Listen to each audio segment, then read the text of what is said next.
Dr. Eric Kelly III and a host of phenomenal speakers from all around the globe for this 7-day virtual event that you don't want to miss. The mission of the Black Business Expo is to raise scholarship money from kids all the way from high school all the way from college. The Black Business Olympics is one of the largest Black business showcases in the world. It is an opportunity for businesses and companies to showcase their businesses globally. We are going to be giving away laptops up to $5,000 away to students.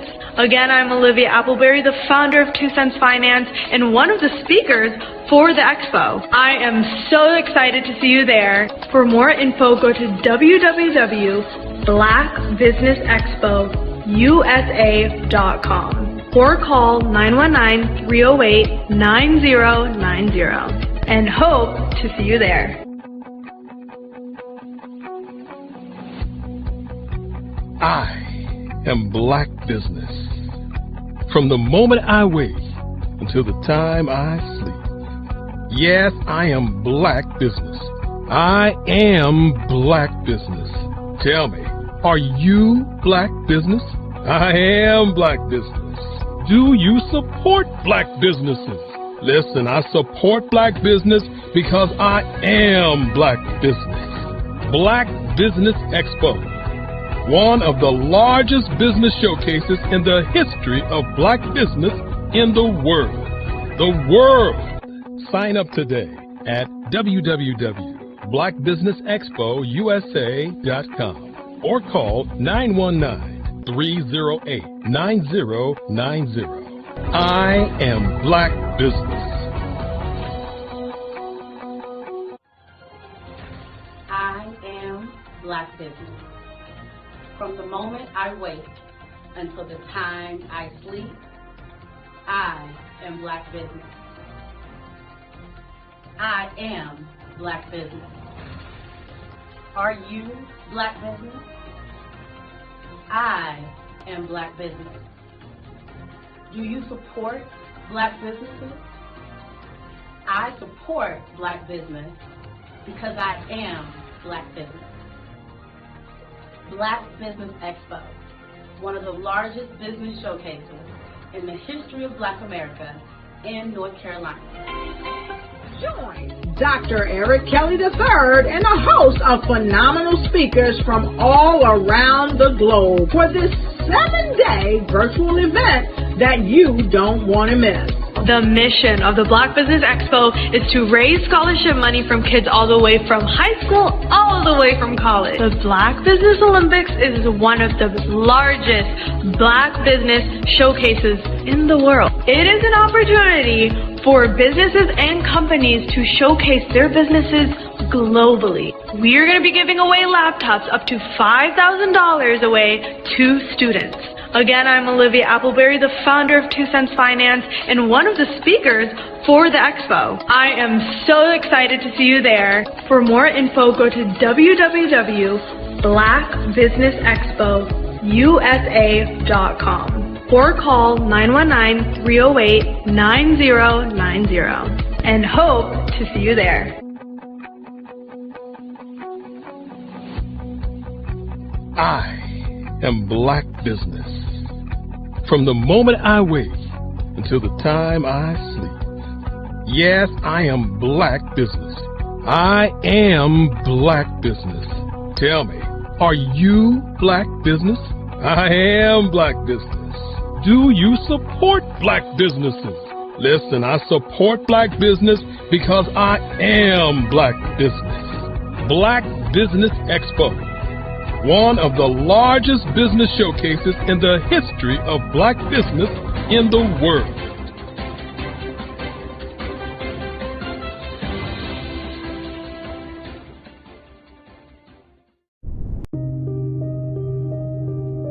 The Black Business Expo is changing my life. This year, they are giving away laptops and even $5,000 in cash to students just like me. I'm Alexis, and I want to go to college to fulfill my dream of becoming an entrepreneur. Help the Black Business Expo going to www.blackbusinessexpousa.com and also becoming a vendor, a sponsor, or donating.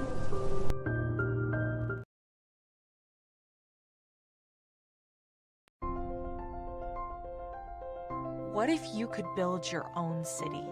A place where every child can find nurturing people to help them achieve their full potential. A place where every adult can access job training support. Where health education is abundant.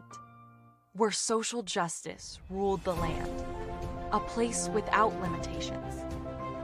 Welcome. You have arrived at STEM City USA. It is what every city should be. A safe and trusted community where you find people and resources to help you become everything you are and beyond. STEM City is unlike anything you have ever experienced. It is a digital twin of the world around you, only better. STEM City is about energy and soul renewal. It is more than a digital world. You can almost feel the power of live cultural events, music, and theater. STEM City promises a better future for children with caring mentors and hands-on activities with dedicated tutors to support our youth. STEM City is your passport to a healthy lifestyle with weekly events addressing our community's many issues. STEM City is your financial well-being with helpful information on wealth management, career advancement, job training, and so much more. STEM City is the community you deserve. It is the city where your dreams can come true. STEM City USA, a place in the sky that is accessible to all who reach for the stars.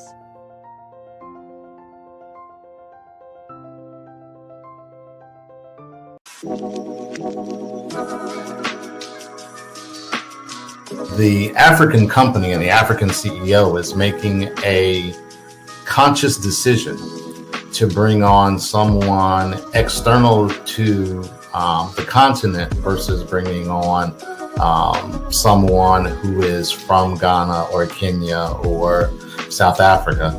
And so the skill sets of the people that we take through our executive leadership training program and ultimately on the placement, obviously have to be extremely high caliber.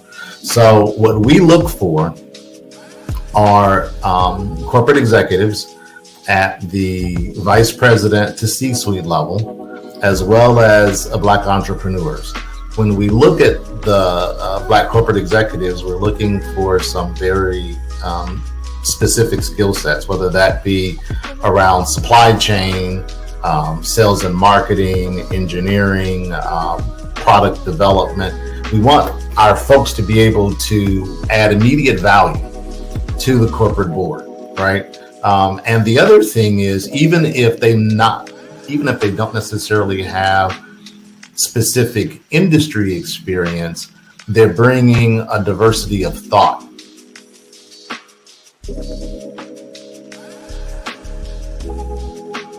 Over the past few years, we've seen the growth of existing and new initiatives focused on financial inclusion, building global networks, and reducing the wealth gap in response to the idea there's not enough seats at the table. Whether their outcomes are to increase the representation of Black executives on corporate boards, ensure an inclusive global economy, or to create new U.S. African commercial pathways, the strategies are often carried out by separate programs.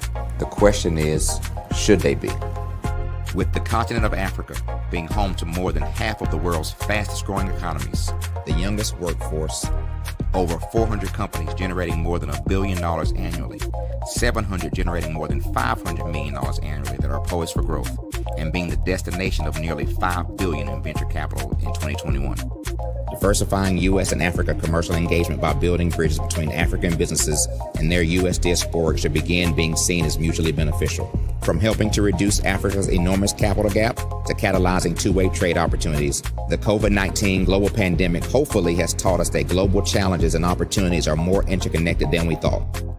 During the pandemic, African companies like Unicorn Flutterwave, insurance provider Reliance Health, ride-hailing app Yasir, and 54Gene, the continent's first bank of DNA, on people of African descent prove that when African companies have access to networks, capital, and information, they grow big, grow fast, and create solutions that are valuable to the world.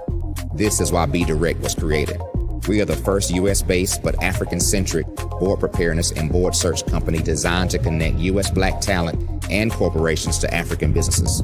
Unique and fundamental to Be Direct's success is our process of helping board candidates adapt their experience and networks to an African context before they're connected to high-growth companies that are looking to locally and globally scale.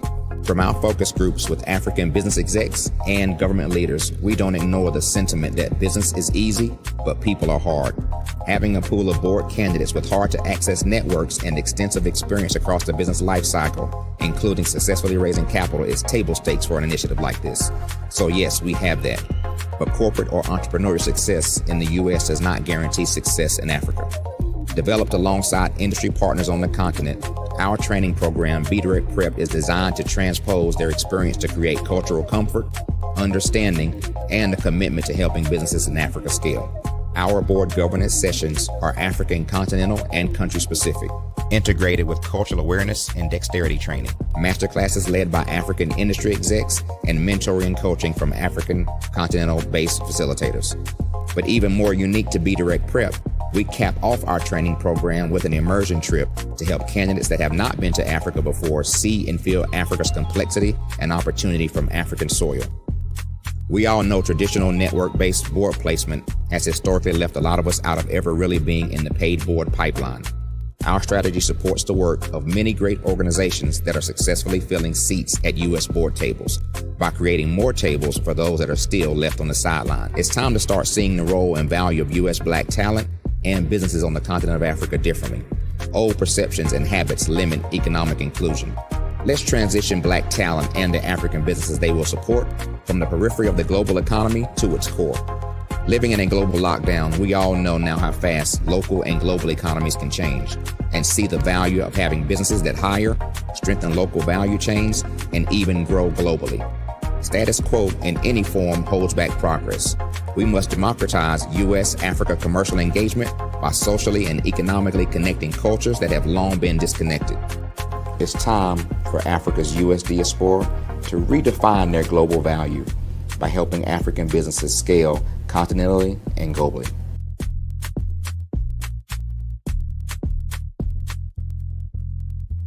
I'm Ramon Ray, founder of Smart Hustle Magazine and smallbiztechnology.com.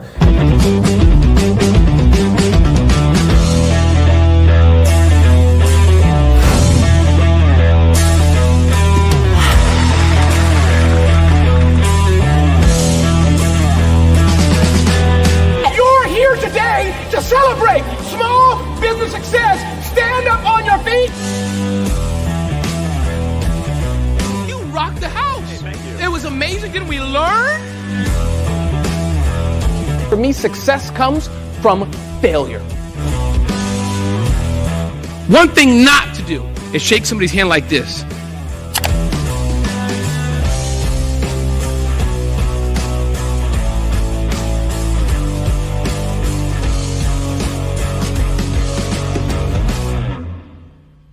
Your story is powerful. Your brand is valuable. Your business deserves to be seen, heard, and followed. The Black Business Olympics has given you the stage, showcasing Black entrepreneurs speaking on stage, networking, and leading their businesses. Now, let's take your business even further. With the Black Business Olympics logo and clips of past events and inspiring speakers, we celebrate the power of visibility and the impact of your unique story. Introducing 5-Star BDM's exclusive video creation services designed to transform your Black Business Olympics appearance into a powerful marketing tool.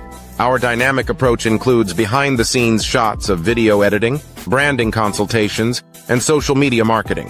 We take your business story and turn it into a high-impact video that attracts clients, builds trust, and opens doors to new business opportunities. With polished content, testimonials, and high-energy graphics, your brand will shine brighter than ever. Our process is simple and effective. Step 1. We extract the best moments from your Black Business Olympics speech. Step 2. We craft a compelling branded video with your business details, call to action, and testimonials. Step 3. You receive ready-to-share professional content for social media, websites, and email marketing. With our AI-enhanced video marketing strategies, your message reaches the right audience at the right time, so your business grows while you lead. Hear from successful entrepreneurs who have worked with 5-star BDM. After working with 5-star BDM, my brand awareness skyrocketed. My Black Business Olympics talk became my #1 lead generator. The video they created gave me the confidence to pitch my business to major investors. Game-changing service. These testimonials showcase the transformative power of our services and the success that follows. Your business is your legacy. Your story matters. Let's make it unforgettable. Use your videos to land deals, grow your online presence, and dominate your industry. The message is clear. Get your custom video today. Visit 5starbdm.com. 5-Star BDM. We build 5-star brands that people will follow. Are you ready to be next? Email Black Business Network for your special pricing.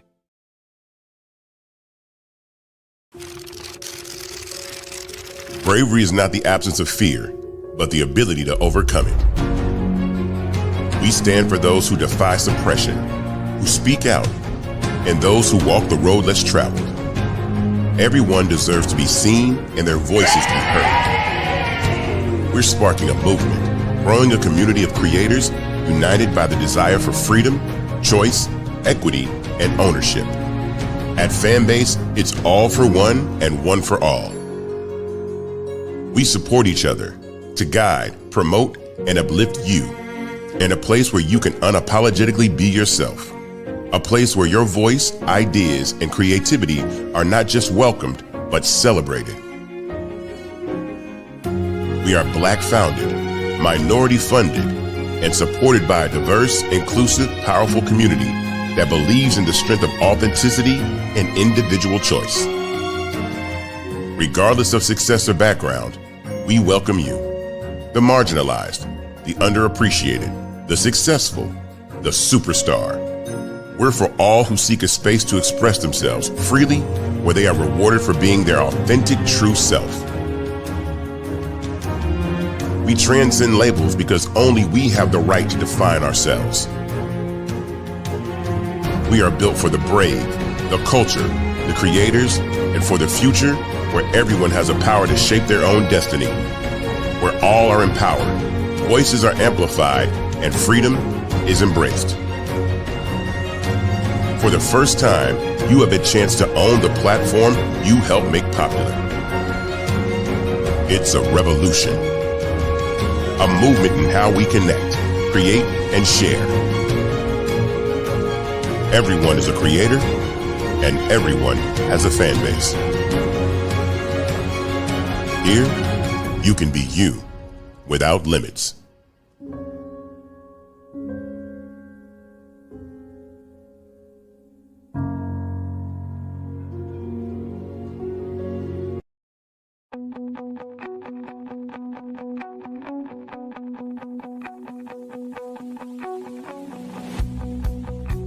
I am Black Business.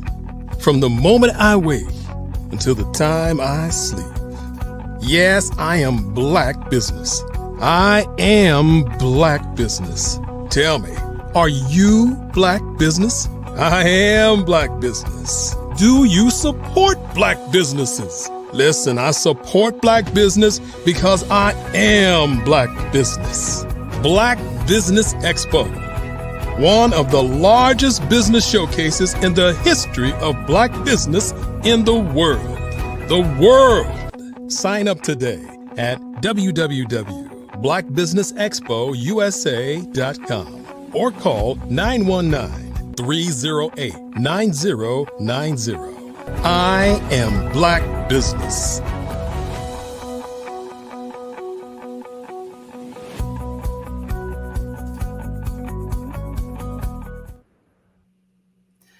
Good afternoon, business owners, entrepreneurs, thought leaders, and corporations. Welcome to the Black Business Network. My name is Henri Ward. I am your business moderator for this edition of the Black Business Network. The Black Business Network is a 24-hour business network showcasing Black businesses, business owners, entrepreneurs, and thought leaders worldwide. We have speakers from North Carolina, London, Singapore, Africa, Japan, and cities all over the United States. The Black Business Network is a global community sharing its business knowledge to empower, inspire, and educate businesses about business. We will be hosting a fireside chat today with Tanisha Walker. Tanisha Walker is a native Atlantan. She graduated from Shorter University, where she majored in business management and received her master's degree in organizational leadership. Her background consists of over 20 years in marketing, business consulting, wholesale and retail sourcing and merchandising, event planning, both corporate and social events, sales, and education. As a realtor and Army veteran, family member, her love for people and her ability to be flexible and multitask is visible in everything she does. This fashionista has an eye for art and design, which she believes gives her the visionary skills to think outside the box.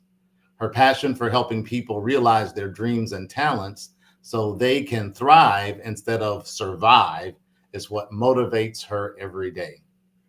Tanisha calls herself a financial strategist because of her ability to help people optimize their income, investments, personal and business credit, and create a strategy to get out of debt, with a concentration in assisting divorcees and families either prevent or navigate through the probate process.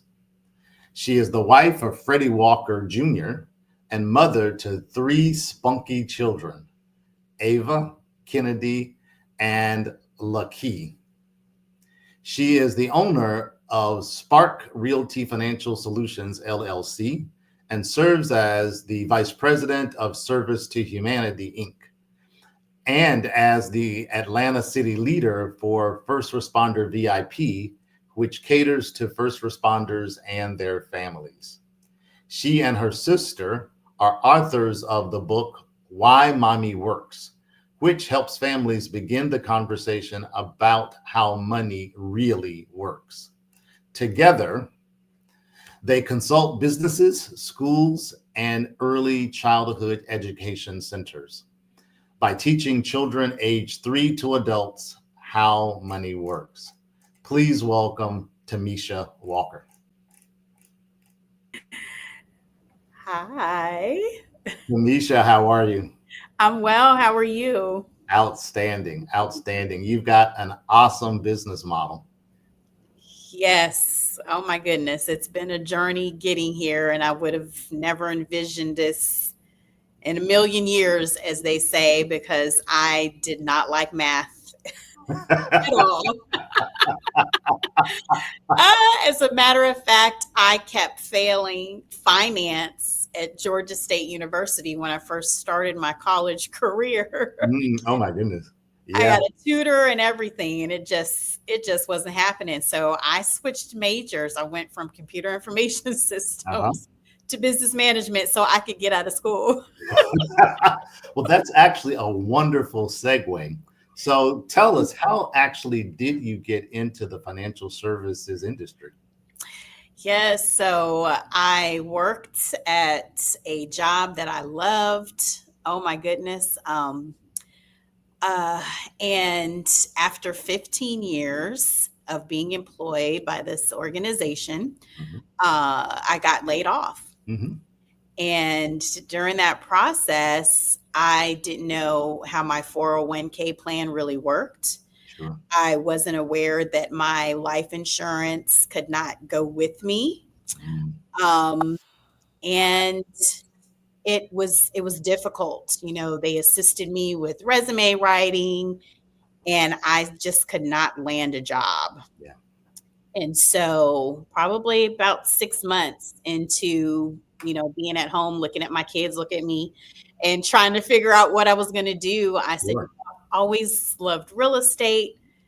So let me go get my license. And that just started unveiling how the system really works, Sure. and hearing everybody's stories and their challenges of getting approved for a home, their credit challenges. And a year later, my sister ends up getting laid off of her job. She's 6 months pregnant. Oh my goodness. And she becomes an investment broker. Mm. And so we said, you know what? This is information that we wish we would have known. Our parents didn't know, our grandparents didn't know, and we're being left so far behind because we don't know the rules of money. That's right. So we put all that together to be of service. And my sister's got a background in education. That's what she went to Clark Atlanta University for. And so, yeah, we were like, let's do it. Who else is doing it? If nobody's coming to save us, we got to save ourselves. And so that was the start. It's been about 9 years. I can't believe it. Congratulations on that. And you're right. Many people do not know that company-owned life insurance policies stay with the company. So when you leave, that policy leaves as well. Yeah. Yeah. So when did you actually know this was where you were supposed to be and where you're supposed to serve? Absolutely. So typically when, we as people are going through challenges, and we start to hit roadblocks, the tendency is to say, well, maybe this is not for me. I kept hitting roadblocks and I said, this has got to be for me, because if I don't go through this, I'm leaving my kids without what they need, apparently, because I had so many challenges with technology. I would buy a new laptop, it would go out. I would be waiting for a check to come in and it would end up in somebody else's bank account. And I would have to fight to get that back. And, just having to study again, because after you get your undergrad, do your master's, and then I'm like, I need to get licenses for what? I don't know that I have the capacity to do that. And I was willing to just keep moving forward because I knew that there were generational chains that need to be broken so that my children and the generations beyond that could really thrive. Absolutely. And thanks for sharing that.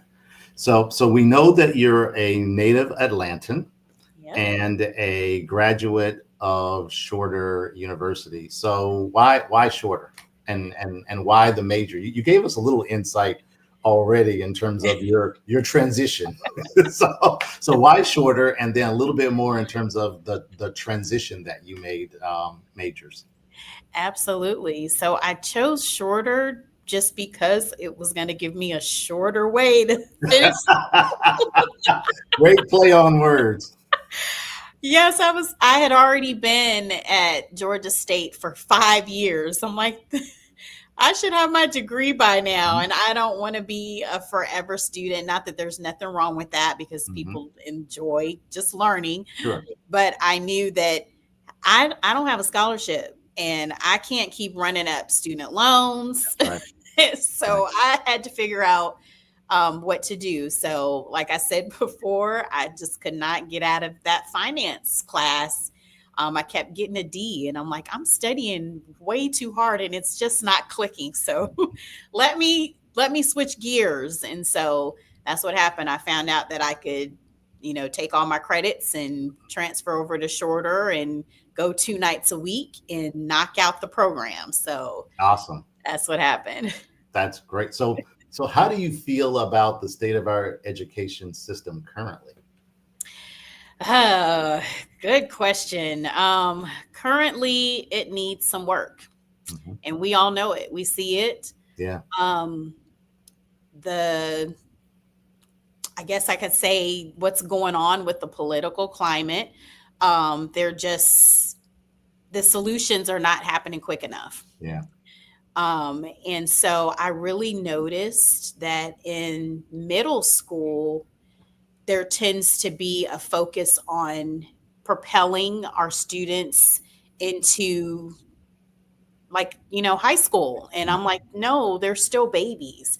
They still need for us to be there. Yes, we want them to have independence and we want them to be leaders, but they're not ready to be pushed out the nest. And so I see that there's a huge gap there. And I feel like if we can rein that in, be more supportive, have programs that actually work for all children, standardized testing. Oh my goodness, if we could get rid of that. I really think that we have to create our own schools. We've got to put together, strategize what's going to work for how our kids learn, because everybody learns differently. And if we can put our dollars there, and I really feel like we can make a change so that they're not in the prison pipeline for those who are not excelling. And it's just because they're bored. It's not information that is, wants them to learn. You have, things going on at home, and a lot of it stems from families just trying to get by financially. That's right. So that is exactly right. We're going to transition a little bit into your professional background. So what does it take to get licensed in your industry? Yes. So you need all of your licenses to be able to help somebody plan from just starting out to looking at retirement to being in retirement, and what that looks like for each individual, because it's different. So yeah, you've got to have your life insurance license. And then you've got to go and get your Series 6 licenses, which I had never heard of. I'm like, what is a Series 6? Is that a BMW car? It is that as well. It is. And so you end up basically having all the licenses that people have on Wall Street. Yeah. Can you, I want to dig into that a little bit deeper. Can you talk about kind of Series 6, Series 7, and why those things are important for the industry that you're in? Absolutely. So your Series 6 licenses are your pretty much entry into learning that language, because it really is just another language. And so you have your introduction to, looking at stocks, looking at, options and calls and puts and what's a bear market. And then as you, pass that, your first entry exam, which is the Securities Essential, your SIE, then you move into your Series 6, which is, just everything builds on top of, what you learn in that entry class there. But then you move on to being able to set up investment accounts, do annuities, put together, UTMA accounts for your school age kids that want to go into college. And then from there, you have the opportunity to say, well, you know what, let me go ahead and get my Series 65, because now I can be called a financial advisor. And your Series 7. And I mean, it just goes on based on how in depth and how much you want to be able to help people, in that arena. Great answer. Something that particularly many people of color struggle with, and that is, when should we start talking about retirement planning? Yes. Oh my goodness. We need to start talking about retirement planning when you get your first job. I really do believe that, because you've already had the conversation. So you're prepping. Like, we talk to our kids now, like, they're in middle school. So I'm already talking to them about the fact that retirement is not an age. It's how much money you have set aside. And the longer time you have for that to grow, you're going to position yourself so that when you do decide to retire, that you're not having to go back and get a job because now you're out of money. Mm-hmm. Yeah, absolutely. And one of the things that we know is the whole principle of compounding and how that works from a financial perspective. And when our parents were working, many of them had pension funds.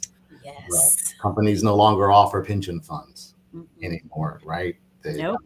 Companies have said, you're on your own. We will perhaps match with a 401k, or you can get yourself an IRA, but you are pretty much on your own.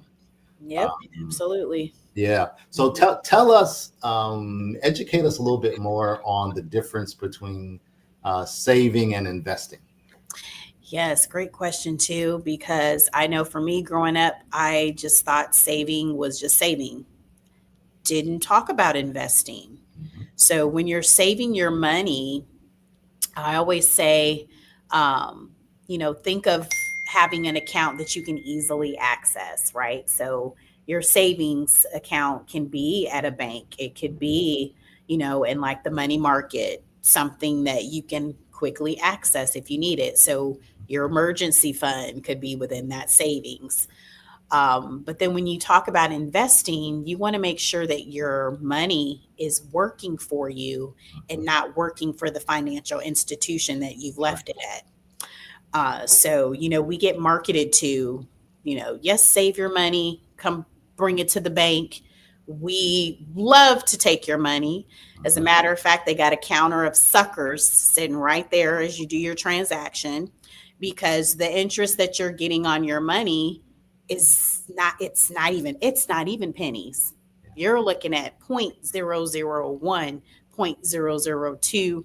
I'm just now seeing where they're offering, 4%, which is crazy, because if you could offer it now, why couldn't you do it many, many years ago? Nothing's changed. Right. It's just because we're becoming more aware. And so now you feel like, oh, well, let's make these changes so we can make you feel like you're getting ahead. Right. We got to remove the middleman.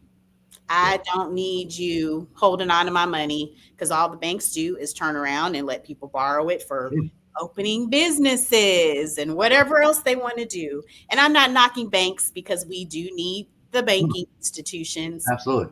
But I need you to be aware so that your money's working for you. Exactly. And the whole concept and wording behind putting your money to work from a financial services perspective is very important. And many people don't necessarily understand the concept of, if I've got if I have money in a savings or checking account and it's getting 2% interest, and the cost of living is 3.5%. That part.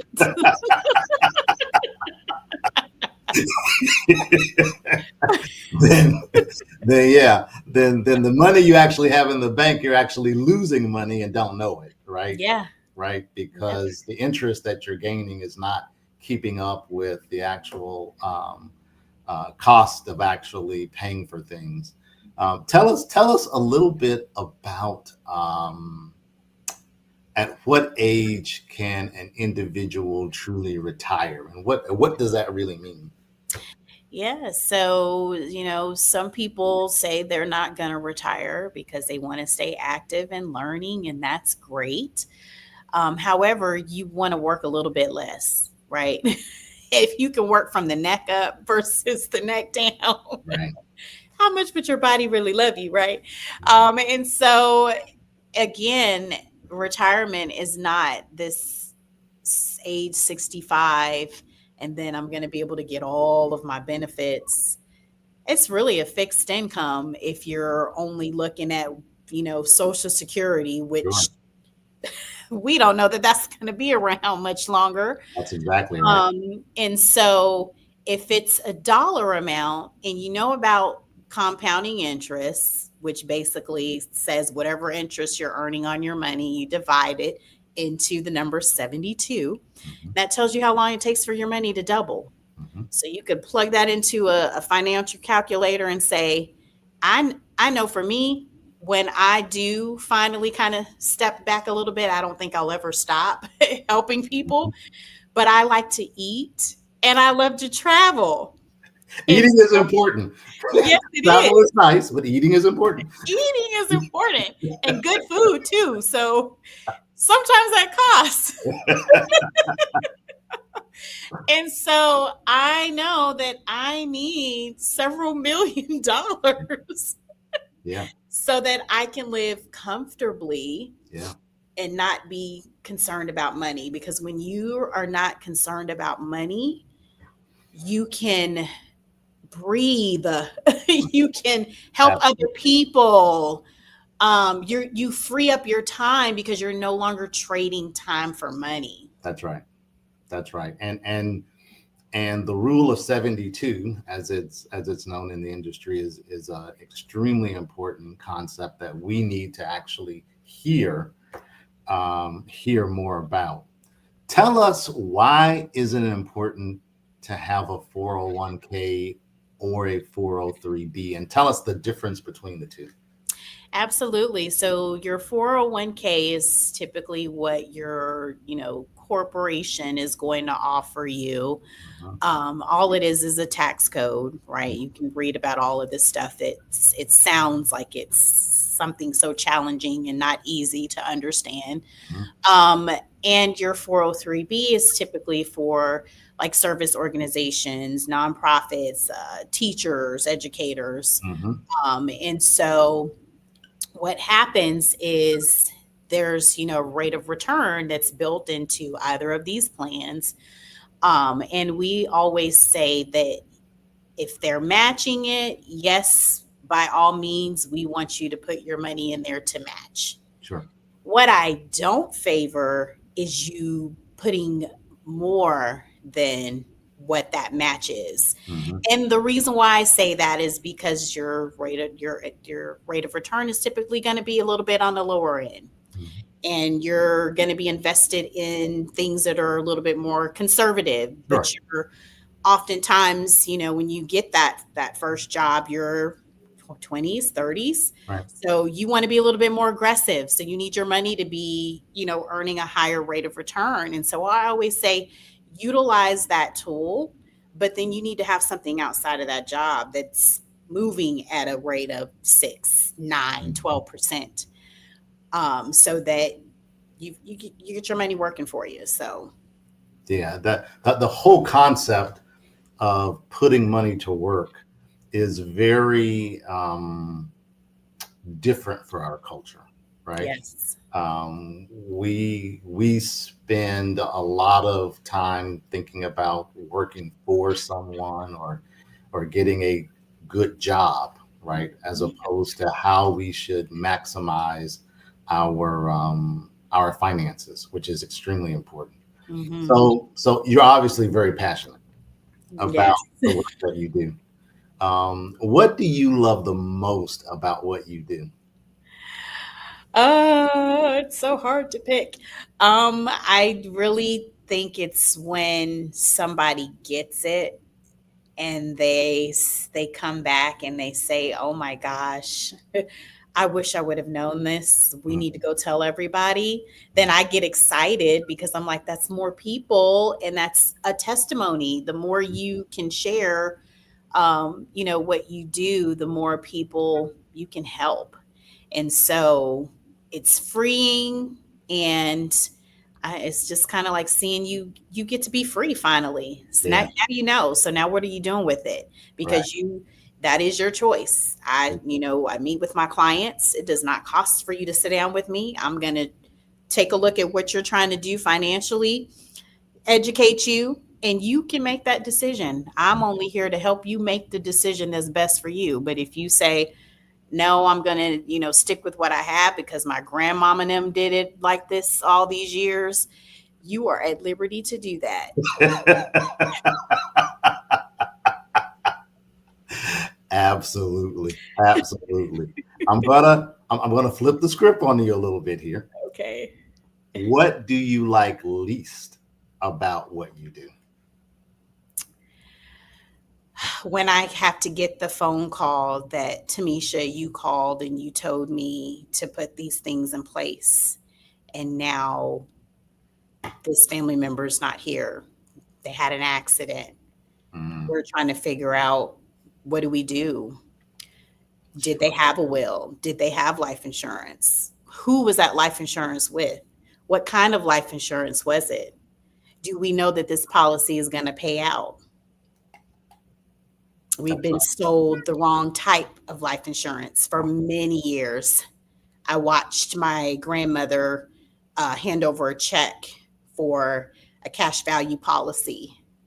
And when she passed away, hello, all of her grandchildren are still working. Sure. We don't have homes paid for. So this pie in the sky of it's a savings plus life insurance is a bold-faced lie. Yeah. Talk a little bit about that, because there is this sales pitch, right? That you can use the life insurance policy as a financial investment tool versus other types of financial tools. So talk a little bit about that. Yes. So really, it's like you said, it's great marketing. However, depending on, all the different names that they give to life insurance, there's really only two kind: term and cash value. That's right. You can slap whatever kind of IUL, whatever name you want to put on it. It's the same thing. And so what happens is you're paying for two things, but when that individual passes away, they only get one, and the company keeps this, savings that you've had all these years.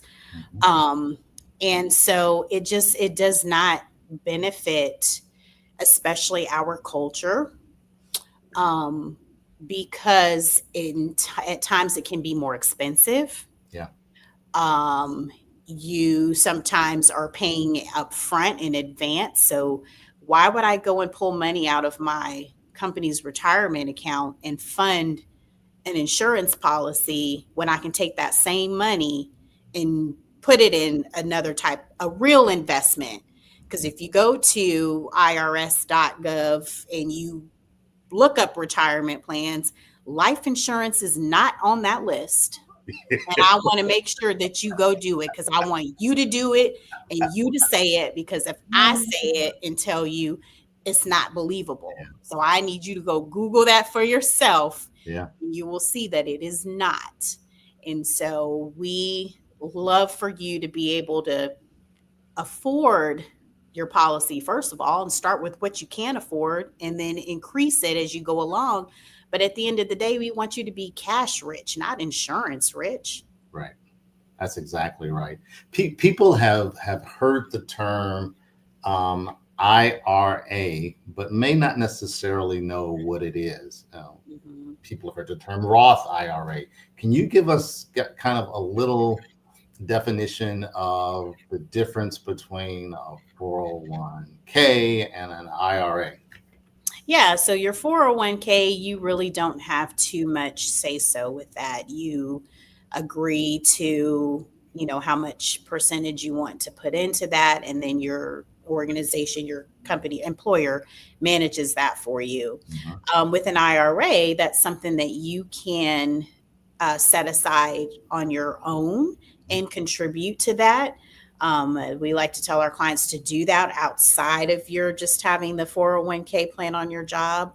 And then there's different tax benefits depending on if you're, going with the traditional or you're going with, the Roth IRA. And because I still have a couple of securities licenses to complete, I can only divulge so much. Sure. However, I do believe that the investment broker, who is my sister, will be joining a little bit later, and she is authorized to give you the full scope on that. Outstanding. I wanted to tee up the conversation. So at what age should people start having this conversation about money with their children? I would say, kids are listening. And I know with our children, we started talking to them at probably the age of 6 or 7, but that was just because we had started learning ourselves. But you can start very, 3 years old, because they know when they go to the store that they see you either swiping something or you're handing over something that jingles or something that folds. That's right. And so you can already start talking about, what are the coins? What's the penny? What's the dime? Make it fun. Just so they're, you kind of just start opening up their eyes, because you don't know what you don't know. And when you start getting exposed to things, it unlocks certain things in our minds too. Absolutely. It's always funny when you see a teenager, especially, get their first paycheck and they're like, who's this FICA person? And why are they taking my money? Exactly. Yep. You got FICA and MICA. No. Enough abbreviations. Yes, absolutely. So you are a book author as well. Yes. What's the name of your book? The book is called Why Mommy Works. And tell us about it.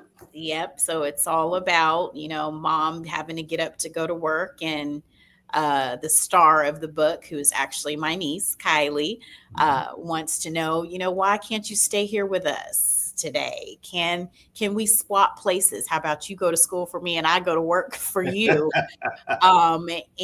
So mom gets to break down, hey, the lights, the water that you use, the food you eat, there's a cost for that. And so we've got to go get a job if we don't have a business to be able to, pay for those things. You got utilities that are not going to ever go away unless you move off the grid somewhere. Right. And so, just getting her to understand that we're doing this for a short season, because if you can find something that you love to do and it pays you, well, by all means do that. But at the end of the day, if you have goals and aspirations to, have a little bit more freedom, you get to make the decisions. Entrepreneurship, I love it, because there's a need for whatever idea you've got in your mind. There's certainly a need for that. And so that's what the book explores. There you go.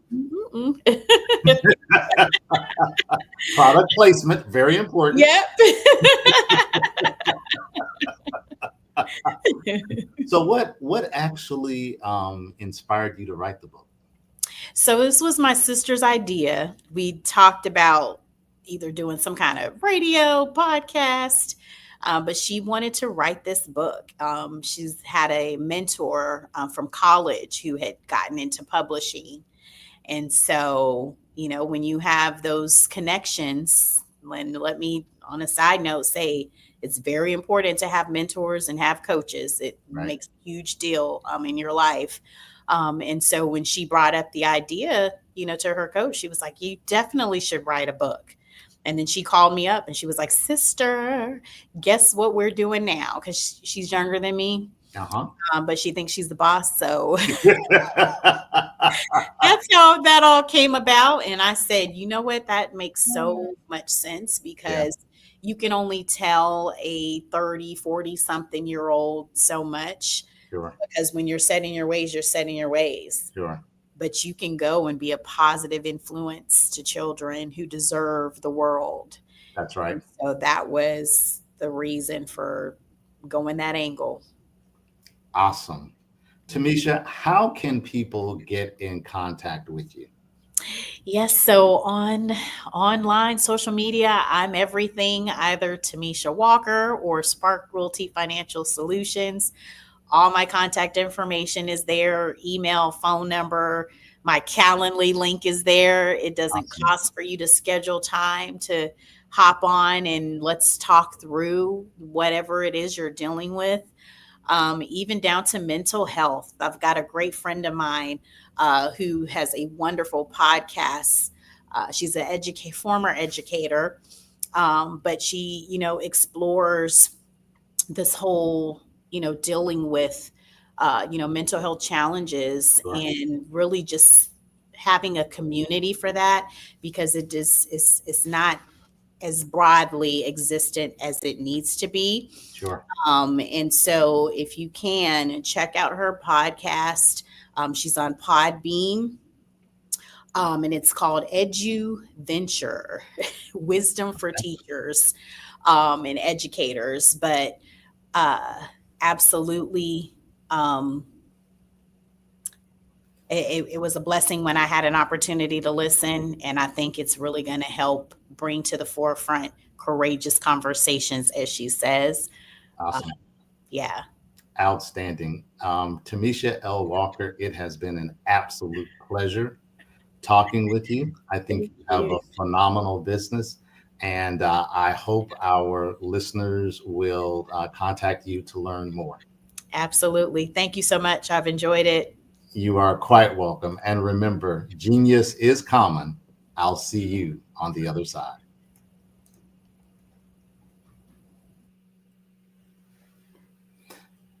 The Black Business Expo's mission is to raise funds for high school seniors going to college or K through 12 entrepreneurs. This expo is a fundraiser for students. You may go to www.blackbusinessexpousa.com to donate to the scholarship fund, or use the Cash App that's on the screen below and type $BBX USA. Again, you can use Cash App that's on the screen below and type $BBX USA. Our goal is to give laptops and up to $5,000 to 10 students. Students can register online at www.blackbusinessexpousa.com. Every dollar counts. So we want to remind you to donate to the scholarship fund. We want to thank our Black Business Expo sponsors, NC100, Suede Soul, Step Management, the Margie McLean Foundation, Inc., Creative Force Studios, Lee Entertainment, and Artistic App Design. Remember, genius is common. I'll see you on the other side.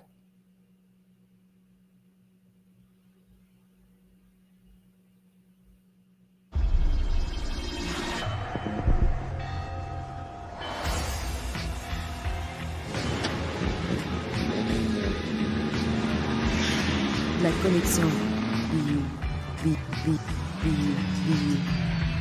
La connexion BU. In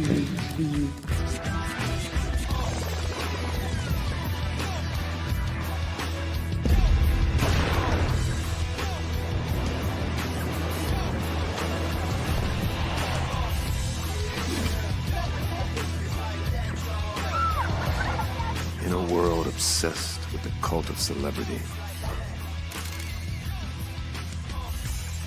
I challenge you not to aspire to anyone else's greatness, but instead strive to reveal and ignite the greatness within you.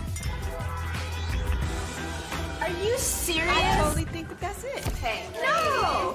Hey! To me, sexy is a man that knows who he is and what he wants. Okay. He's comfortable. You look at him, you see him, he's just comfortable being himself. And you're like, Baby, be you. Be you, baby. Just be you. I like it. Introducing the BU collection, exclusively available at K&G Fashion Superstore.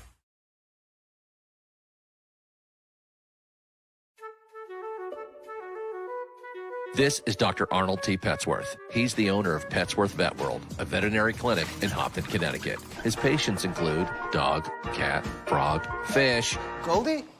dog, and this alpaca. Due to doctor-patient confidentiality, we can't tell you their names. Business at Vet World was steady, and then quarantine hit. Neighbors brought new four-legged friends into their homes.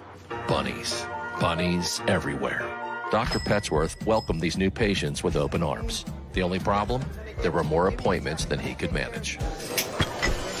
That's when Dr. Petsworth turned to his American Express business card, which offers spending potential that's built for his changing business needs. He decided to hire a new assistant, Julio, and with spending power built for business purchases, he used his card to furnish a new exam room. Together, Dr. Petsworth, Julio, and American Express Business made sure all the pets of Hopton got the love and care they deserve.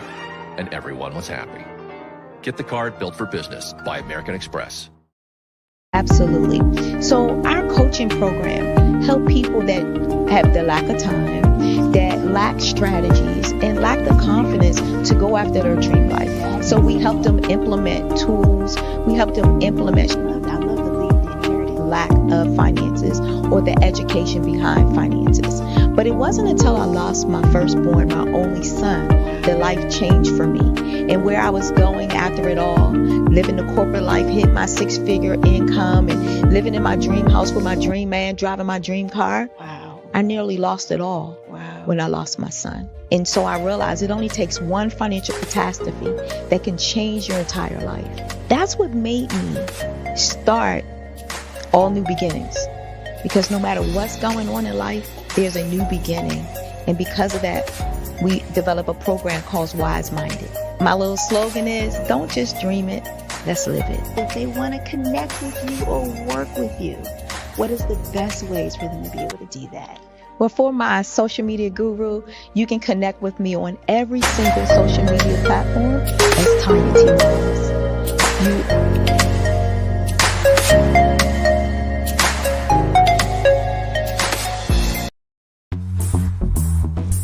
Attention all entrepreneurs and companies. Are you looking for reliable and efficient virtual assistants and back office support to help you manage your business tasks? Look no further than Superwoman Business Services.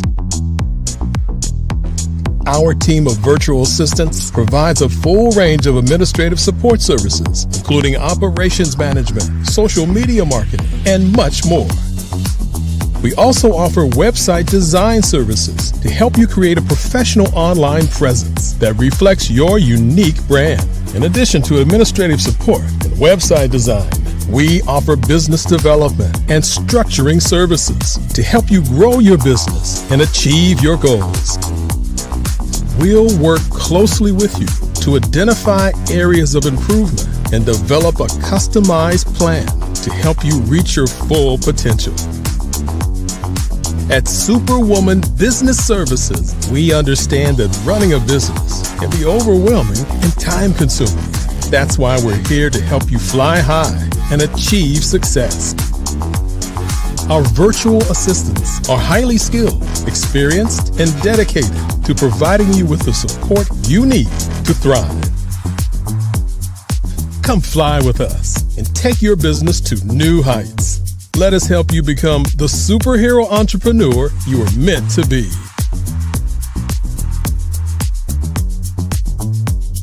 Contact Superwoman Business Services today to learn more about our back office support services.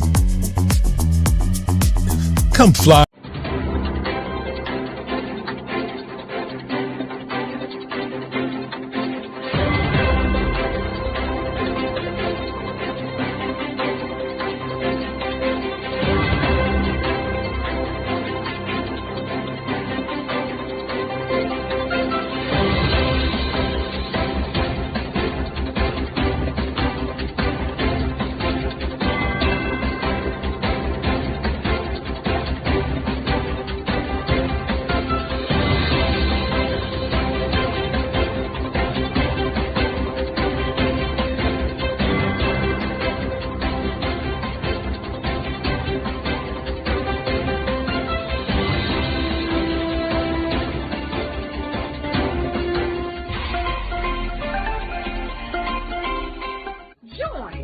Dr. Eric Kelly III and a host of phenomenal speakers from all around the globe for this 7-day virtual event that you don't want to miss.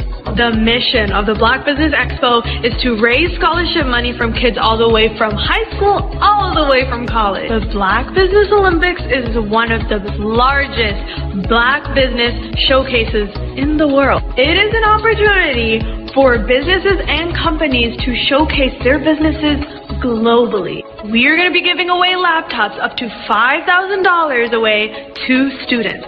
Again, I'm Olivia Appleberry, the founder of 2 Cents Finance and one of the speakers for the expo. I am so excited to see you there. For more info, go to www.blackbusinessexpousa.com or call 919-308-9090 and hope to see you there.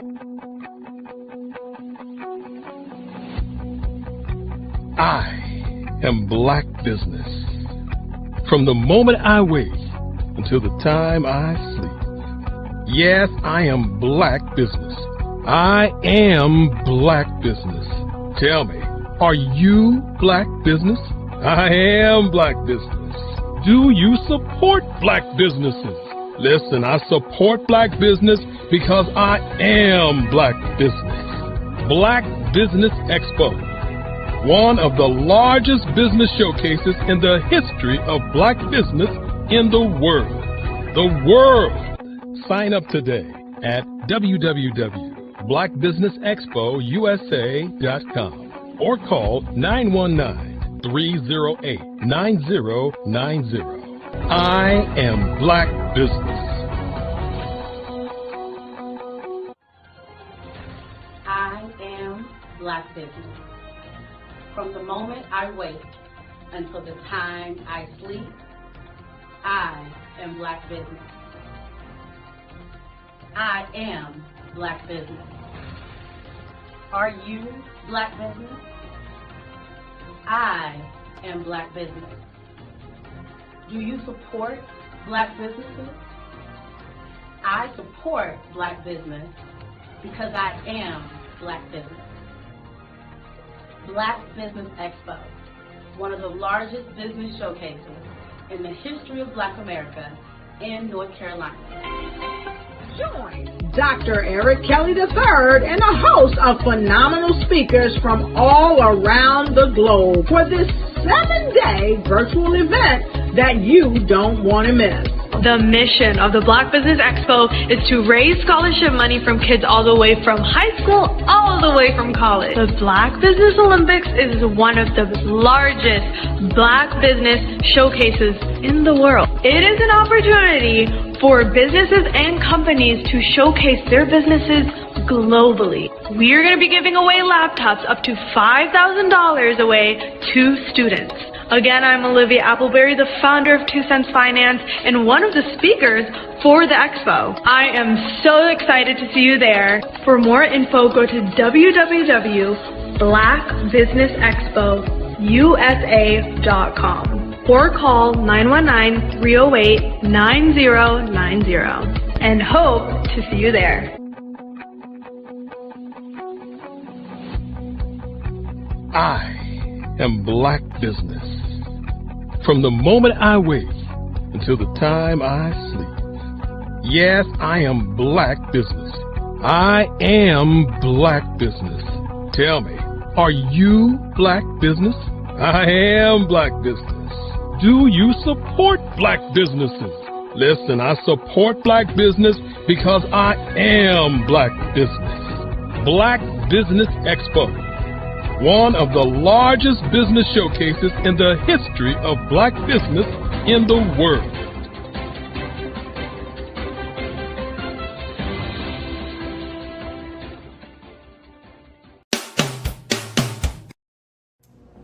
How hard is it to land on the front cover of a top-tier global publication? The answer may surprise you. If you are a business owner, industry leader, speaker, author, or coach, this is your opportunity to get featured in a publication that reaches worldwide. We want to be able to tell your story, showcase your brand.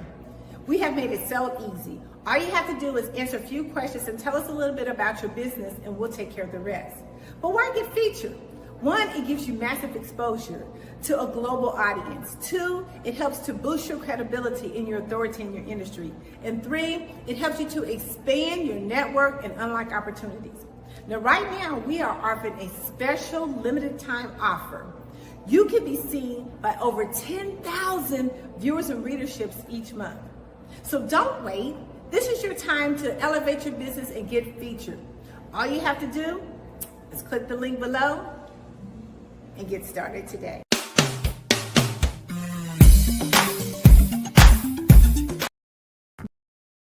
Whether you're an entrepreneur, innovator, or trailblazer, Tap In Magazine is where your voice gets amplified and your brand goes global. We've featured over 100 powerful leaders, and we're just getting started. Get seen in national publications, reach thousands of readers, and join a legacy of impact makers. This isn't just a magazine, it's a movement. With 700 plus online distribution channels, we give your story the visibility it deserves. Ready to turn the page on your next chapter? Tap In Magazine, where visibility meets legacy. Tap in now at tapinmagazine.com.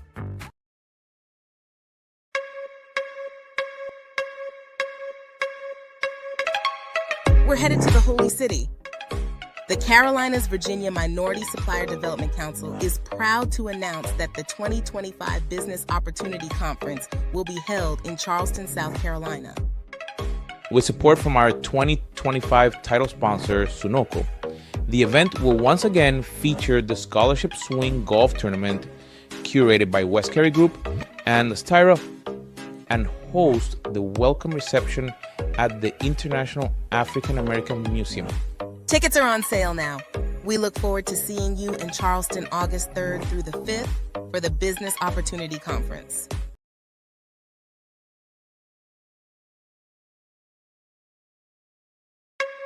Welcome to Intentionality with Dominique, the show that helps business owners become valued and in-demand suppliers in the marketplace to scale their businesses.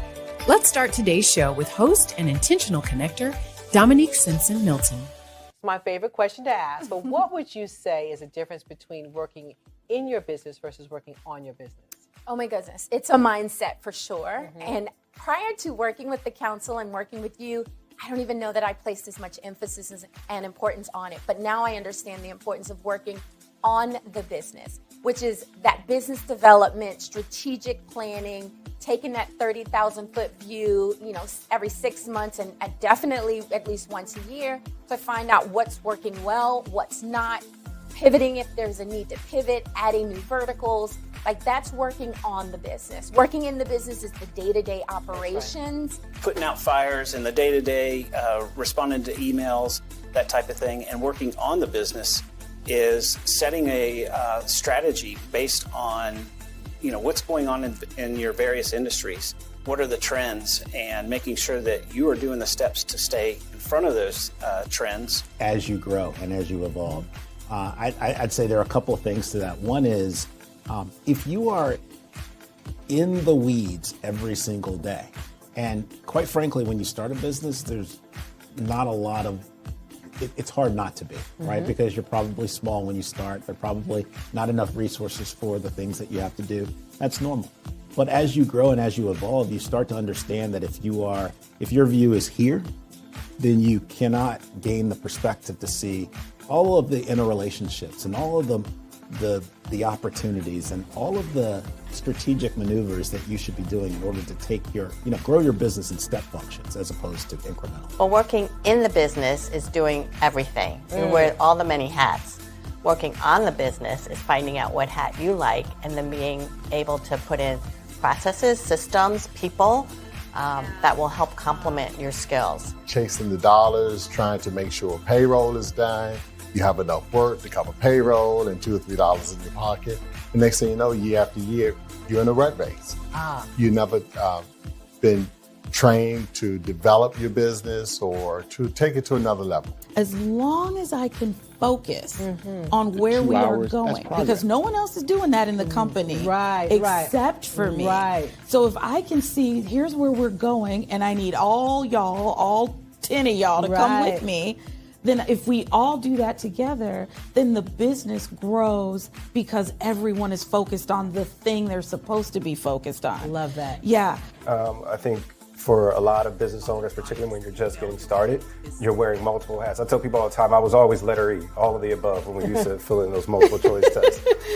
And, you know, even now I still do a lot, but what is really great is that right now I'm in Richmond. My team back in Raleigh is handling everything. I don't have to pick up the phone. I don't have to check that email because I know that they can take on whatever is being thrown at them. Take time to slow down in order to speed up. Invest in CVM SDC developmental programs each year to grow your business. Working in equals maintaining. Working on equals growth. Visit cvmsdc.org for more information on our development programs.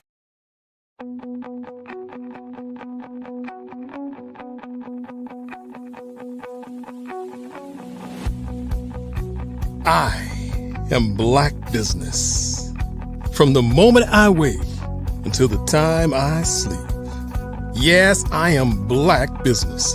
I am Black Business. Tell me, are you Black Business? I am Black Business. Do you support Black businesses? Listen, I support Black business because I am Black Business. Black Business Expo, one of the largest business showcases in the history of Black business in the world. The world! Sign up today at www.blackbusinessexpousa.com or call 919-308-9090. I am Black Business.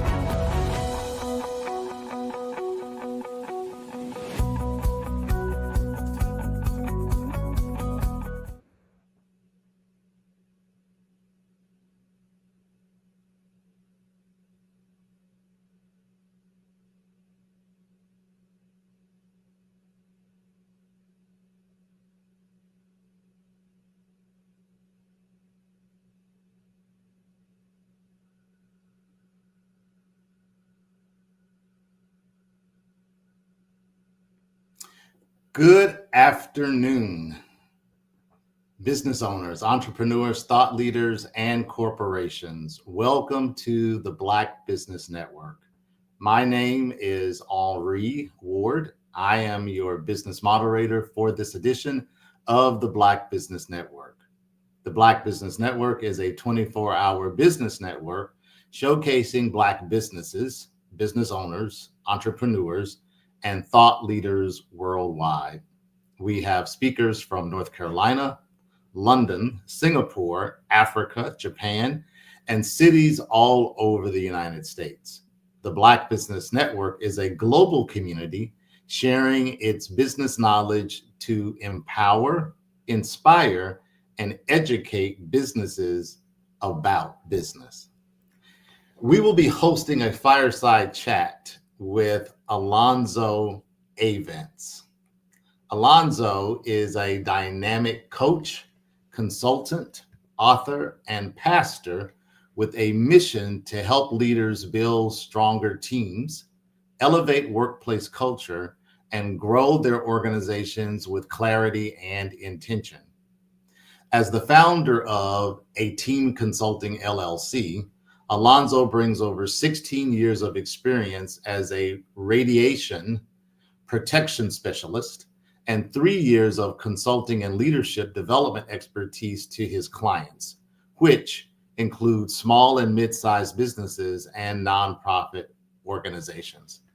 Alonzo is a certified extreme execution coach through Dr. Eric Thomas's flight assessment system, utilizing DISC theory to unlock team potential, enhance communication, and ensure role alignment for maximum productivity. His consulting focus includes leadership development, team synergy, and talent acquisition strategies tailored to each organization's culture and goals. A sought-after workshop facilitator and strategic advisor, Alonzo blends deep technical discipline with purpose-driven leadership, equipping entrepreneurs and business owners with insight, structure, and confidence to scale. His work is fueled by a calling to improve the quality of life for those he serves, especially emerging leaders and entrepreneurs navigating their next level. Outside of consulting, Alonzo is also a real estate investor, community advocate, and faith-based leader based in Columbia, South Carolina. His life's work is guided by core values of excellence, integrity, and legacy, driven by a desire to help others live and lead on purpose. Please welcome Alonzo Avents. Hey, how's it going, Henry? I'm wonderful, Alonzo. How are you? I'm doing phenomenal, brother. I appreciate you this evening. Outstanding. You as well. Appreciate all the work that you're doing. Let's get right into it. What was the moment when you realized your calling wasn't just about having a job, but about changing lives through leadership and purpose? I will have to say it wasn't really a moment for me. It was definitely a process. So there are some key times in my life or seasons where growth was more significant, or direction, the guidance was more significant, but it was also a process. And I shared before, it began in frustration. And from that frustration, there was a pursuit. That pursuit of freedom is what I was really, really looking for. Time freedom of my finances, and control of my own life. And from there, as I learned more about who and how I am, it helped me develop more purpose. And of course, that purpose, I married it in my business. I married it in everything I did and do, because I started to recognize that if I wasn't a part of my business, then there will always be that lack. I don't know if you've ever been in a scenario to where maybe you do a presentation or a speech, or you talk to someone, and the feedback is, you know what, something's missing. And the first time somebody shared that with me, I was kind of baffled, to be honest. But now I understand it's because I wasn't showing up in my heart with all my heart, because my passion, my heart wasn't in it. My soul, inner being wasn't with it. It was more surface level. But I don't have to worry about that anymore. All right. Yeah. That's outstanding. So people often talk about scaling a business, but you go a little deeper. You help people scale themselves. So what does that mean, and why does it matter? Oh man. So what it means is, for one, our businesses are an extension of us. And just like I just mentioned with the feedback of something was missing, and that piece missing was me, my inner being, right? At one point in my service and in business, with our businesses being an extension of us, it's really important to understand that the growth, the development, the goals that we have in our business are rooted with personal growth. Our personal growth is our business growth. And when we understand that, then we can recognize things more readily. So we'll look at our business and it'll be obvious to see that I'm missing my financial goal. My bottom line just isn't there. Or maybe my marketing isn't getting as many clients in as we want. Or maybe the client or customer satisfaction isn't where we want it to be. Those things are readily identifiable from someone who owns a business or an entrepreneur who's really looking to get the mission accomplished. But what we don't always readily do is tie in those gaps that we see in our business with our own personal performance. Yeah. And that's the gap. That's the bridge there, because what you see most often is likely because of our own personal gaps or our own personal oversights. Sure. or overusing our strengths to where we create these scenarios in our own businesses or organizations. And then once you tie that in and recognize it, then it's game changing, because now you can see a process, you can see a solution, and then you can readily work on it, whether it be an adjustment that you have to make, or whether it be an additional person that needs to come on board, be a partner or another employee, or maybe even a business coach, mentor, COO, however that may look in your business. Outstanding. In your bio, you talk about using the DISC tool, DISC. Can you explain to people what the DISC tool is, why it's used, how it's used, and then how you use it to help your clients grow? Yeah, so the DISC theory was developed by William Moulton Marston, and he identified he was just obsessed with human behavior. And what he identified was that we people tend to develop a self-concept that out of 4 concepts, and it's dominance, influence, steadiness, and compliance. And when you look at human behavior, how we show up, things we do, how we process, it all boils down to one of those 4 personality styles. And then we're all a unique blend of those. Now, why that's important, or how it looks in business, is there's a person who is very social. Their energy is really high. They're really energetic. They have a positive outlook on life, right? Because of that high energy and because of that optimism, naturally it creates blind spots. Mm-hmm. What they don't see is how they're easily distracted, how they would rather talk versus getting things done, right? Or how sometimes they have optimism bias. Sure. They just see that that's the way to be. And then their business reflects that, if that makes sense. So those types of people often lack solid performing systems in their business. Mm-hmm. Because that's not their natural wiring. So that's how it is prevalent when it comes to business and how it looks. Does that answer your question, or did you? No, absolutely. Absolutely. Awesome. There are several behavioral tools out there, whether that's DISC or Herman brain dominance. Some people also may be familiar with Myers-Briggs, and they all measure different things. But I'm really glad that you're taking that approach in terms of being able to help people understand how they can better themselves. So I think that's phenomenal on your side. Yeah, I think another piece that's really important in that is bias. Mm-hmm. Because when it comes to, and I see it often when it comes to people using other types of assessments. Yep. And that's why I love the flight assessment so much, is because it doesn't just help you recognize and understand yourself better, but also recognize the value that other people around you bring. Absolutely. And that's the key piece. That is the key piece. Absolutely. Love that. So how do you help business owners and teams move from surviving to thriving? What's your process for helping them make that shift? Because a lot of people, particularly a lot of entrepreneurs, find themselves just in the surviving stage, right?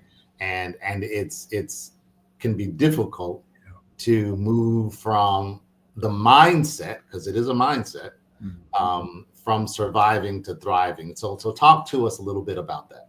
Yeah, man. For one, it's so common. It is so common. And it is the defining moment, I believe, in business. And I love something that Napoleon Hill talks about when he talked about the line of demarcation. What demarks success from failure is so slight that it's almost unrecognizable.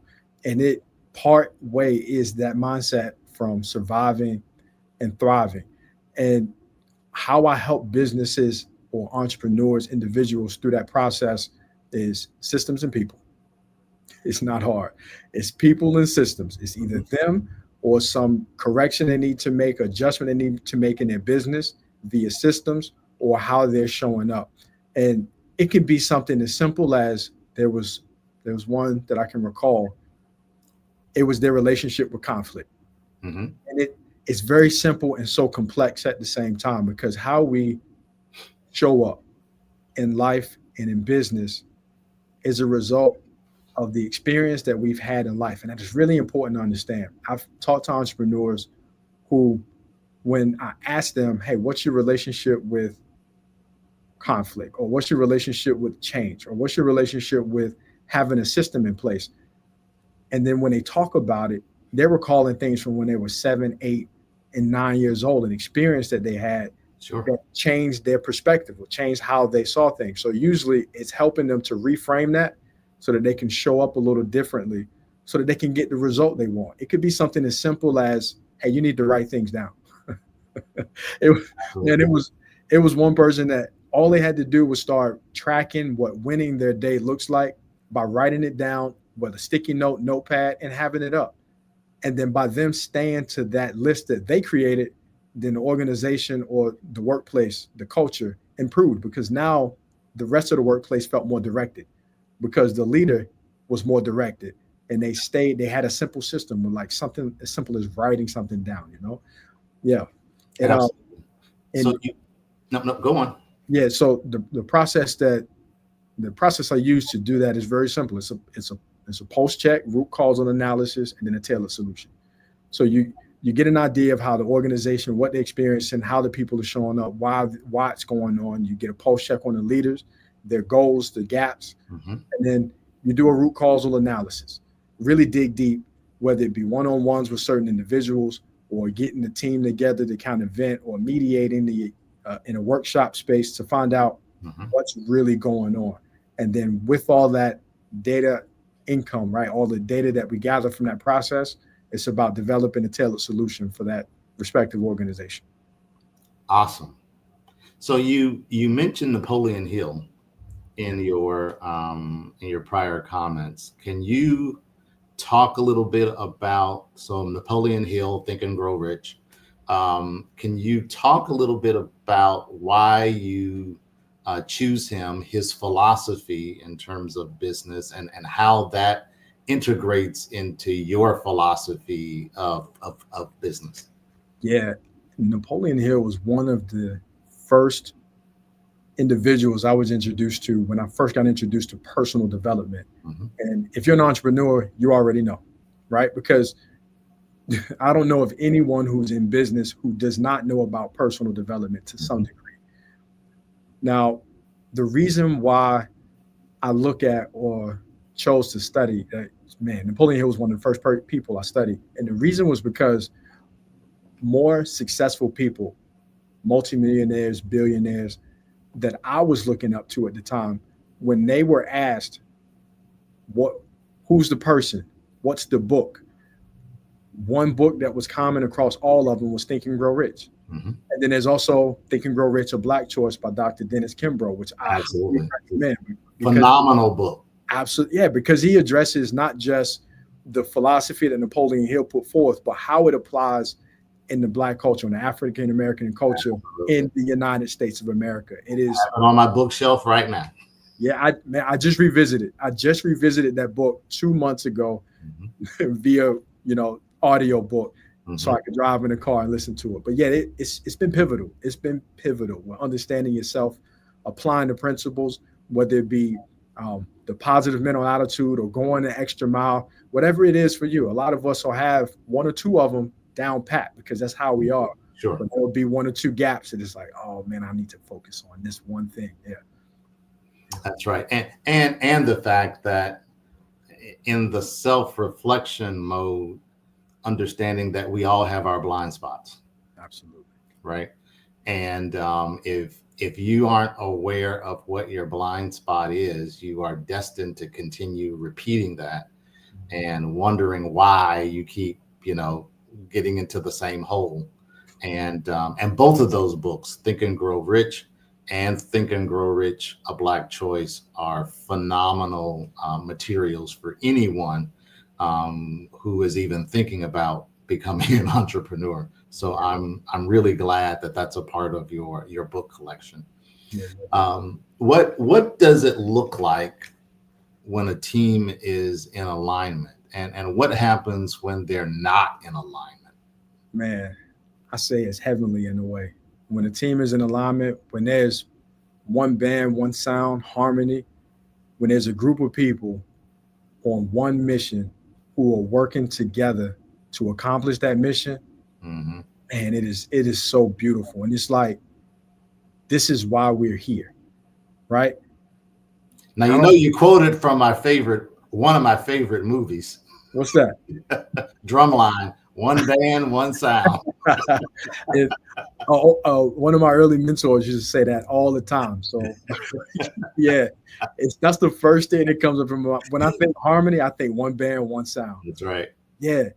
And just in that concept, I'm gonna pause there for a second, because that concept in itself, when you look up and define the word harmony, when you look at Merriam-Webster, yeah, I don't know what Google says. Google might tell you something different. Mm-hmm. but I know the Merriam-Webster definition is when there's a lot of different sounds that come together to create one harmonious effect, right? So it's not that we're all the same person. It's not that we all have the same style or the same approach, right, but it's that we all come together for the common goal. And oh man, the end result and the process is just so gorgeous, because you see people filling gaps and filling in where they need to, and just showing up in their true, authentic self. And, you know, the opposite, when it isn't the case, of course, it's hellish. It really is. There's a lot of gossip. There's a lot of conflict. There's a lot of tension. You know, there's a lot of stress, draining on the individual in the workspace or in an environment. And ultimately, it's unproductive. Yeah. You know, it just sucks. And I know we all have, at some time in our life, whether it have been at home, at work, it could be, you know, wherever you congregate for your respective religion, whatever it is, have experienced some degree of that, right? That contentious kind of environment. Yeah, absolutely. So when you get those dissonant tones, and in music we talk in terms of harmony and also dissonance, right? So when you get those dissonant tones, how do you bring them back in alignment to create harmony? Yeah. So to be direct, because that's my style, right? Sometimes you can't. Just to be honest, you can't always. You can lead a horse to the water, but you can't make them drink. Right. And some people are just so far gone. And when I say so far gone, so far removed from the mission, or so self-absorbed, or they are so hurt or so traumatized that it's not impossible, because I don't believe that. But as business owners and entrepreneurs, we have to be mindful that while we are in the business of people, because we all serve people to some degree. Sure. We're not therapists. Yeah. Right. So, and then at the end of the day, when we're in business, we have to turn a profit. Right. And if you're a nonprofit, you have to make impact. Right. And if that person is counter to that, if they're creating that contention and they won't come around, then you might have to get rid of them. That's just what it is. Mm-hmm. But there's sometimes a small adjustment that can be made. And most often, it's usually a misunderstanding. Mm-hmm. The person lacks knowledge or the understanding of a vision or a directive or a project. And then all of the negativity they experience or think of, they express it through however they express it, whether it be they start to gossip, or they start rumors, or, you know, they stop working, like they're not as productive. Usually when you can tie that person back into that vision and get them in alignment with that, then you get better results from that person. And then it changes the workplace and the environment. And then, you know, leadership matters so much. Absolutely. Leadership matters so much.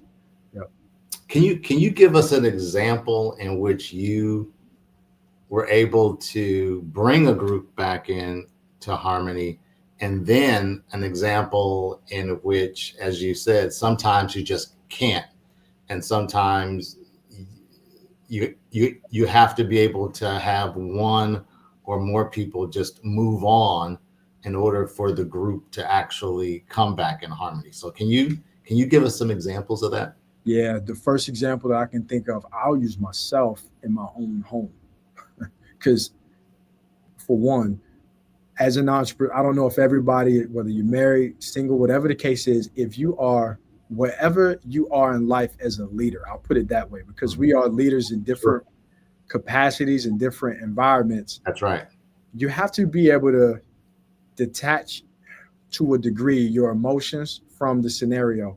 That's right. And something that I used last night was covenant.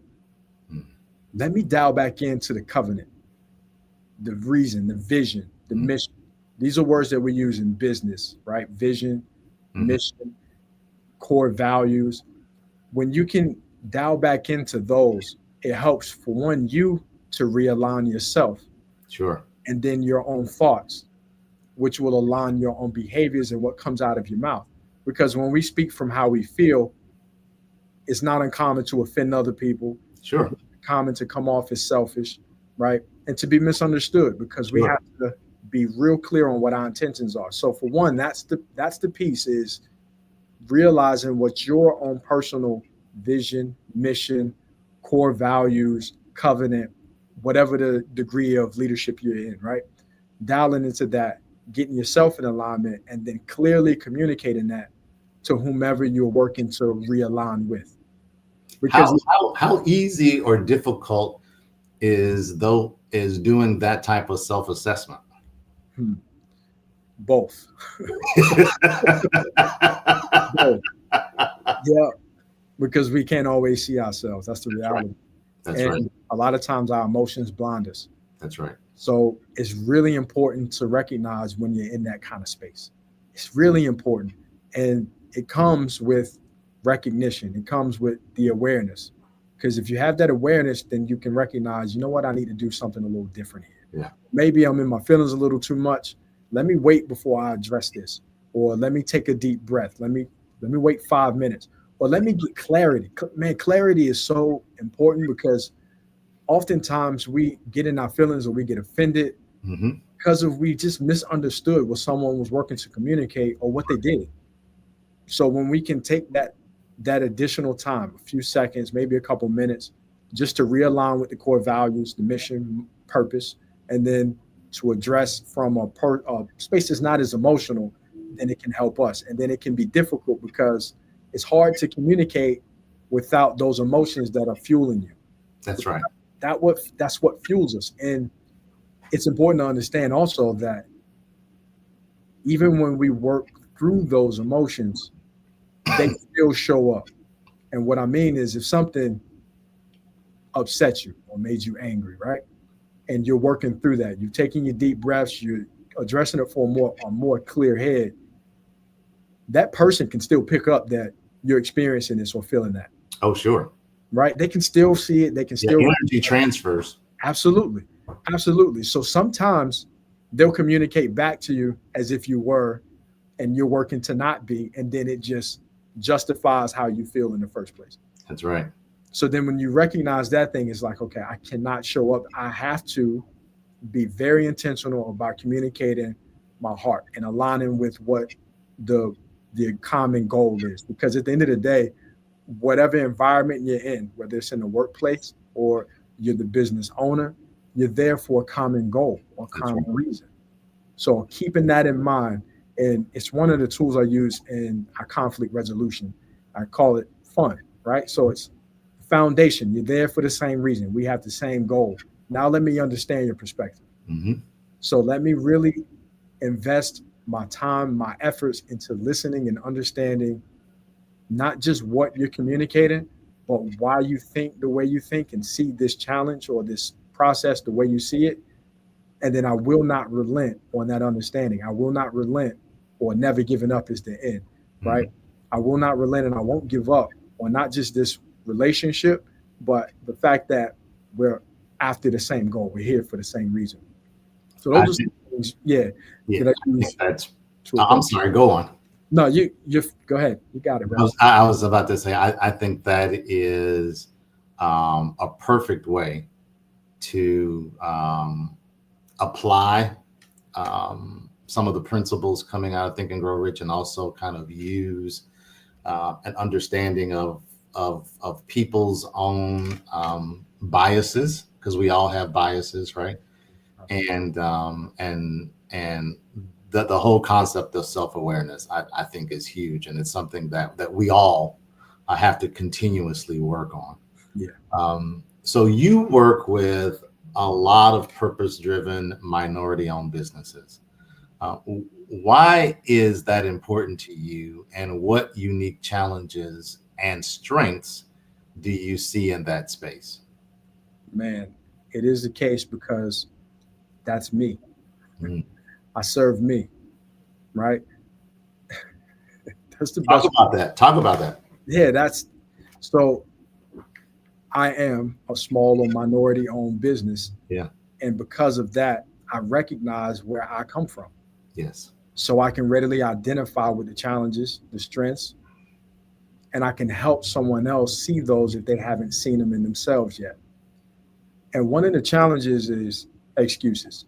And everybody makes them. Sure. But within the African American community, we have a very unique set of excuses, right? And while they may be valid to some degree, it's also important to recognize that I'm here right now. And this is something that I've always, as long as I can remember at least, I've always kind of taken on, is I've always been able to identify whatever happened in the past, whatever scenarios transpired, or whatever happened to result in this season or this time. The fact remains that I'm here right now. That's right. And I can't change history. That's right. So what I have to do is look at where I am right now and look at where I desire to be, and then make the adjustments and focus on what I can control. That's what I have to do, right? So that's one thing that I'm really adamant about helping other minority-owned businesses and seeing if that's a challenge for them, and then also helping them see the strength in that is the perseverance. That's right. There's so much perseverance and determination and tenacity that comes from that type of environment that you have no choice. A strength, and I was thinking about this the other day and was communicating it as well, a strength that's developed not on purpose, but by requirement. I have to be this strong. I have to take things this way because it's a requirement. And if I don't, then I can't make it. I won't succeed. That's right. So recognizing the strength in that and then moving forward with it, pressing forward with it from a humble space, though. That's right. Is really important. I think that's a phenomenal answer. There's another book called "Why Should White Guys Have All the Fun" by Reginald F. Lewis, who was the first Black man to run a $1 billion enterprise. Oh, wow. And many of the principles that you're talking about, he also mentions in his book. As a matter of fact, people may know the name Beatrice Foods. They were a European consumer-based food company. His private equity company actually bought Beatrice Foods back in the 1980s, and that's how he actually became the first Black man to run a $1 billion company. But one of the things that he talks about in his book, Harvard trained lawyer, one of the things that he talks about is the fact that yes, he encountered prejudice, but he never let the prejudice define him. Absolutely. Right. He always, he would say if he didn't get a deal, and he knew that a part of him not getting that deal was because they didn't necessarily want to deal with someone of color. Right. But he never used that as an excuse as to why he failed. He would always say to himself, okay, that didn't work. What can I do better? Right. Right. And that positive mindset, I think, is extremely important because, to your point, we all encounter adversity for various different reasons, right? We encounter adversity, but we can't let adversity define us, right? That's the key thing. Yes. And in that same vein, what one mindset shift do you see that you use to help your clients make that completely changes the game for them? So when you look at taking on a client and you see kind of where they are and where they need to go, what's the mindset shift that you see most have to make in order to get to that next level? Yeah. One of the bigger ones is your biggest strength is your biggest limitation. Yeah. And the flip side is true as well. Your biggest limitation can be your biggest strength. So it's about dialing in and recognizing what part of me makes me who I am. Yeah. And it ties all the way back into what I mentioned before. The part that was missing in business for me was me. I was missing from it because I was approaching it from a more corporate standpoint. And that can be a challenge if you've come from corporate America and you're starting your own business. Sure. You're looking things at a more mechanistic perspective versus this is an extension of me. So helping those entrepreneurs and business owners recognize that, yes, you're a phenomenal person. You have phenomenal energy. You're very optimistic.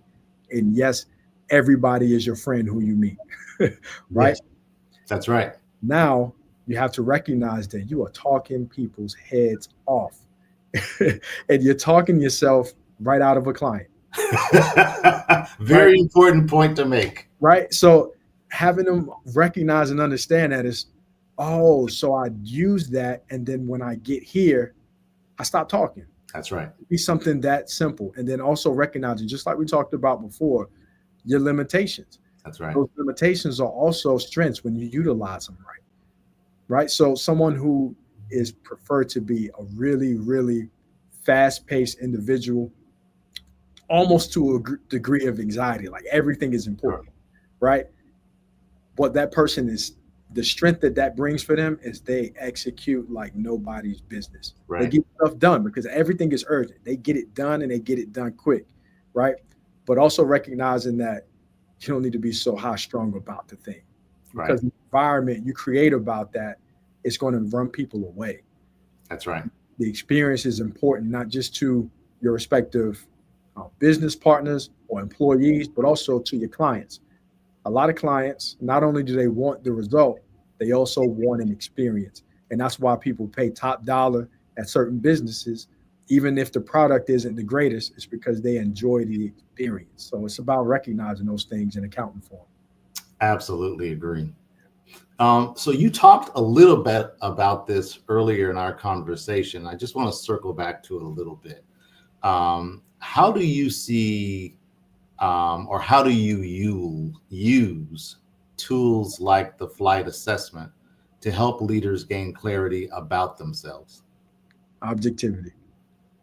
And it's important because not only do we have bias, but that filter or those filters that we have when we are speaking with or trying to or working to receive feedback, input, instruction, direction, coaching, however you want to look at it, consulting from another individual, we're also viewing them through a filter and we're receiving everything from them through a filter. That's right. So when they have a tool that they answered the questions, and I love pointing out, I was like, look, according to how you answered these questions, it's not what I'm saying about you, right? It's not what I think about you. That's right. Not what so-and-so said about you, according to how you answered these questions. So you determined this, no one else. According to this is how this is. And this, now that you recognize that or that you accept that, this is how other people receive or view that. And this is how you're showing up. Now, this is some ways that you can make some adjustments. And oftentimes it's more readily received when it's from that objective perspective. So yeah, that's definitely how we use it. Absolutely. And wonderful tool. Yeah. Wonderful tool. For sure. Alonzo, how can people get in contact with you? Reach out to me via phone, email. So my phone number is 757-799-1936. Again, 757-799-1936. And you can also reach out to me via my email address, which is wisecounsel, just like it sounds, at thesm.org, thesm.org. Those are the easiest two ways to reach out to me. Also, Zo Avents or ZO Avents on Facebook, Instagram. And hey, reach out, connect, instant message, call, text, whatever's most comfortable for you. Alonzo Avents, it has been an absolute pleasure speaking with you this evening. And remember, genius is common, and I'll see you on the other side.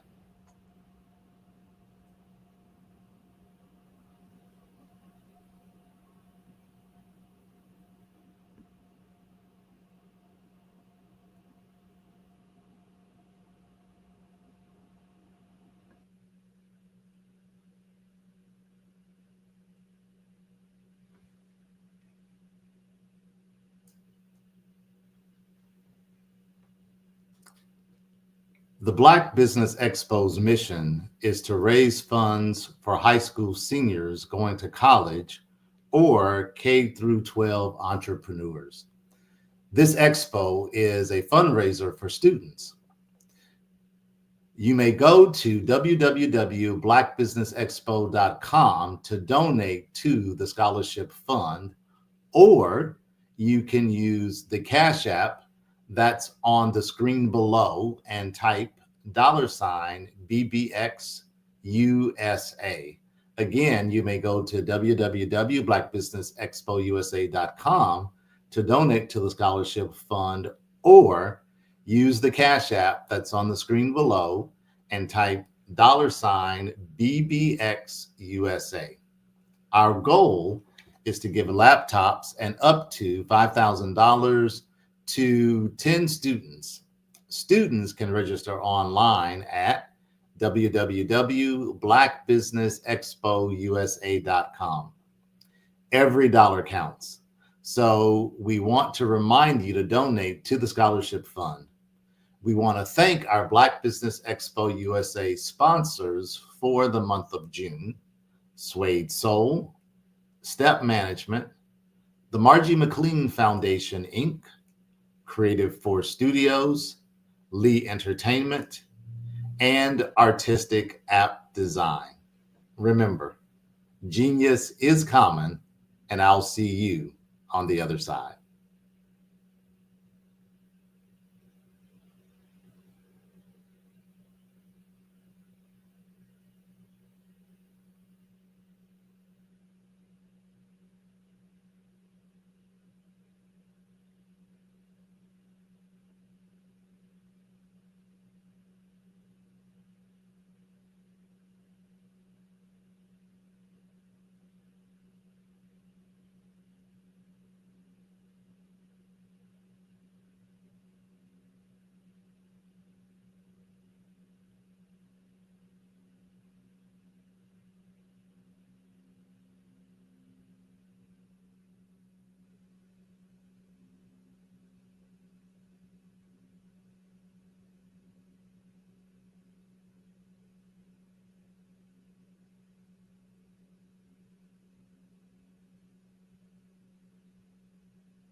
I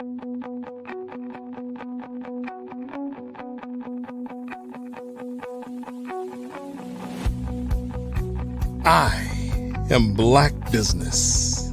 From the moment I wake until the time I sleep. Yes, I am Black Business.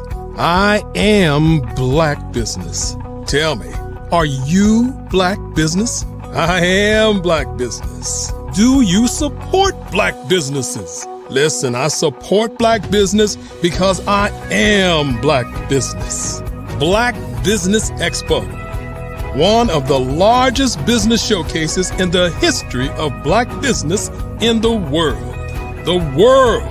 Sign up today at www.blackbusinessexpousa.com or call 919-308-9090. I am Black Business.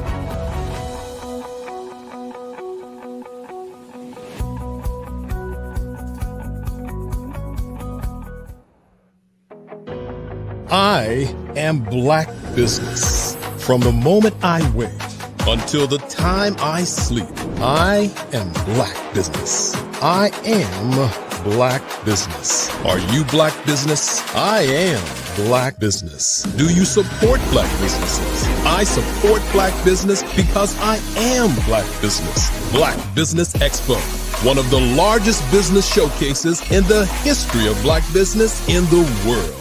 Sign up today at www.blackbusinessexpousa.com or call 919-308-9090. I am Black Business.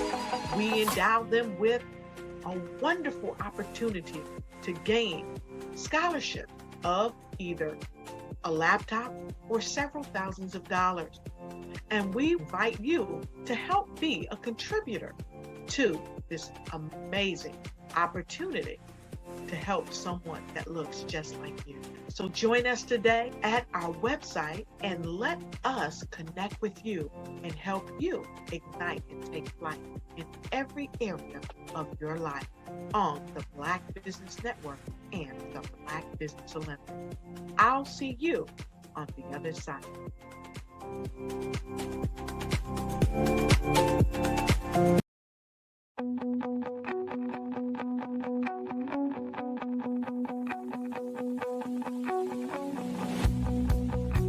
I am Black Business. From the moment I wake until the time I sleep. Yes, I am Black Business. I am Black Business. Tell me, are you Black Business? I am Black Business. Do you support Black businesses? Listen, I support Black business because I am Black Business. Black Business Expo, one of the largest business showcases in the history of Black business in the world. The world! Sign up today at www.blackbusinessexpousa.com or call 919-308-9090. I am Black Business.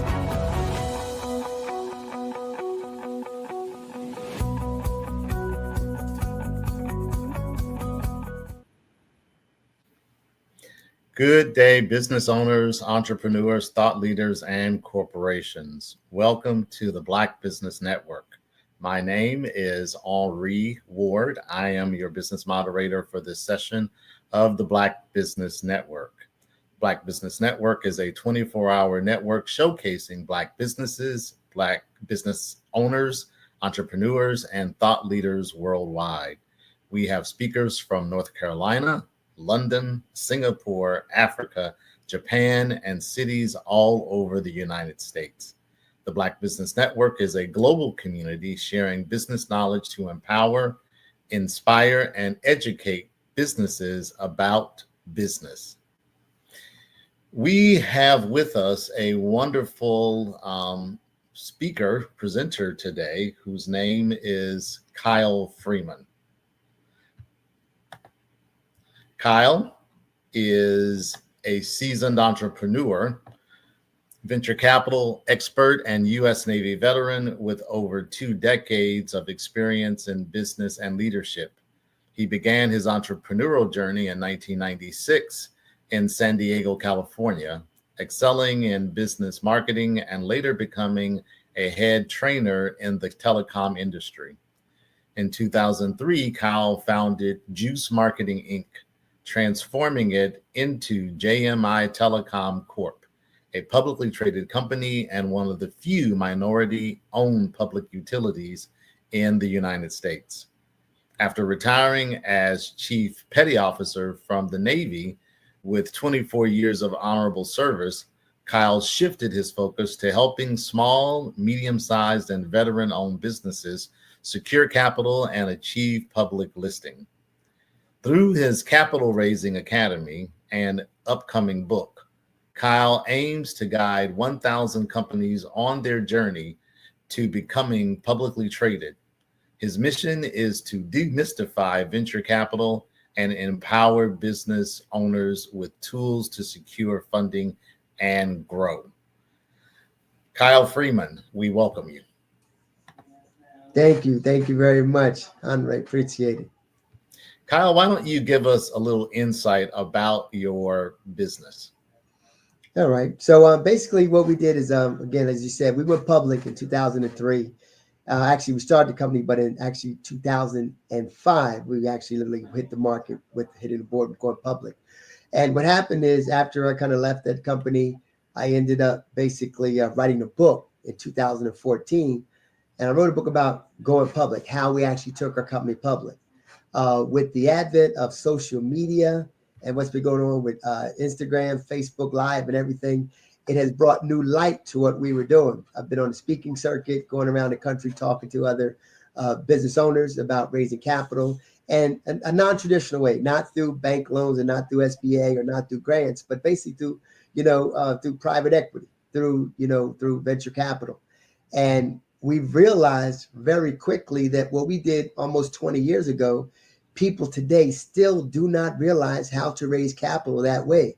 They're usually going to go to the bank. They're going to need some kind of collateral. They're going to need a credit score or a PG, personal guarantor, or they're going to go to an SBA, have to jump through hoops, or they're going to try to get a grant.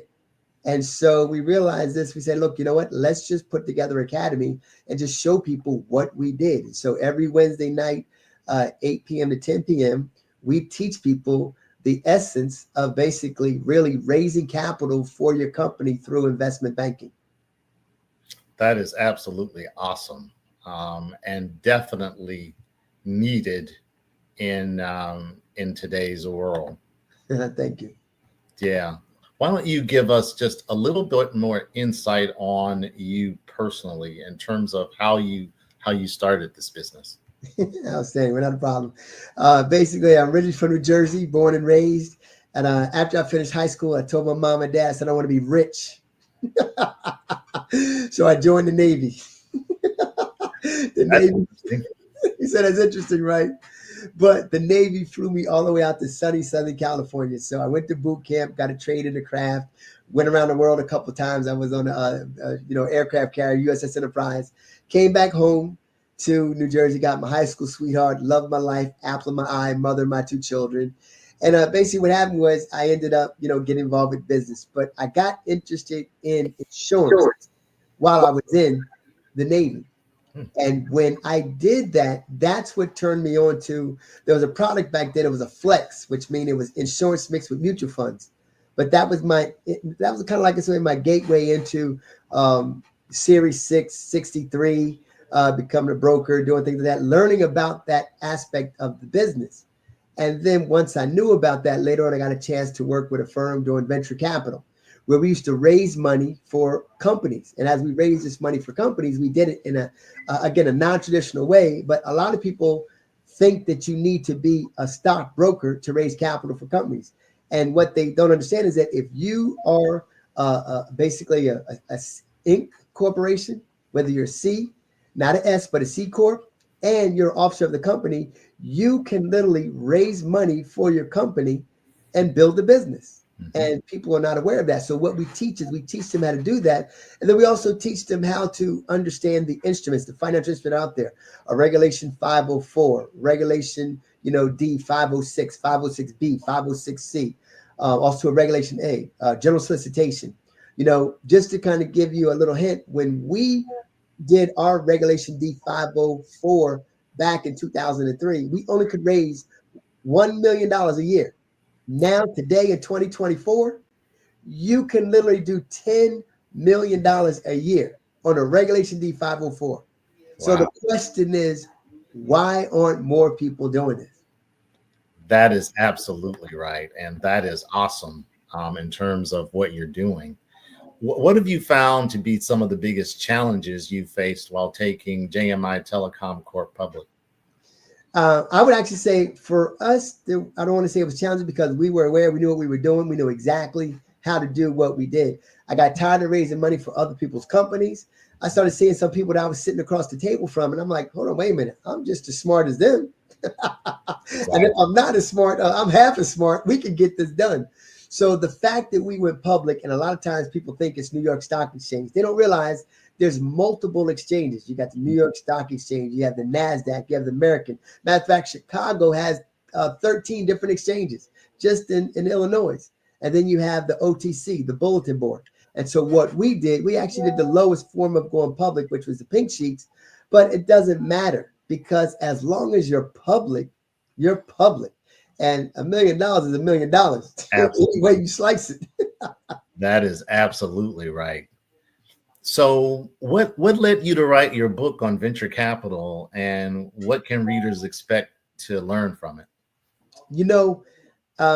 Actually, I read what happened is what I went through. I got sick, and I'll share with people that, a lot of times I was so determined. I was so motivated on, taking the company public, and I put so much into it. And what happened is there was a book that I got a chance to read. If you haven't heard about it, it's called Why Should White Guys Have All the Fun? By Reginald Lewis. Awesome book. I love it. Awesome. Once I read that book, I was on target to make sure nothing stopped me from taking my company public. And going through that, sometimes you go through stress and things and stuff like that. And that's what happened to me. And I realized that, all the money in the world wasn't worth my health and wasn't worth my family. So I pulled back. And then what I did was I ended up just writing a book because that was therapeutic to me.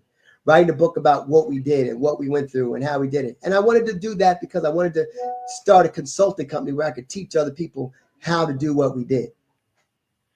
That's awesome. The book, Why Should White Guys Have All the Fun? It is a phenomenal book. I would recommend that book to anyone of any age. It is absolutely phenomenal. Yeah. How does your capital raising academy help business owners secure the funding that they need? Oh, well, I'm glad you asked. A lot of times when we talk to business owners, they are not aware of the financial instruments that are out there called a PPM, a private placement memorandum. So we educate them. We have 12 different modules, and every week we go through a specific module. So we teach and we educate on that. Now, this is stuff you're not going to learn in school. And I tell people, look, I didn't go to the Wharton School of Business. I didn't go to Duke, business school, or I didn't go to Harvard, or North Carolina or whatever, Yale, School of Business. I learned through hard knocks. I was backdoored in, got in through some folks. I'm going to be flat honest with you. And I was just smart enough to stay at the table. My partners and I, we basically learned from Jewish folks that taught us what's going on. Mm-hmm. And if you ever seen that movie Boiler Room, we actually learned from those people that made that movie. That movie was made based on people that taught us. And it actually, we did it. But from there, what we would do is say, hey, look, you know what? We can do our own thing now. So we had all the relationships. We had all the contacts, all the resources. And we just did it because nobody told us we couldn't do it. That is absolutely phenomenal. What a wonderful story. So from your opinion, why do most businesses fail in their first 5 years, and how can access to capital prevent this? Well, there's actually a survey that's out there, and it says that most businesses, not just minority business, but most businesses fail within the first 5 years. Mm-hmm. And out of that percentage, it's because of what? A lack of funding. Right. So when I talk to people, and I remember one time I had a buddy of mine, we were in San Diego, great idea. He took his 401k and he put it into his own business. It was his lifelong dream to do his thing. It was a pizza shop. And he had a very unique pizza, and it was great, and it tastes good, and he did sandwiches. And I remember when he got into this place, and he was on a main strip in San Diego. If anybody's been to San Diego, El Cajon Boulevard. And I remember sitting down, eating that pizza, as good as it was, and the sandwiches, as great as they tasted. He's going to have to sell a whole lot. I almost said a bad word. Sorry about that. But he's going to have to sell a whole lot of pizzas and a whole lot of sandwiches to stay in this facility. And guess what? 6 months later, guess what happened to him? Yeah. He was gone. So think about it. His 401k is now gone. Right. Life savings is gone. Right. And his dream is gone. And what's he do? He goes back to work for a company, being a cook or a chef, and dreams. And if he had a resource, or if he knew, besides trying to go to the bank, because he probably tried to go to the bank. Sure. And they turned him down because his credit score wasn't there, or he didn't have collateral. You know, he couldn't get a grant because he didn't fit into the square peg with the round hole. Right. So basically, here it is, his lifelong dream, and he's done. Yeah. Yeah. And that story repeats itself over and over and over again, regardless of color. Exactly. It definitely repeats itself. And this is actually a follow-up question directly speaking to that. So what advice would you give to entrepreneurs considering venture capital as a funding option? I would consider them to get into our class, get educated before you get out there. Don't swim in this water because it is shark infested. Yeah. All right. And if you don't have the proper protection, you can get taken by some of these sharp people that are out here. So understand, get educated, learn about it. You know, we do a course, you know, I give the information to everybody, but you can get on there, you can learn. And then after that, after you go through our course, you know, just because you went through one step, I mean, you're going to learn how to take company public. You know, people say, hey, I bought your book and I don't know how to take company, because I'm 30 years of doing this. You're not going to learn and reading a book over a weekend. Exactly. You know what I mean? You know, get expert advice, seek legal counsel, you know, but work with people. And I always share with folks, you know, work with people that have done. And then what we actually also do is, after you finish our course, we allow them to become an affiliate with us, partner with us. Let us help you work with other companies and basically bring them to us. We'll show you what we're doing. You can see how we're doing a Regulation 504 or a Regulation A or whatever we're doing. But we teach people how to do it, and then you can learn how to do it. And then if you go off on your own, we're partners. It doesn't matter. The thing that I see most about us as a people, we're all scrambling over the same $5. That's right. We're fighting over the same $5. Yet Elon Musk, the richest man in the world, what is he doing? Raising capital. That's right. That is exactly right. Tell me how your military background influenced your business and your entrepreneurship. Great question. Great question. You know, I'm a kid from Jersey. You know what I mean? And when I got there, don't get me wrong, my mother and father taught me right from wrong, you know, taught me good versus bad. But one of the things that the military instilled in me was discipline. Yeah. And once you can understand discipline, you know, business is all about discipline. It's all about time. It's all about, you know, making sure that you hit your deadlines, you hit your marks, you do what you need to do. So in the military, it gave me a sense of, you know, accomplishment. I could get anything done. When I would step out on that aircraft, there was nothing, no way in the world he's going to stop me from fixing that obstacle. I was going to go over it. I was going to go around it. I was going to go through it, under it, but I'm going to get the job done. And especially when you go overseas, because when you go overseas, there's nothing that's going to stop you from getting back home. That's right. Nothing, no matter what's going on. Never leave the other man behind. So nothing is going to stop us. That right there, I believe, is determination and effort that I needed, that when I started business, it was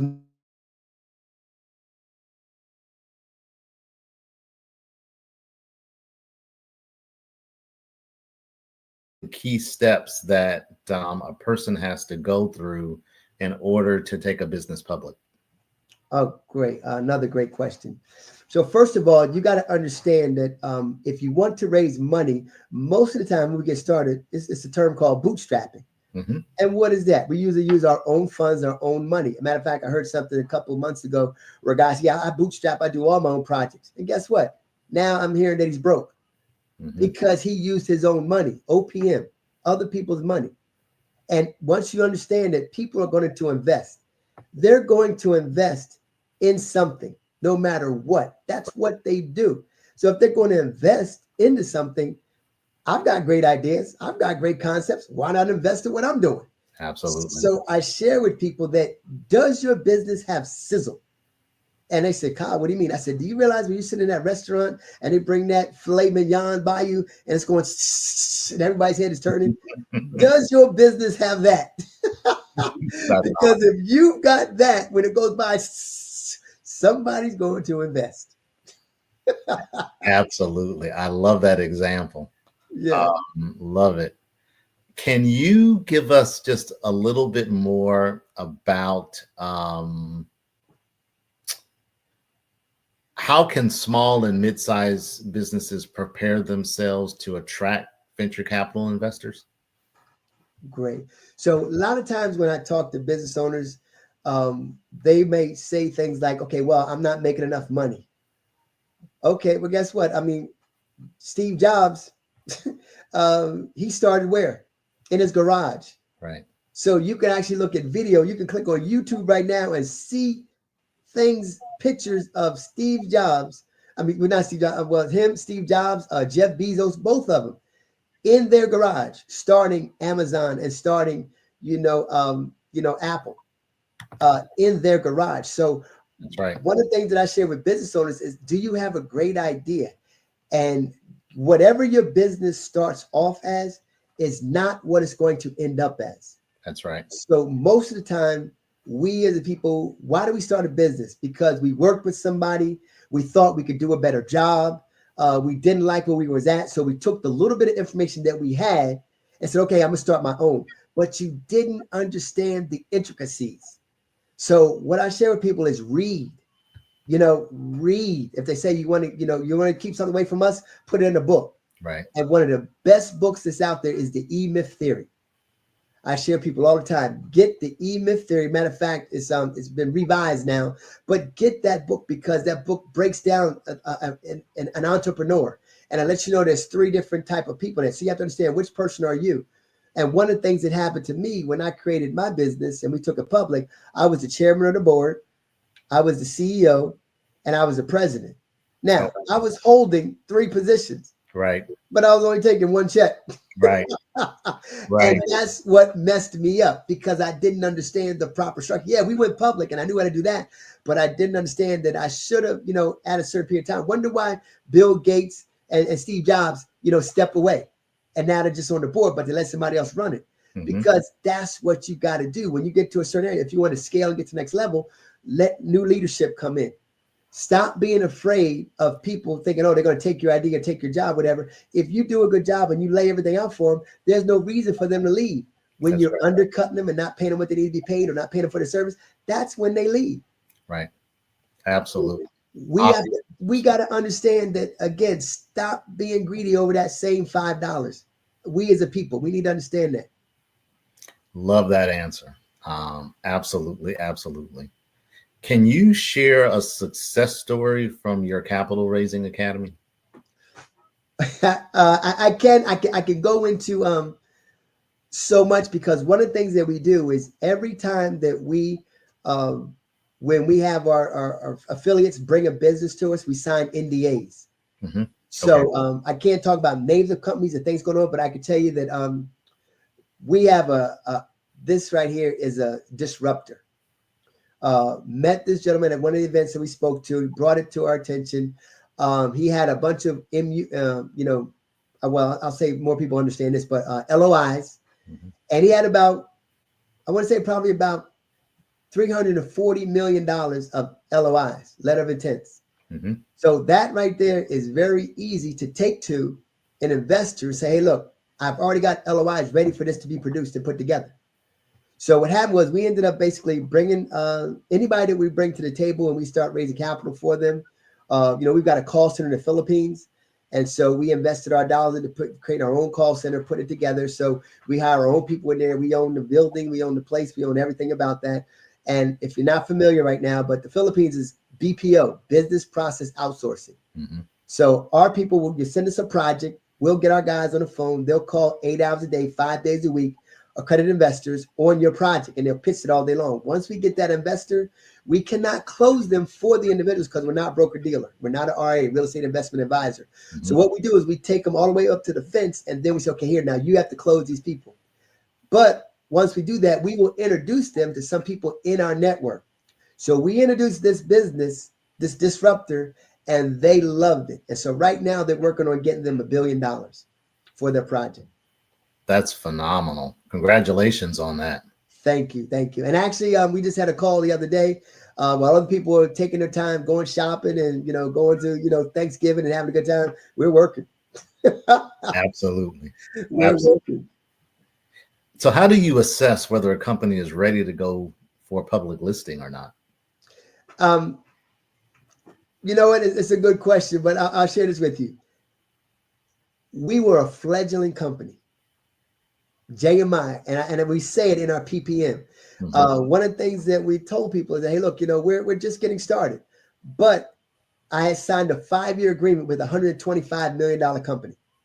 So when I signed that agreement, we showed people that, look, this is not our product, but we got an agreement. So guess what? If this company can believe in us and they're a $125 million company, what's your $500,000 going to do? It's just going to help push us forward. What's your $1 million going to do? What's your $3 million going to do? Help push us forward. And what it did, it basically helped us not only just go forward, but then it started having us seek, and I call it MPS, multiple product sales. We started looking at other things to get into. I share with people, when you have a business and you're so tied up in that business, most of the time we get tied up in that one business because, again, we don't understand in that book, the E-Myth Theory, you've got to be looking. So I share with people, one of the departments you should be setting up is a research and development department, looking for other things, looking for other stuff. Because if you just focus on your business, what happens if the economy crashes? What happens if we get another COVID? What happens if something go down? What happens to your business? You're done. So you want to be able to be looking out for stuff that's coming down the pipe, things that's happening, and then putting money towards that or building something towards that research and development. And I just share that with businesses to help them out so they can understand that, because they think right now, that every day is going to be good. Every day the sun's going to shine. One day you're going to hit that valley. And when you hit that valley, you need to be ready to, shift gears and go in another direction so that everything doesn't go down. That's exactly right. Great advice. Tell me, what industries do you see as the most promising for venture capital investment today? Oh, wow. That is an outstanding question. I'll put it like this, Andre. When I talk to people, everybody's got the prettiest baby.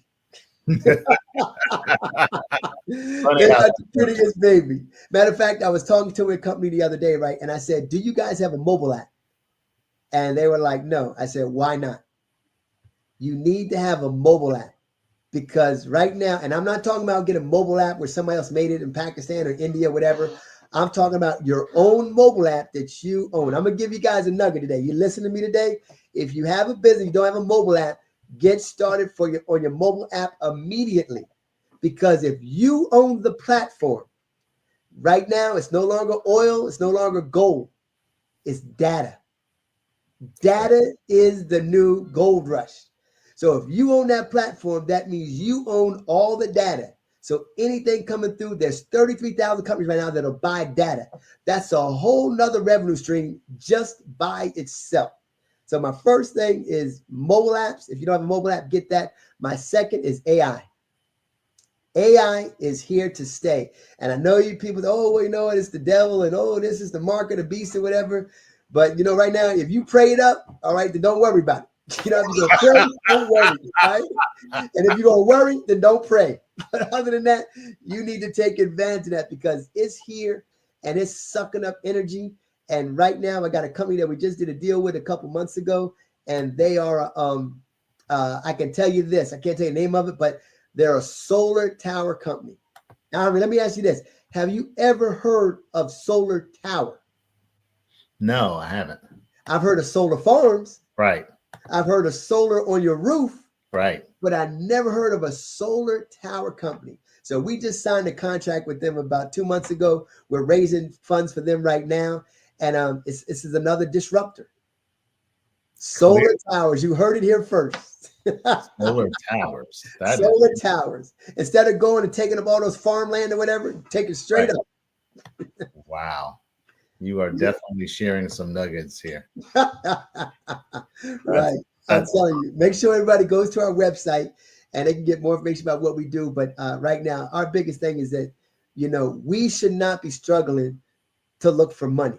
Yeah. Okay. And I hate to say that, but, in 2012, President Obama signed the Jobs Act. Now, most people don't even know what the Jobs Act is. They think that, it's open for jobs. No. Jobs, JOBS, stands for Jumpstart Our Business Startups. So what does that mean? That means now you've got the ability to go ahead and jumpstart. So this created Kickstarter. This is what created GoFundMe. And I need to let everybody know, GoFundMe is not for funding funerals. That's not what it was put together for. I love that. Say that one more time. Yes, GoFundMe was not put together for us to go fund funerals. Do you realize that GoFundMe takes 30% of whatever comes in? 30%. My goodness. They have became billionaires off of us dying and putting up GoFundMes. Right. So they need to understand, get yourself some insurance. Don't be going to GoFundMe.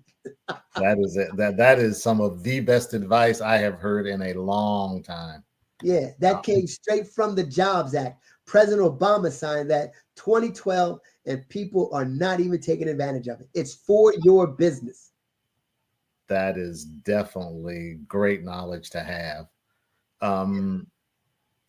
Tell me about what lessons you learned from your early days in business marketing that still apply today. Oh, wow. Network.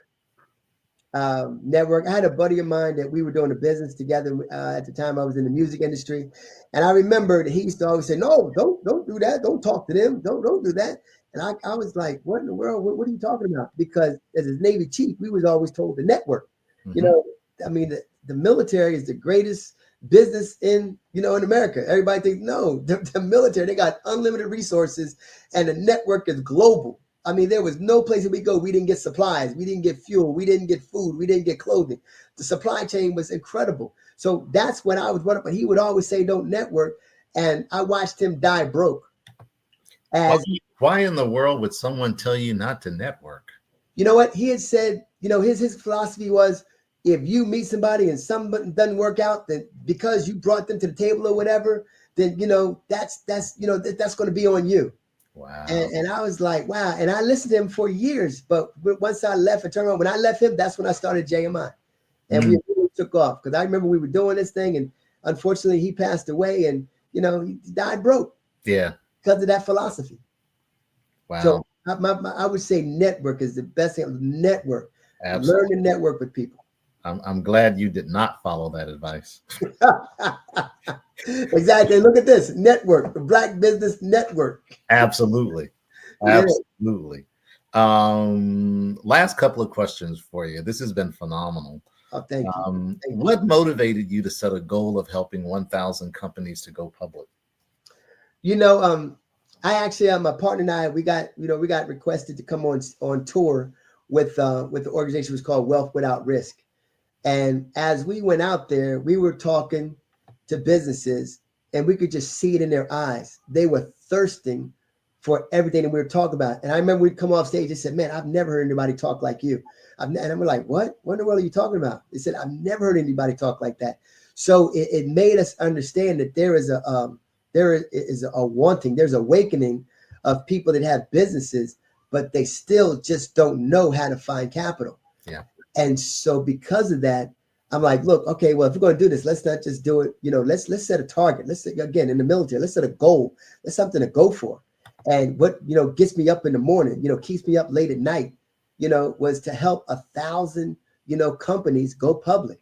Mm-hmm. See, Andre, when we went public back in 2005, there were 14 minority-owned companies that were publicly traded. Mm-hmm. Today in 2024, there's only 6. Mm-hmm. And none of them are women-owned. Right.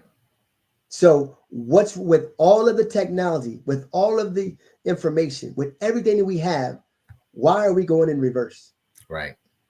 And I'll be honest with you, I didn't want to get out here. I didn't want to talk about this stuff. I didn't want to share because the financial world, especially in private equity or, investment banking, it's a small niche group of people. Sure. And that's how it was back in the day we were doing it. But now I just said, look, if it's got to be, it's up to me. That's it. That's exactly right. Outstanding. Yeah. We've had a political movement. We've had a social movement. We've had a civil rights movement, but we've never had a financial movement. That's right. And you're absolutely right. If it's going to be, it's up to me. Absolutely. Just one or two last questions for you. This has been absolutely wonderful. So glad that you came on the Black Business Network. How can aspiring entrepreneurs join your capital raising academy or access your resources? Thank you. Thank you so much. They could just go to our website. Our website is www.capitalraisingacademy.com. Once again, www.capitalraisingacademy. And they could just go in there and they could see through the website and they could get signed up. Again, we do 12 modules. So that's about 3 months worth of teaching. And then after that, they want to get, again, they could just go through the course again, but then they just basically pay a fee just to basically, not as much as when they signed up, but just go through just to learn it. We've had people that go through the course 3 times. They say, man, you put out some good stuff, but I'm coming through again because I just want to make sure I got it. Like, okay, no problem. And then we give them the ability to become an affiliate with us. So they become an affiliate and they can start bringing businesses to us. And as we work together as partners, teaching them, okay, hey, look, what do you think you should be doing with this business? Which regulation you think you use? Hey, Kyle, I think we should use a Reg D 504. Why? They're only looking to raise $1 million. They're only looking to raise $5 million. Mm-hmm. Okay, well, what's the max that they could raise? Well, with a 504, we know they can raise a maximum of $10 million. Very good. Okay, all right, hey, look, right now we feel that this company they want to raise unlimited. Okay, so let's do a Regulation D 506C. What is that? Unlimited raise, accredited investors only. And oh, by the way, general solicitation. General solicitation, what does that mean? So you can advertise on Facebook, Instagram, TikTok. You can put it in a magazine, Wall Street Journal, Business Report, DuPont Registers, whatever. You know what I mean? But we teach business how to do that. And they're like, wow. Now think about it. All of this came out because of the Jobs Act. Because when we were coming up, you could not do general solicitation. So can you imagine, you might be looking at Instagram and somebody says, hey, invest in my real estate development project and go right here. We're doing a Regulation A. And you might have seen that, but they don't know what it is. You will after you finish our class. Kyle Freeman, this has been absolutely awesome. Thank you so much for coming on the Black Business Network. Want you to give your website one more time and any last comments you'd like to share. Outstanding. Great. Thank you guys for having us here. Dr. Eric Kelly III. Once again, the opportunity is phenomenal. Thank you so much. We appreciate that. Andre, what you've done for us, those incredible questions. You made us look good. Our website is www.capitalraisingacademy.com. Once again, that's www.capitalraisingacademy.com. And also, I'm going to leave a link with you guys, all right, that you're going to be able to actually promote it and push it out. But basically, this link is my partner and I, where we did a free masterclass, and people can just go to the website, click, and you can listen to it. You can listen to it over and over and over, and we actually teach people how we literally took our company public. All right, so that'll be a gift that I'll leave with you guys, and I'll put that in the chat. Outstanding. Thank you so much, Kyle Freeman, for sharing lots of wisdom and knowledge with us. Thank you. We look forward to working with each and everybody and helping them out. And thank you guys so much for having us here. We appreciate you. And what you guys are doing is fantastic. Continue to keep pushing these businesses. We look forward to it. You as well. Thank you. All right. Bye-bye now. Bye-bye.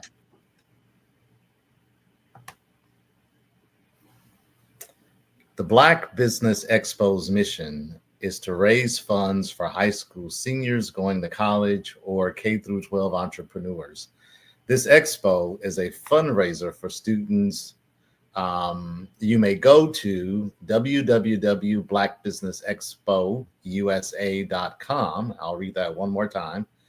www.blackbusinessexpousa.com to donate to scholarship fund or use the Cash App that's on your screen below and say dollar bbxusa.hour. That's dollar bbxusa.our.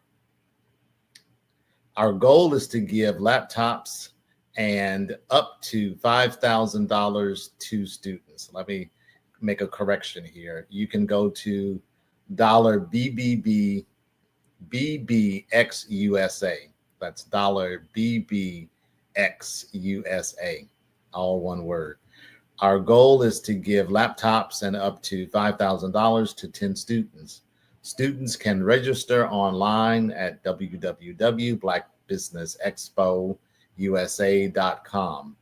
Every dollar counts, and so we want to remind you to donate to our scholarship fund. We want to thank our Black Business Expo USA sponsors for the month of November.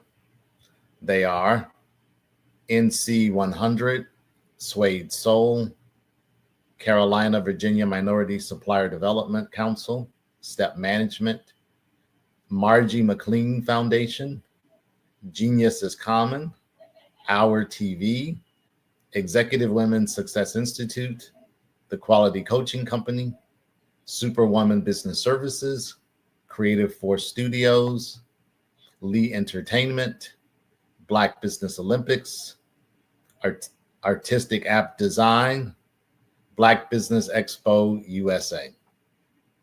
Genius is Common, and I'll see you on the other side.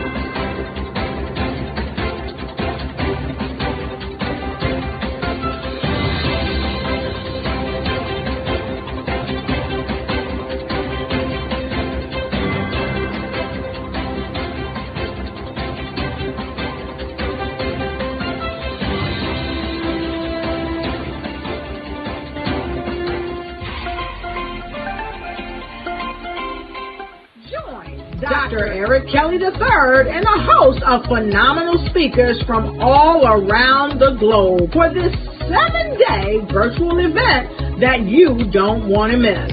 The mission of the Black Business Expo is to raise scholarship money from kids all the way from high school, all the way from college. The Black Business Olympics is one of the largest Black business showcases in the world. It is an opportunity for businesses and companies to showcase their businesses globally. We are going to be giving away laptops up to $5,000 away to students. Again, I'm Olivia Appleberry, the founder of 2 Cents Finance and one of the speakers for the expo. I am so excited to see you there. For more info, go to www.blackbusinessexpousa.com or call 919-308-9090 and hope to see you there. I am Black Business. From the moment I wake until the time I sleep. Yes, I am Black Business. I am Black Business. Tell me, are you Black Business? I am Black Business. Do you support Black businesses? Listen, I support Black business because I am Black Business. Black Business Expo, one of the largest business showcases in the history of Black business in the world. The world! Sign up today at www.blackbusinessexpousa.com or call 919-308-9090. I am Black Business. I am Black Business. From the moment I wake until the time I sleep. I am Black business. I am Black business. Are you Black business? I am Black business. Do you support Black businesses? I support Black business because I am Black business. Black Business Expo, one of the largest business showcases in the history of Black America in North Carolina. Join Dr. Eric Kelly III and a host of phenomenal speakers from all around the globe for this 7-day virtual event that you don't want to miss. The mission of the Black Business Expo is to raise scholarship money from kids all the way from high school, all the way from college. The Black Business Olympics is one of the largest Black business showcases in the world. It is an opportunity for businesses and companies to showcase their businesses globally. We are going to be giving away laptops up to $5,000 away to students. Again, I'm Olivia Appleberry, the founder of 2 Cents Finance and one of the speakers for the expo. I am so excited to see you there. For more info, go to www.blackbusinessexpousa.com or call 919-308-9090 and hope to see you there. I am Black business. From the moment I wake until the time I sleep. Yes, I am Black business. I am Black business. Tell me, are you Black business? I am Black business. Do you support Black businesses? Listen, I support Black business because I am Black business. Black Business Expo, one of the largest business showcases in the history of Black business in the world.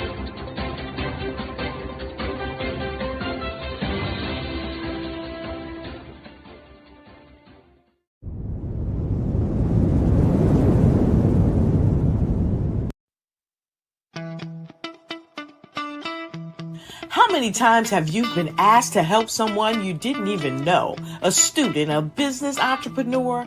Or did you ever even ask, where did they end up? That business, that friend, that entrepreneur. Well, just maybe they ended up in a gang, bankrupt, homeless, or worse, dead. Maybe they turned to crime, drugs, and alcohol. Did you ever wonder? Did you destroy their dream, or was your life always so easy? At the Black Business Olympics, we started a movement to help students complete. Give them hope and foster success. Help them to leave their dreams of providing laptops, computers, and up to $5,000 in scholarship funds. Today, we ask you to help a student, a business owner, or an entrepreneur to realize their dream by sponsoring them, supporting them, and buying from them. Consider this. With $1.6 trillion in our Black community, we only ask for a small donation for our students, our businesses, and our entrepreneurs. And you can change a life today. So I ask you, what are you going to do? Sit on the sideline and watch our students in high school be losers, miss out on their dream from lack of resources? Or are you going to donate to the movement and change their future and yours as well? Give us a call today at 919-308-9090. Change their life by investing with action to the Black Business Olympic Fund. The Black Business Olympics, one of the largest business showcases of Black business in the history of the world.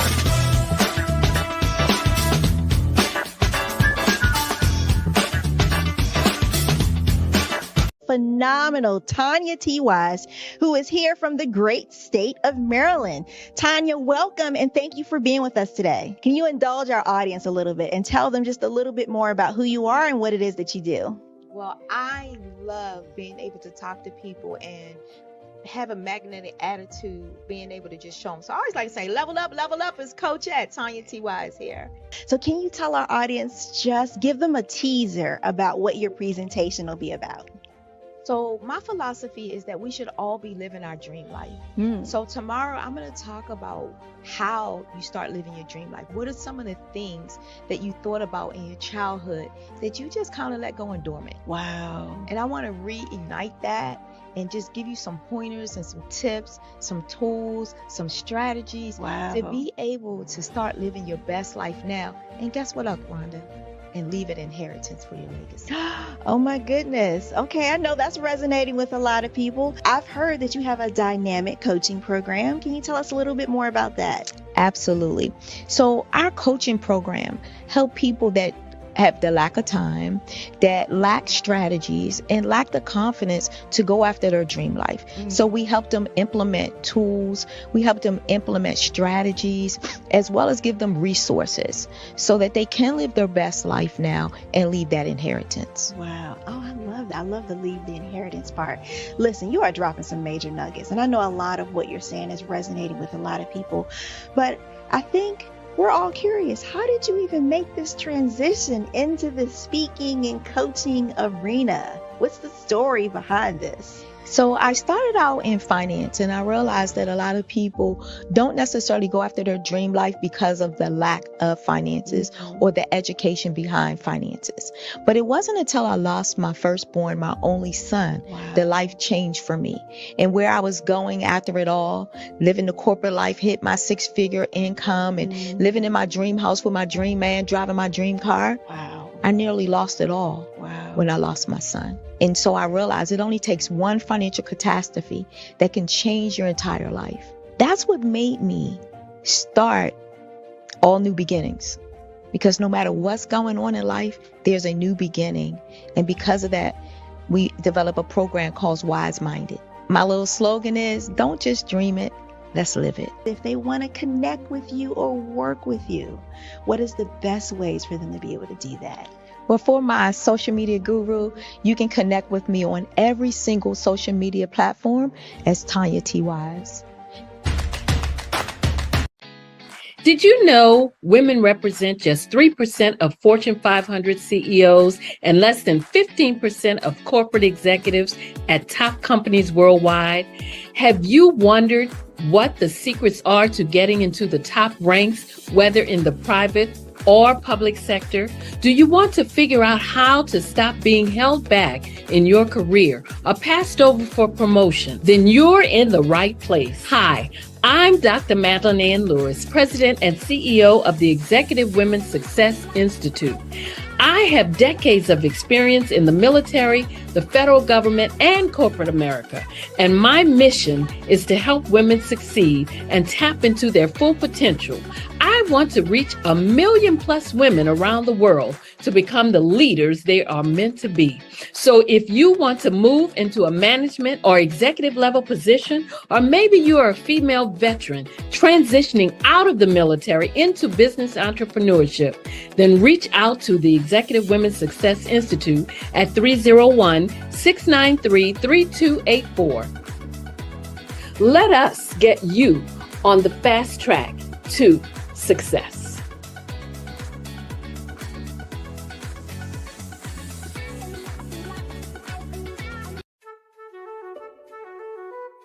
This is Dr. Arnold T. Petsworth. He's the owner of Petsworth Vet World, a veterinary clinic in Hopton, Connecticut. His patients include dog, cat, frog, fish, Goldie, dog, and this alpaca. Due to doctor-patient confidentiality, we can't tell you their names. Business at Vet World was steady, and then quarantine hit. Neighbors brought new four-legged friends into their homes. Bunnies. Bunnies everywhere. Dr. Petsworth welcomed these new patients with open arms. The only problem? There were more appointments than he could manage. That's when Dr. Petsworth turned to his American Express business card, which offers spending potential that's built for his changing business needs. He decided to hire a new assistant, Julio, and with spending power built for business purchases, he used his card to furnish a new exam room. Together, Dr. Petsworth, Julio, and American Express Business made sure all the pets of Humpton got the love and care they deserve. And everyone was happy. Get the card built for business by American Express. 5-Star BDM, Brand Development Masters, is a professional consulting and advisory group keenly focused on business development services for the small to mid-sized business and entrepreneurs.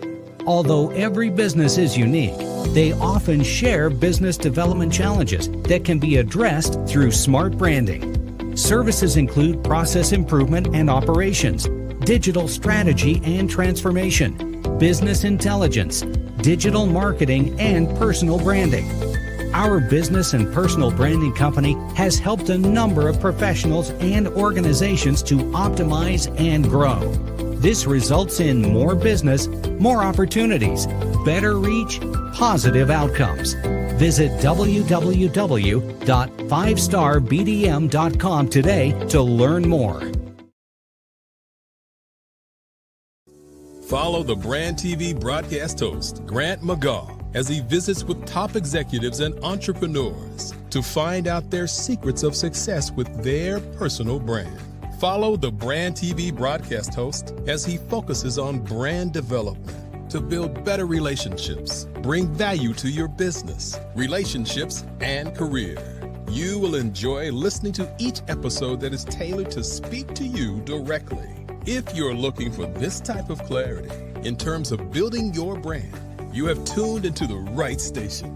Each episode will help you to shape a conversation in the 5-Star BDM network of 20,000 professionals and become a springboard for your corporate engagement and business opportunities. Each guest will frame their story in the areas of personal branding, business development, career development, financial empowerment, and technology innovation. Grant McGaugh explains why he is the CEO and owner of his own professional career. Grant is an accomplished business leader and entrepreneur who wants to give back to individuals to grow their personal brand strategy.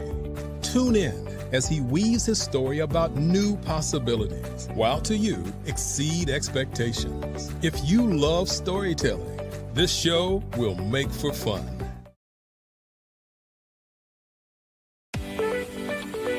You are in the right place at the right time.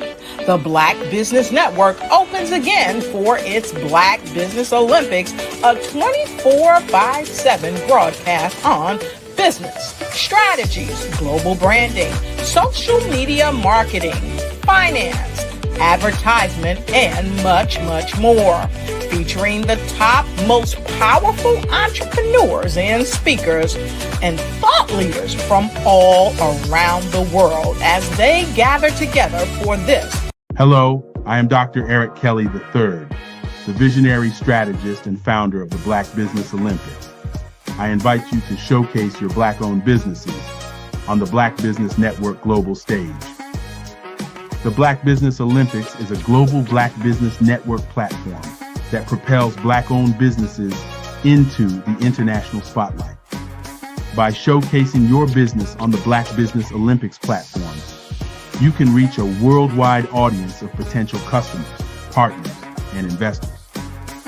You can also establish yourself as a thought leader, an expert in your field, attract lucrative partnerships, and more speaking engagements. In addition, the Black Business Olympics platform provides a valuable opportunity to connect and collaborate with like-minded entrepreneurs and business professionals from around the world. This can lead to new business opportunities, ideas, and relationships. Finally, by sharing your story and expertise on the Black Business Olympics platform, you can inspire and empower others.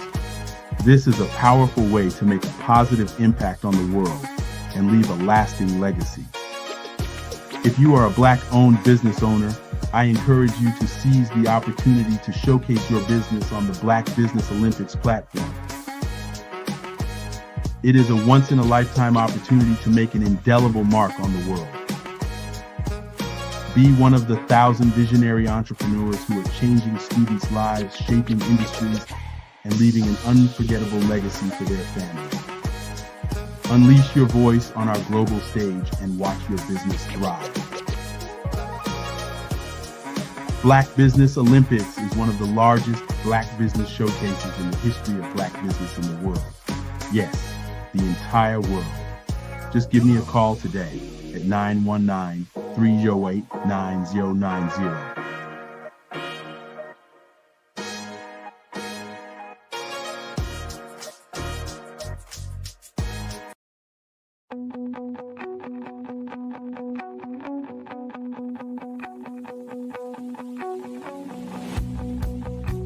I am Black Business.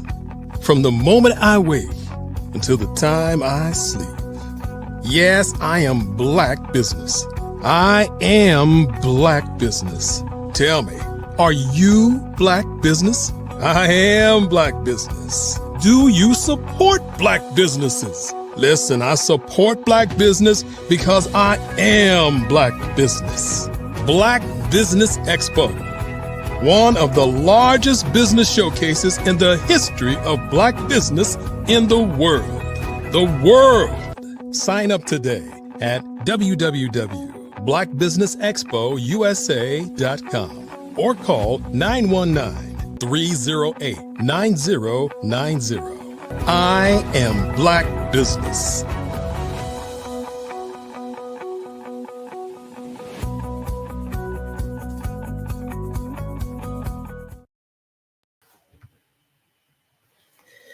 Good day, business owners, entrepreneurs, thought leaders, and corporations. Welcome to the Black Business Network. My name is Henri Ward. I am your business moderator for this session of the Black Business Network. The Black Business Network is a 24-hour business network showcasing Black businesses, business owners, entrepreneurs, and thought leaders worldwide. We have speakers from North Carolina, London, Singapore, Africa, Japan, and cities all over the United States. The Black Business Network is a global community sharing business knowledge to empower, inspire, and educate businesses about business.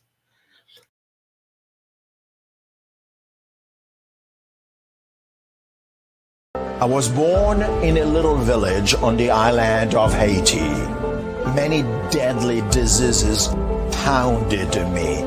It is as if they were on a mission to end my existence on this earth.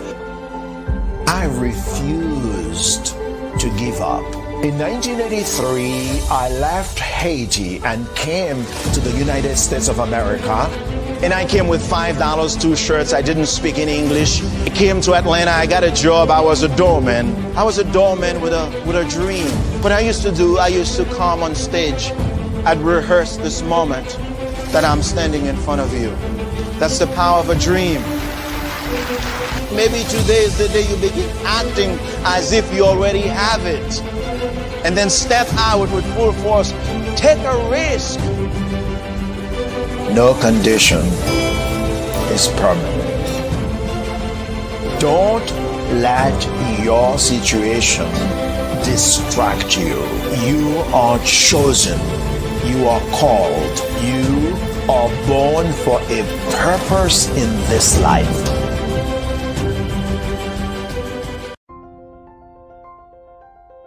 What if you could build your own city? A place where every child can find nurturing people to help them achieve their full potential. A place where every adult can access job training support, where health education is abundant, where social justice ruled the land. A place without limitations. Welcome. You have arrived at STEM City USA. It is what every city should be. A safe and trusted community where you find people and resources to help you become everything you are and beyond. STEM City is unlike anything you have ever experienced. It is a digital twin of the world around you, only better. STEM City is about energy and soul renewal. It is more than a digital world. You can almost feel the power of live cultural events, music, and theater.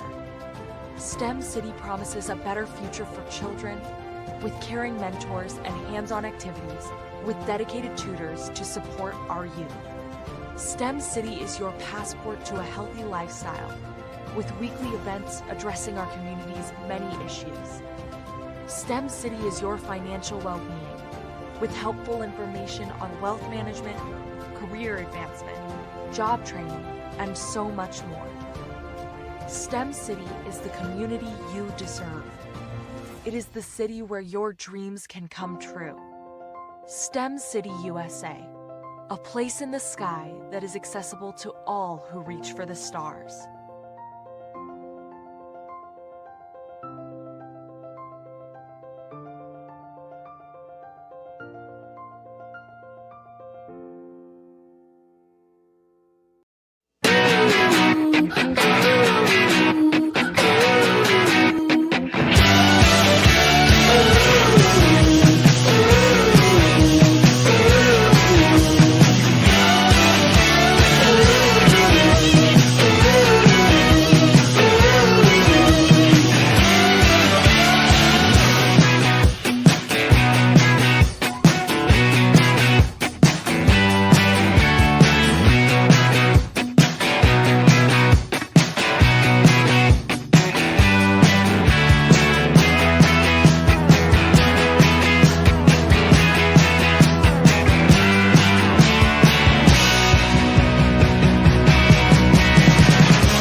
Our speaker for today is Janine Biggins.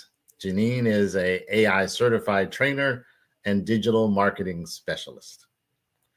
Janine Biggins, digital marketing specialist, is an expert in developing comprehensive marketing strategies that maximize online visibility and drive business growth. With 22 years of experience in digital marketing, which includes websites, social media, email, video, and text marketing, she has a proven track record of increasing brand awareness and customer engagement. Her expertise in digital advertisement and data analysis enables them to identify opportunities for optimization and deliver measurable results. Janine has provided training for the Maryland Small Business Development Center, the DC Small Business Development Center, SCORE DC, Baltimore, and various Chamber of Commerce chapters. Welcome, Janine Biggins. Thank you. How are you? Janine, can you hear me okay? I can. Janine, Great. So great to have you. Thank you for having me. Absolutely, absolutely. Wonderful background. Thank you. Can you elaborate for us a little on your journey from founding the Voluptuous Woman Company to becoming an AI certified consultant and trainer? Right. Talk about two different parts of the spectrum. So in 1997, I'm dating myself now, I decided as a fuller figure woman, there was no community for us. That was a positive community. So I created one. Didn't have a product or service at the time. I just started a community. And back then, it really was the onset of the internet. We basically had dial-up, remember? Absolutely and remember. AOL, and a little bit of Yahoo. No social media back then. Right. And I realized the power of the internet when I started reaching people in the UK, in the Caribbean, and everywhere outside of the United States. So during that, I was blessed to go to London and Germany with the Department of Commerce back in 2005. We did a trade mission there, and I realized this just wasn't our problem; it was a problem worldwide. So through the internet and learning self-taught, I am a graduate of Howard University. Again, back then we didn't have this. We had word processors, if you remember. Absolutely. You remember we had word processors. I'm dating myself. Yeah. So I learned and I started growing, and then other businesses were asking me, how are you doing it? How are you marketing? So I was kind of just thrown into it. And through learning and webinars, which is one of my favorite, and just finding out different things, I learned this skill set. And so that's how I kind of moved into the digital marketing arena, learning the power of text marketing, video marketing. And then in the last 2 years, I really have harnessed this AI thing, as some people call it. Yeah, definitely the AI thing is the place to be. Right. Before we shift into going deeper into the AI consulting and training piece, let's talk a little bit about your earlier career. So what inspired you to create innovative platforms like the Plus Size Events app and the Plus Size Virtual Summit? So I realized, remember I was telling you, there was nothing out there for us. So I'm always thinking outside the box. So I said, we don't have an app. And that was 2016. And I said, we don't have an app. We don't have a place. Everything was like online. We don't have a place where we can go one place and find out all the different amazing events that were happening, whether they be fashion shows or conferences. And I also did my own conference in 2000 where we had 100 women come in the Washington, D.C. area for a weekend. Nice. And we had workshops. We had a fashion show. We actually had the keynote speaker, if anyone remembers, was Greg Allen Williams, who played on Greenleaf, but he was the Black brother on Baywatch. Wow. And he spoke to our women. He spoke life into them. And then what I realized is I'm like, oh, okay. Do you remember African American Women on Tour back in the day? I had not heard of that. Tell us about it. Yeah. So African American Women on Tour, the Exxon and Mobil actually was one of the big sponsors. They had a lot of great large sponsors, and they went around to different states, probably maybe 15 or 20 states, and they had speakers from those states come in. So I wanted to do something like that. So that's kind of how I got the idea. But then I realized, in 2018, I said, why don't I do a plus size virtual summit? Nice. I'm always up for a challenge. Good for And you. with that, because no one ever had done it, I said, we have all these in my network. I had been in this community since 1997. And so I started pulling people that talked about health and wellness, psychologists, models, a manufacturer. And so in March of 2018 was the first plus size virtual summer. And we had over 35 speakers. Awesome. Yep. And so I must have been crazy because I'm like, what was I thinking? And that was before, platforms like StreamYard or platforms like, I think Zoom was out there, but it wasn't, people weren't using it for virtual summit. So I used a platform called Kartra. It was fairly new and I made it work. And I still have that content. I used anchor.fm. You can listen to those. We did about 30-minute conversations and it really went well. And I've been asked since then, when are you doing another one? I'm like, oh, let me think about that. Oh my goodness. Oh my goodness. That's awesome. So how has your experience in digital marketing shaped your approach to AI consulting? It has shaped it totally. And what I mean by that is the digital marketing area opened it up for me. Because I remember I said, I'm totally self-taught. I was at Howard University. We didn't have this. None of this existed when you or I were there at all. Exactly right. So you know how I learned a lot of things? And I'm just 20. Yes, there you go. I would learn because I would be on a webinar. Now, granted, most people, yes, they're going to try to sell you something at the end. but they give you a lot of education prior to that. Right. So I would sit there, and that's how I learned about the text marketing, video marketing, and the AI marketing, which is not new as far as its existence. But within the since 2022, consumers, or I should say business owners, are learning how to do it. Right. And I was totally blessed to have 3 amazing Black women who, one is Alicia Little and Lorette Little, they AI Innovation. They actually have an accredited program for AI consultants. And the other is Dr. Kimberly West, which is the business of artificial intelligence. These 3 sisters are leveling the playing field. They are not gatekeeping.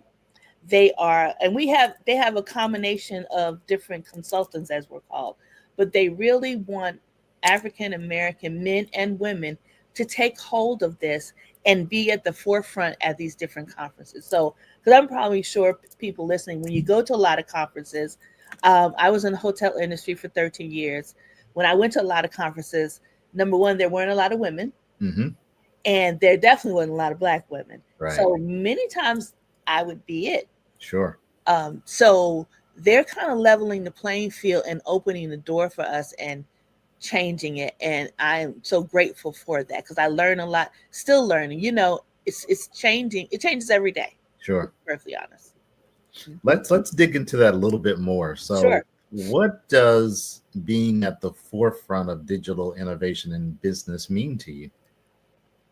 It means laying the groundwork for the people or the students behind me to have an easier time implementing.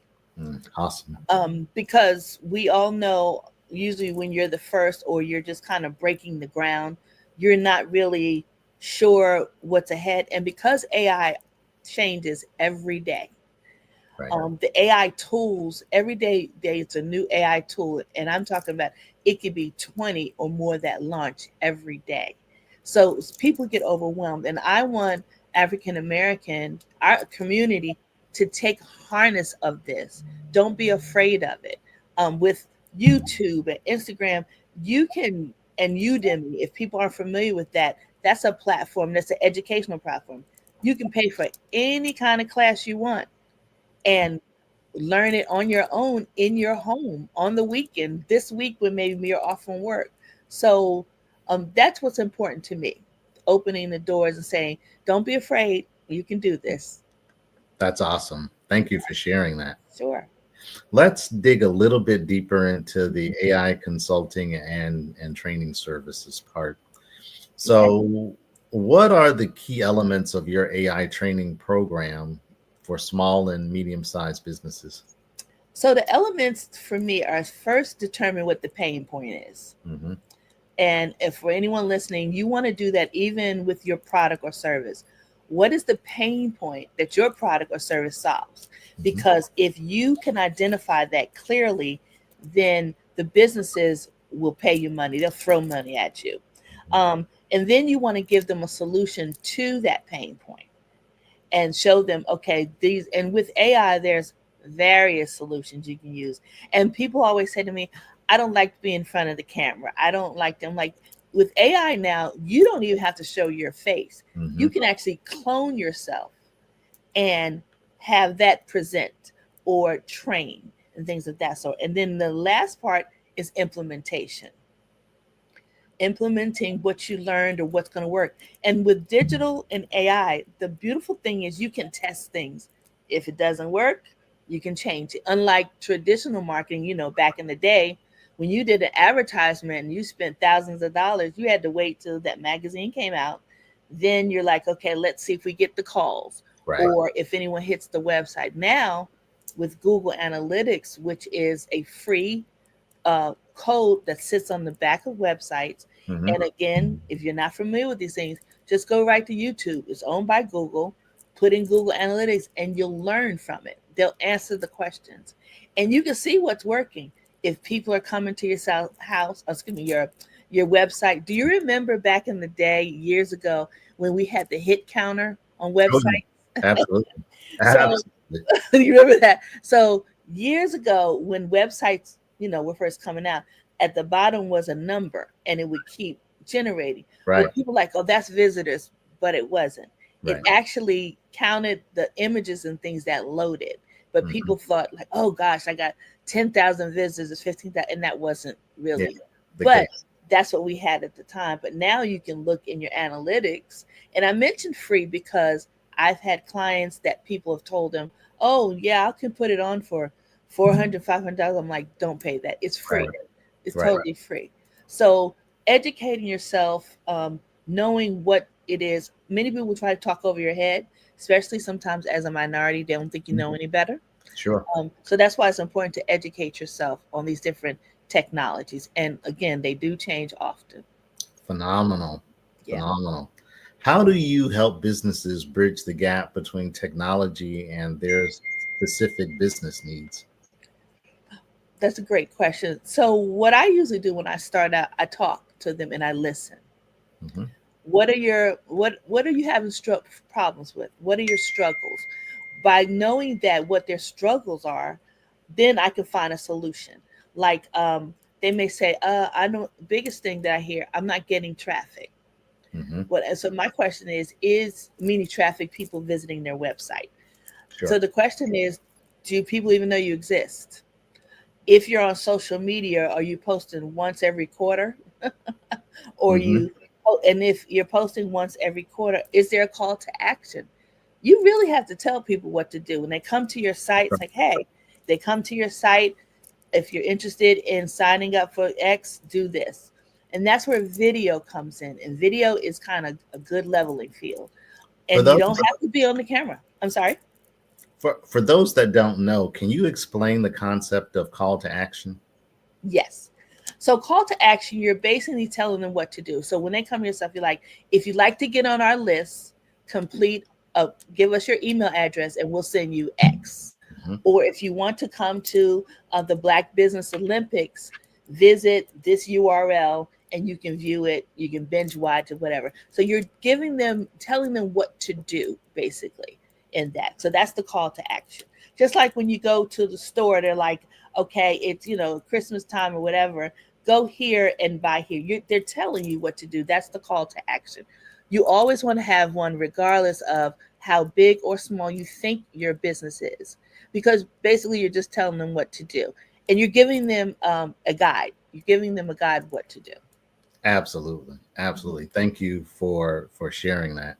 Sure. Can you share now examples of how businesses have benefited from your AI integration solutions?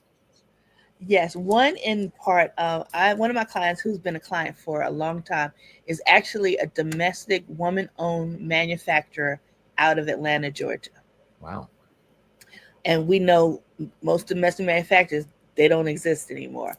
She's been in this business almost 30 years, and she specializes in plus size. That's how we met. Plus size garments. Okay. So, and currently right now it's lingerie. Okay. So for our fuller figure women, we all know Victoria is not a secret to us because she doesn't have anything for us. Love it. It doesn't exist. It doesn't. So we were challenged because she sells B2C, business to consumers, under one name, and then she sells B2B to buyers under another name. Okay. Well, she says African American, a manufacturer, and we had several buyers that loved lingerie because it's colorful, sure, it's fashionable, but guess what? They wanted it on models who did not look like us. Sure. Of course. We never had, they would have that problem. Right. We had the hardest time finding that, believe it or not. No problem with the full figure African American women, but that was one. So, we went through probably 2 months trying to find. Oh, wow. We even went to some agencies. It was a bombshell. So I'm like, you know what? Let's go to AI. Yeah. And she said, what do you mean? I said, we're going to go to AI. I'm going to create you a model. How awesome. So guess what we did? I found several different models, and through imaging. Yeah. So there are a lot of image software. So for any of you, you can put a prompt which is what AI is built on. Whether I'm sure your people probably heard of ChatGPT. Everyone knows that. But anything is a prompt. You can basically tell it what you want, from what you want it to look like, shape-wise, color-wise. Now, let me just be clear. African Americans, they're still trying to get us right. But they have improved, though, in a year. But they still have some ways to go. Yeah. So I went into, one is called Leonardo. One is called Mid-Journey. Some of your people may have heard these things. One is called Dolly. I went and I said, I need a full figure Caucasian and Latino woman. I said, I need her hippie, a fuller figure, in a pose, in a bathing suit. I mean, I had to really I even put some more stuff in it. Sure. Guess what? It gave me what I wanted. Very nice. But remember, we needed her clothes on these women. Right. So guess what? I had to go to a specialist that specializes in putting the clothes from one on the other. Oh, that's interesting. Yes. So there's all kinds of people that do things. We did that. He put it on, put the clothing. I said, I'm doing a test. This is what I need. He actually took my model. I said, this is what I want. She took it from the black model, the clothing. He put it on her, and you never could tell the difference. That is so phenomenal. And guess what? So we tested it, sent it to some of the buyers, and like, this is our new model. They flipped. Wow. So I, to be perfectly honest, I have to be honest, I surprised my own self. I'm like, congratulations. Wait, I was like, oh, that worked. I am good. So it's really thinking outside the box. Sure. What you can do. So that really took us there. And then the other thing, think of AI. AI is a time saver. And what I mean by that, I don't care how rich you are, how poor you are. Guess what? We all just have 24 hours of time. That's right. I don't care if you're Oprah, Warren Buffett, anyone that has money. It doesn't matter. We only 24 hours. Right. So AI has leveled that playing field. It gives you more time to do things. Yeah, definitely time. That is phenomenal in terms of an example. Thank you so much for sharing that. Yeah. What strategies do you use to make AI more accessible to organizations with limited tech expertise? That's a good question too. So that's the biggest probably hold, is the technology. Most employees at employers, they're terrified of technology. So what you kind of do, you make them feel comfortable. You may want to start doing like simple things. Because ChatGPT is kind of like the Google of AI, if you will. There's different ones. There's Claude, there's Perplexity, different language models. And it's called generative AI, meaning it generates with me texting it in. So I'll have them do something fun. I said, okay, let's go to ChatGPT. And if we're doing a training, something like real simple, I said, talk to it as if you wanted to do something, as if it's a person, as if it's your assistant. And the key is tell it what you want it to act like. Right. So you could say, act like a host of Black Business News. Give me a script to ask an AI consultant, a coach. It will spit the stuff out for you. Or even a fun thing is, and now with ChatGPT, you can use your phone and you can talk to it. Yeah. You don't have to type it. Right. So you can even take your phone, and I've done this because I have an 86-year-old vibrant mother. And if you're not sure what these medicines do, take the phone, go to ChatGPT, take a picture of it, of what the name of the medicine. Yeah. Say, what does this do? What are the side effects? Do you know it will spit it out for you? Very nice. Yeah. And another fun thing you can do, and I just do this kind of like as a break, because if you kind of bring us down, they're like, wow, this is interesting. I'm like, go to your refrigerator, take a picture of what's in your refrigerator, and hopefully they'll be able to identify it. Ask ChatGPT to give you some ideas for your dinner tonight. Oh, that's It will really split it out. Yeah. So it does things, like the real analytics and all of that, but the fun stuff. So I think if we started off fun, especially our kids, our kids get bored easy. Sure. Do something fun. And then you can start saying, then when they see it, they're like, oh, it does that. I'm like, talk to it like it's a human. Mm-hmm. Talk to it. And if it's not, and guess what? If it doesn't give you what you want, say, that's okay, but I really wanted this. Right. And it'll say, oh, okay. And it'll self-correct itself. So those are some things you can do. You want to make people feel comfortable. Absolutely. Absolutely. Going to delve a little bit deeper on that part. Sure. How do you stay updated with the rapidly evolving AI landscape, and how does this influence your training? That's a good question. I actually, I find different, if you will, not newsletters, but video like every day they may come out with something. Mashable is one, or different things, or AI things. And I go on there and I subscribe to them. So that means every day they'll email you or either text you different things. And that's how I stay on top of things. And remember, I was telling you about the tools. There probably is about 20 or more tools that comes out daily. Oh, wow. Many of them do the same thing. Okay. But I always tell people, don't get so consumed with the tools. Find out what you need the tool for. So it may be, pictures, or it may be you're analyzing something, or you may need a tool that'll help you merge something or do a video. Determine what you want it to do, then find the tool for that. There is a website called There's an AI for That. Oh, wow. Mm-hmm. Okay. That's just one of the many. If Yeah. you Google AI tool directories, it'll spit all kinds of stuff out at you. And that's how I stay on top.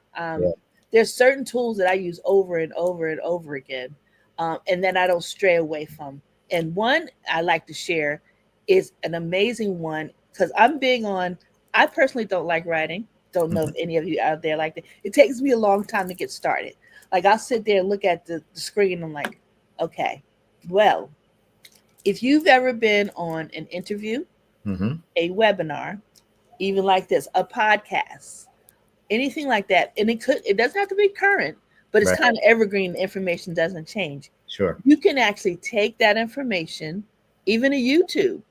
So you can take that information and you can put it in this tool called Cast Magic, CastMagic.io.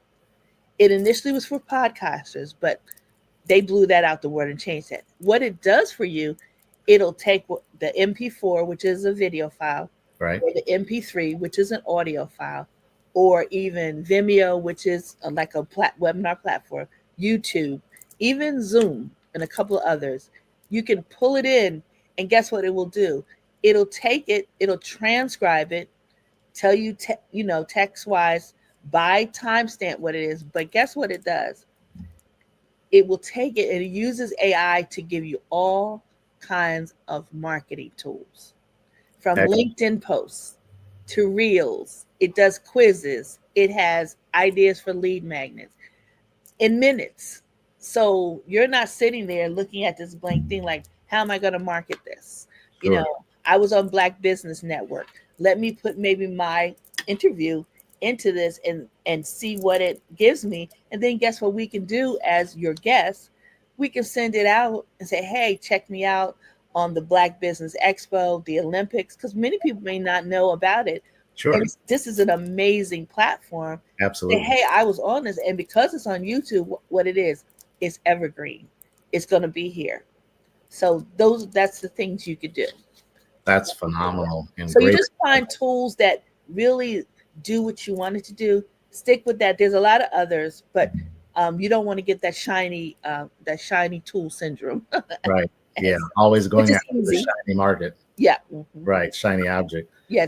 Shiny object. Yes. Let's dig a little bit deeper into the digital marketing services. Mm-hmm. So what are the most significant challenges you see small businesses facing in digital marketing today? They don't know where to start. Mm-hmm. Because it's so overwhelming. They don't know what to do. So what I suggest for them is start, what is, again, your pain point? What is the problem you're having? If you're working, if you're an employer or employee, or you have your own business, What are you struggling with? Is it getting leads to is it getting traffic to your website? Even if it's social media, I've had people say, I'm posting, but I'm not getting anything. The problem is you're messing with the algorithms. You're never going to win that game. Right. There's been people that posted daily, still nothing, but with no call to action. So you almost have to find, where is your customer? Your customer may not be on Facebook. Right. They may be on LinkedIn. And if business to business, you need to be definitely on LinkedIn. Right. If you're trying to find the decision makers, people who are going to buy, you got to be on LinkedIn, because 9 times out of 10, that person's not sitting on Instagram waiting for you to DM them. That's exactly right. And guess what? For women, it's Pinterest. Pinterest, the people there are about 80% women. Pinterest, but guess what? It's visual. So anything, if you're a sewer, interior designer, anything with visuals, Pinterest is your platform. So you go, where do they reside? And the thing is, you got to do a little research. Go to these platforms, put like a hashtag if you're a baker, or if you're a designer, or if you're an architect. Put that in a hashtag. See what comes up. Then from your competitors, like, oh, okay, are they posting daily? And if so, what are they posting? Right. So you have to do a little research, because they may be posting things you're not posting, and vice versa. So you need to find out where they are. And I think people don't realize that. You got to do a little homework. Absolutely. You have to do a little homework. How did your agency adapt to the challenges of the pandemic, particularly with virtual event management? Well, to be perfectly honest, it adapted real well. And I'll explain what I mean by that. So years ago, I worked as a trainer for Constant Contact. So I used to go around. They paid in contractors to do training.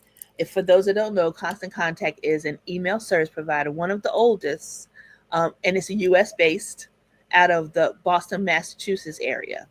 So, and they've since been bought by someone else. So I used to go around, travel, get different people on my list, etc.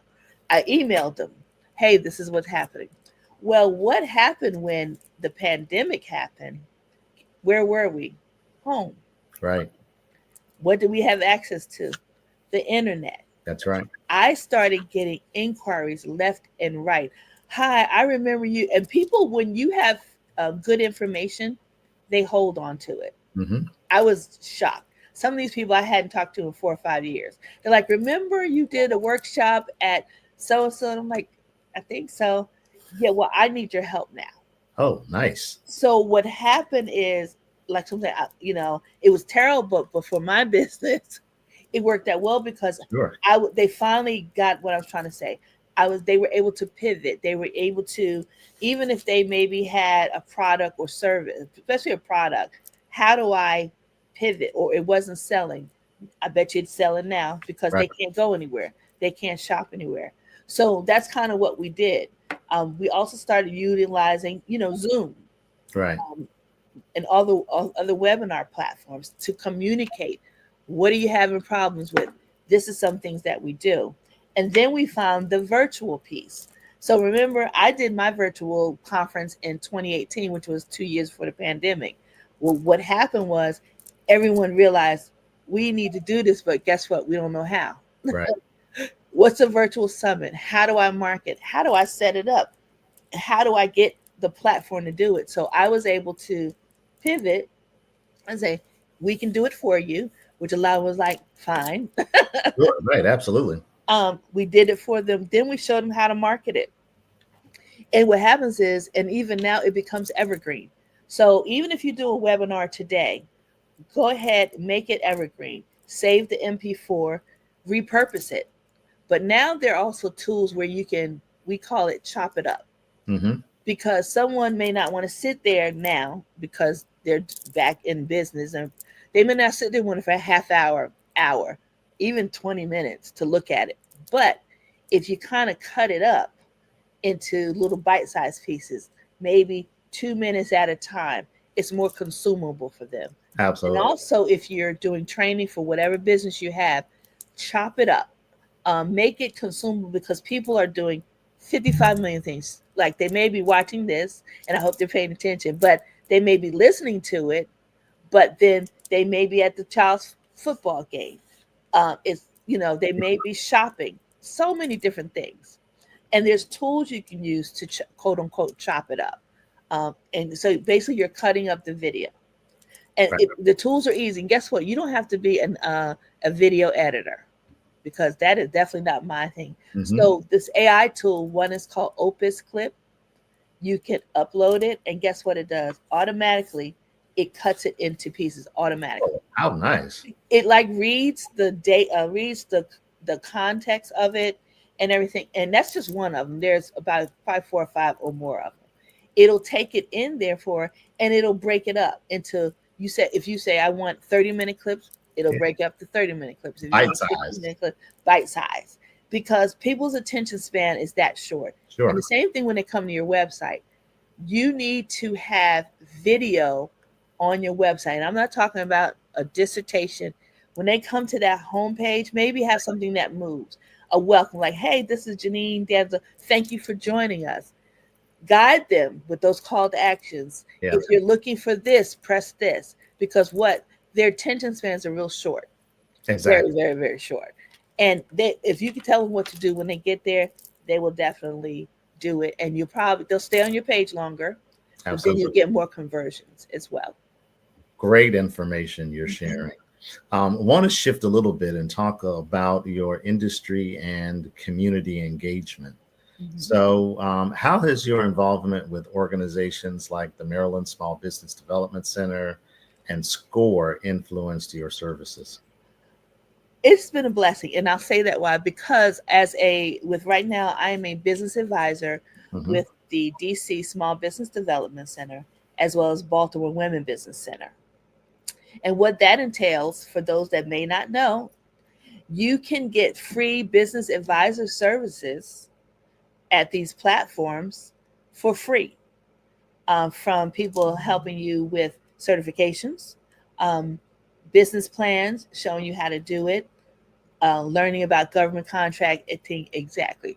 So I'm able to and some of the business owners have been in business, some are new to business. So what happens is we take them and we work with them. And to be perfectly honest, you know what? I get to take these people and actually test out stuff for them. So that's how I test out a lot of times to see if things work, to be perfectly honest. That is. I take them in there. I'm like, okay, I have a young lady in the Washington, D.C. area. She is a now I make some people say macaroons. Some people say macarons. Those are little colored, right, kind of thing.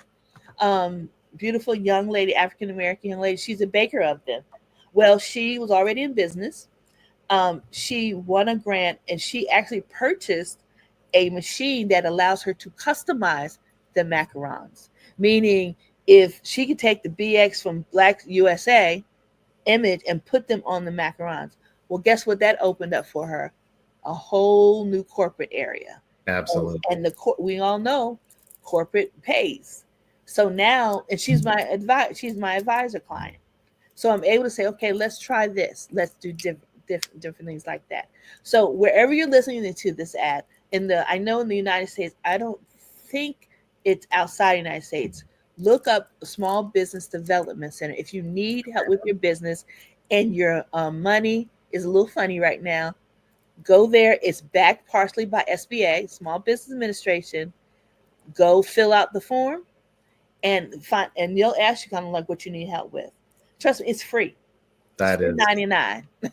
That is awesome. Janine Biggins, it has been absolutely wonderful having you on the Black Business Network. Thank you for having me. Thank you so much for sharing your expertise with us. Sure, you're welcome.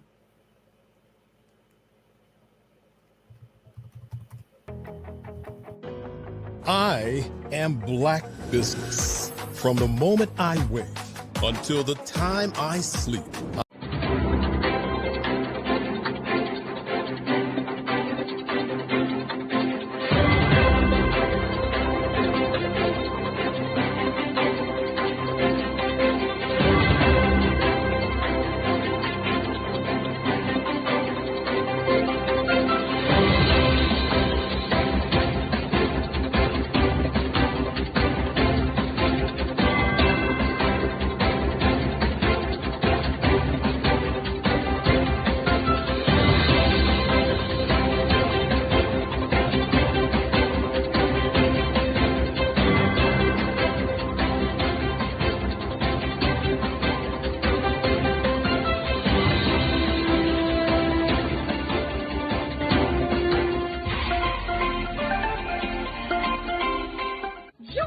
Dr. Eric Kelly III and a host of phenomenal speakers from all around the globe for this 7-day virtual event that you don't want to miss.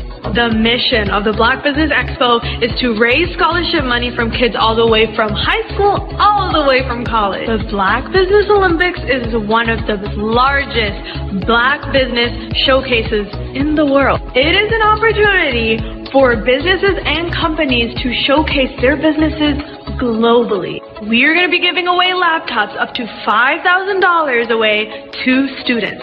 Again, I'm Olivia Appleberry, the founder of 2 Cents Finance and one of the speakers for the expo. I am so excited to see you there. For more info, go to www.blackbusinessexpousa.com or call 919-308-9090 and hope to see you there. I am Black Business. From the moment I wake until the time I sleep.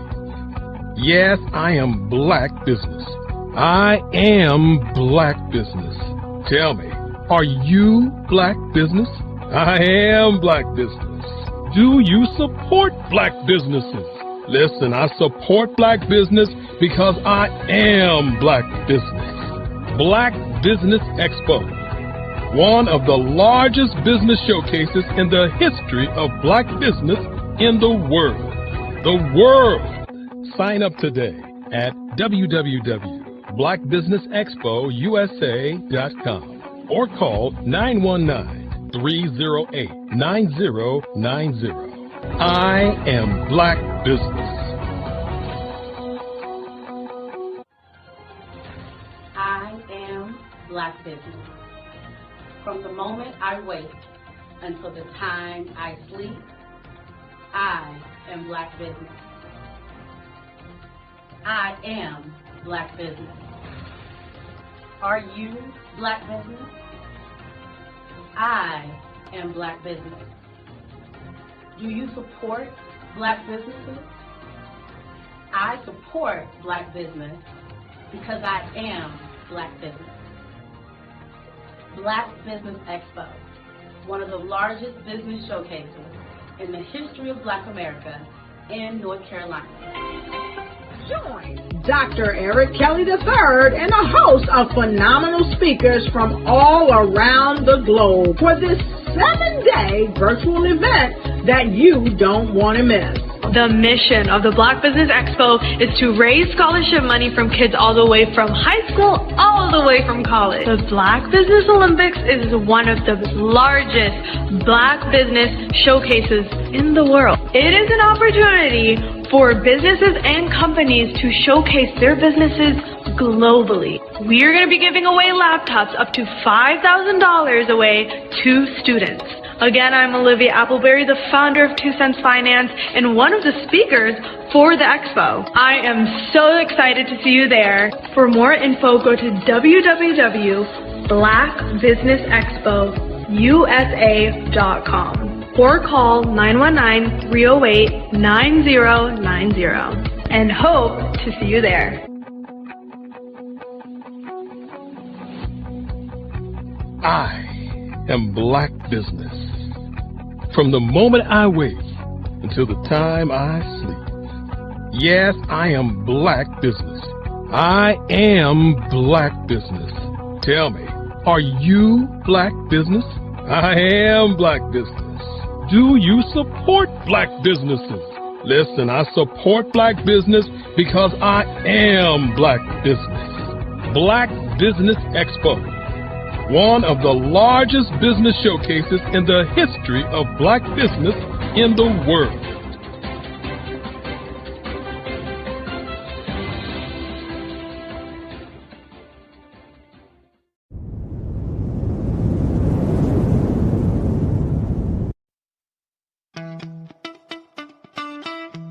How many times have you been asked to help someone you didn't even know? A student, a business entrepreneur? Or did you ever even ask, where did they end up? That business, that friend, that entrepreneur. Well, just maybe they ended up in a gang, bankrupt, homeless, or worse, dead. Maybe they turned to crime, drugs, and alcohol. Did you ever wonder? Did you destroy their dream, or was your life always so easy? At the Black Business Olympics, we started a movement to help students complete. Give them hope and foster success.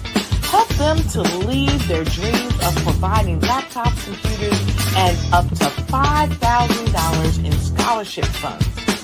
Today, we ask you to help a student, a business owner, or an entrepreneur to realize their dream by sponsoring them, supporting them, and buying from them. Consider this. With $1.6 trillion in our Black community, we only ask for a small donation for our students, our businesses, and our entrepreneurs. And you can change a life today. So I ask you, what are you going to do? Sit on the sideline and watch our students in high school be leaders, miss out on their dream from lack of resources? Or are you going to donate to the movement and change their future and yours as well? Give us a call today at 919-308-9090. Change their life by investing with action to the Black Business Olympic Fund. The Black Business Olympics, one of the largest business showcases of Black business in the history of the world.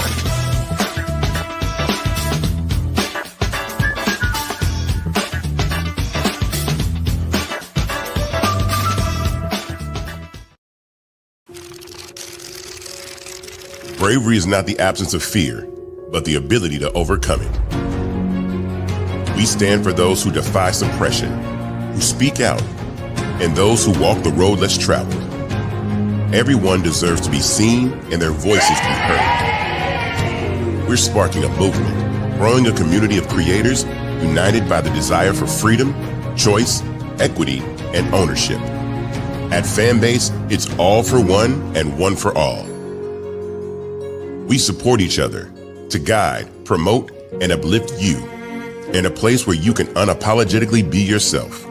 A place where your voice, ideas, and creativity are not just welcomed, but celebrated. We are Black founded, minority funded, and supported by a diverse, inclusive, powerful community that believes in the strength of authenticity and individual choice. Regardless of success or background, we welcome you, the marginalized, the underappreciated, the successful, the superstar. We're for all who seek a space to express themselves freely, where they are rewarded for being their authentic, true self. We transcend labels because only we have the right to define ourselves. We are built for the brave, the culture, the creators, and for the future where everyone has a power to shape their own destiny, where all are empowered, voices are amplified, and freedom is embraced. For the first time, you have a chance to own the platform you helped make popular. It's a revolution, a movement in how we connect, create, and share. Everyone is a creator, and everyone has a fan base. Here, you can be you without limits.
Artist to me is a creative expression of something from nothing. You know, it explodes onto the canvas, or it explodes on in my work. One of the things that I try to do more than anything is I try to just give the lines and the movements and emotions and expressions into what I do. Art really means to me a chance to express how I feel deep down inside.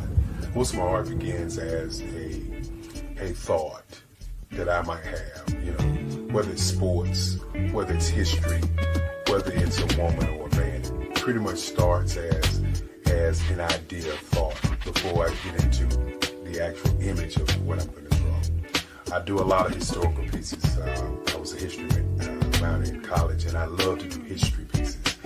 And a lot of times I'm thinking about history, and then I try to make that history impact you as you look at it. That's one of the reasons I do pictures so large.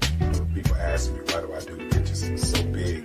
And I tell them, I want the piece to impact them as they're looking at it, to kind of dominate them, dominate their space. And most of my pieces I try to do off page. I don't try to do anything that's going to be in those four corners or in a square. And I want your imagination to be a part of the piece that you're looking at.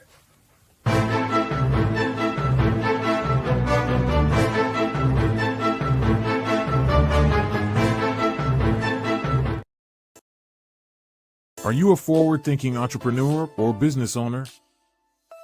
The world is changing faster than ever, and it's time to pivot and adapt to the future. Hello LLC is here to help you do just that. Hello stands for helping enterprises leverage leading-edge optimizations. Our innovative solutions can streamline operations, reduce overhead costs, and give you a competitive edge in a market projected to reach $5 trillion by 2030. By pivoting to the metaverse, businesses can tap into a rapidly growing market that is projected to be a significant part of daily life for 25% of Americans by 2026.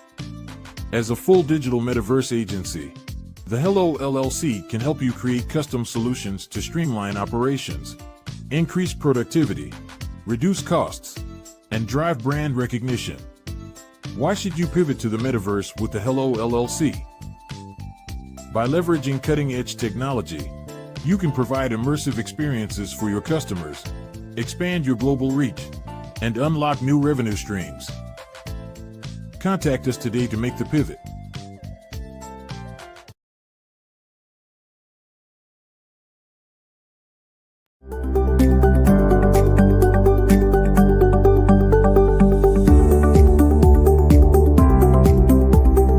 My name is Katie Bennett, and I own Lexicon Presents Publishing. We are a publishing and media company that helps you take your story and share it with the world.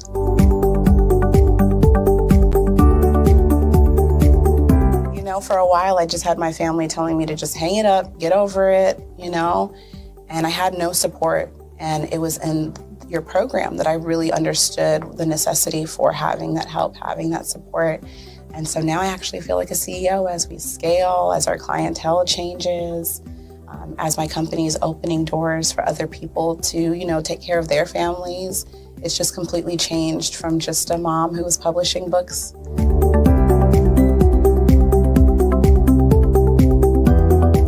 I was at a point where my job, although it was paying really well, wasn't enough. And my business was always in the red, and I was tired of it. And so I came in just hoping to get some sort of help to just not end up in the red every month.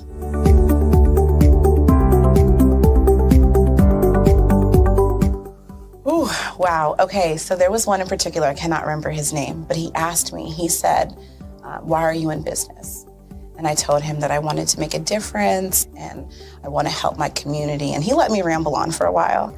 And then when I was done, he was like, okay, all of those things are great. They make you a humanitarian, not a business owner. And he was the one who told me, he's like, you know, you have this great service and you're offering it at like a great value price.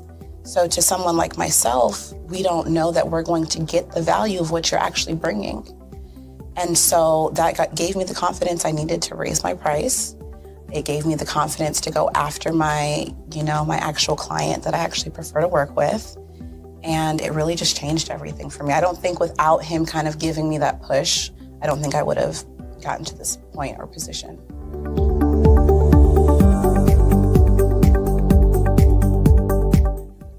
Wow, the benefits is just having a coach that holds you accountable. They set goals with you. That's been my favorite part. She has amazing experience, and so she brings her strategies and her ideas, and she helped me narrow down, what services I actually wanted to offer, how I could actually continue to offer it, how many clients at one time could I have. All of the information that she's given has just really transformed my entire company. And so I know I would have never gotten to where I am today and having some of these partnerships that I'm, having now without her help.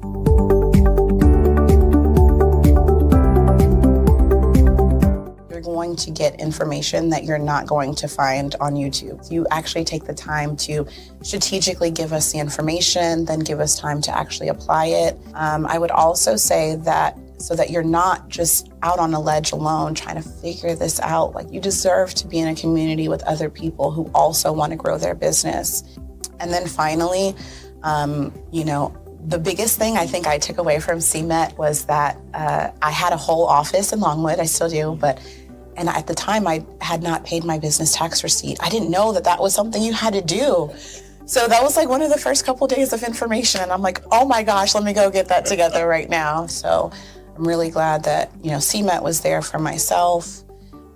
And anybody else who has the opportunity, they need to do it.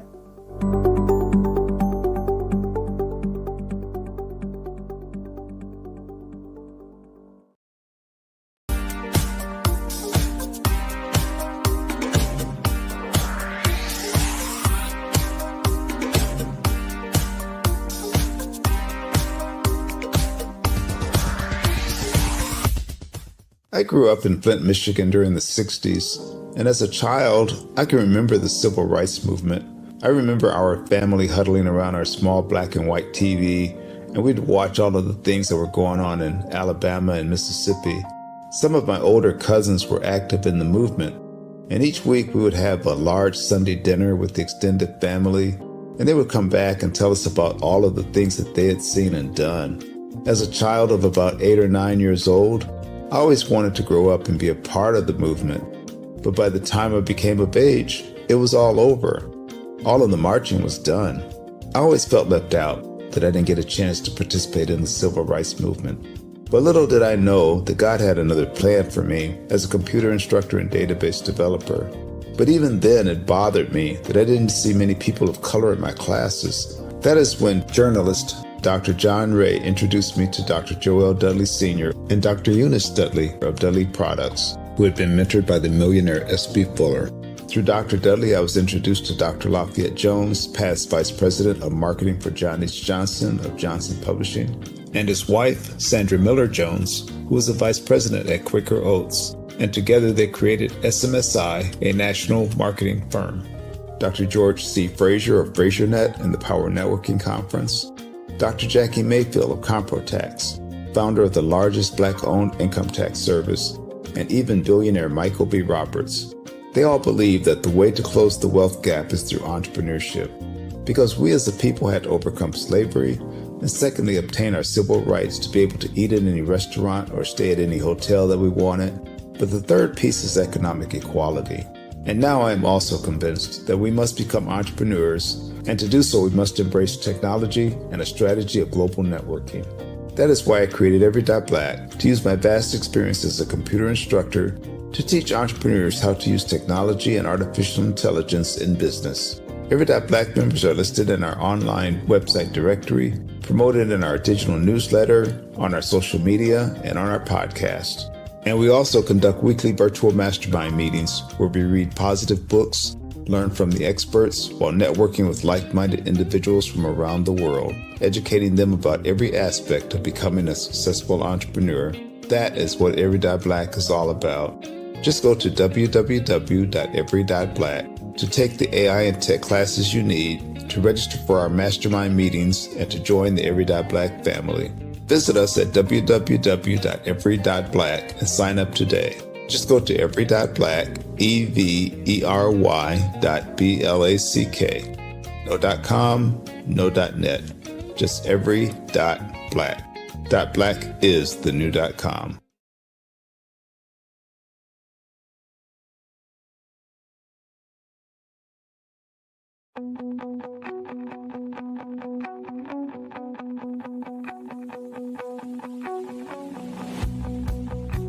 I am Black Business. From the moment I wake until the time I sleep. Yes, I am Black Business.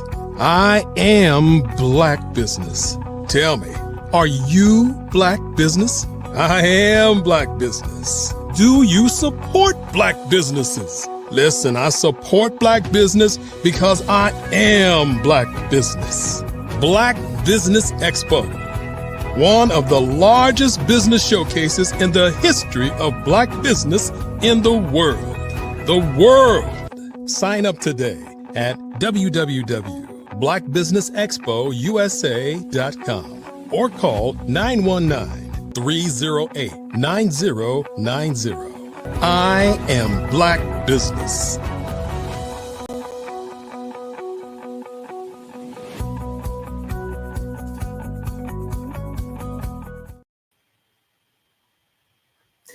Good day, business owners, entrepreneurs, thought leaders, and corporations. Welcome to the Black Business Network.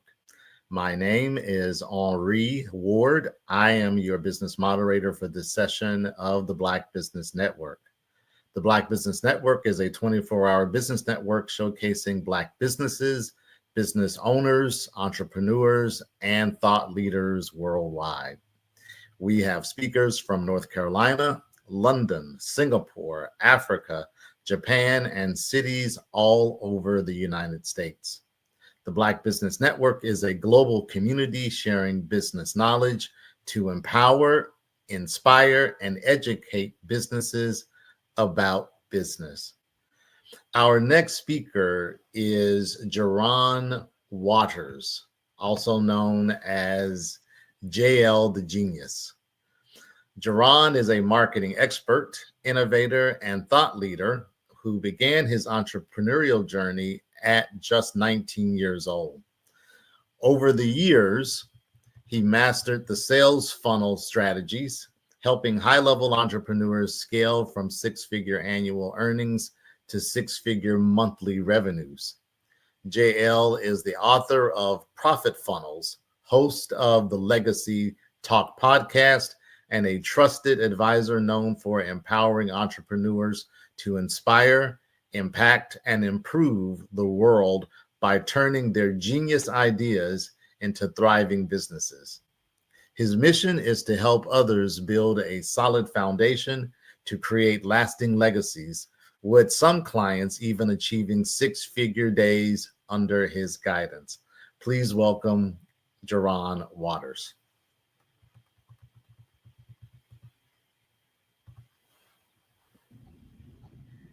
Hey, what's going on? What's going on, Henry? I appreciate that.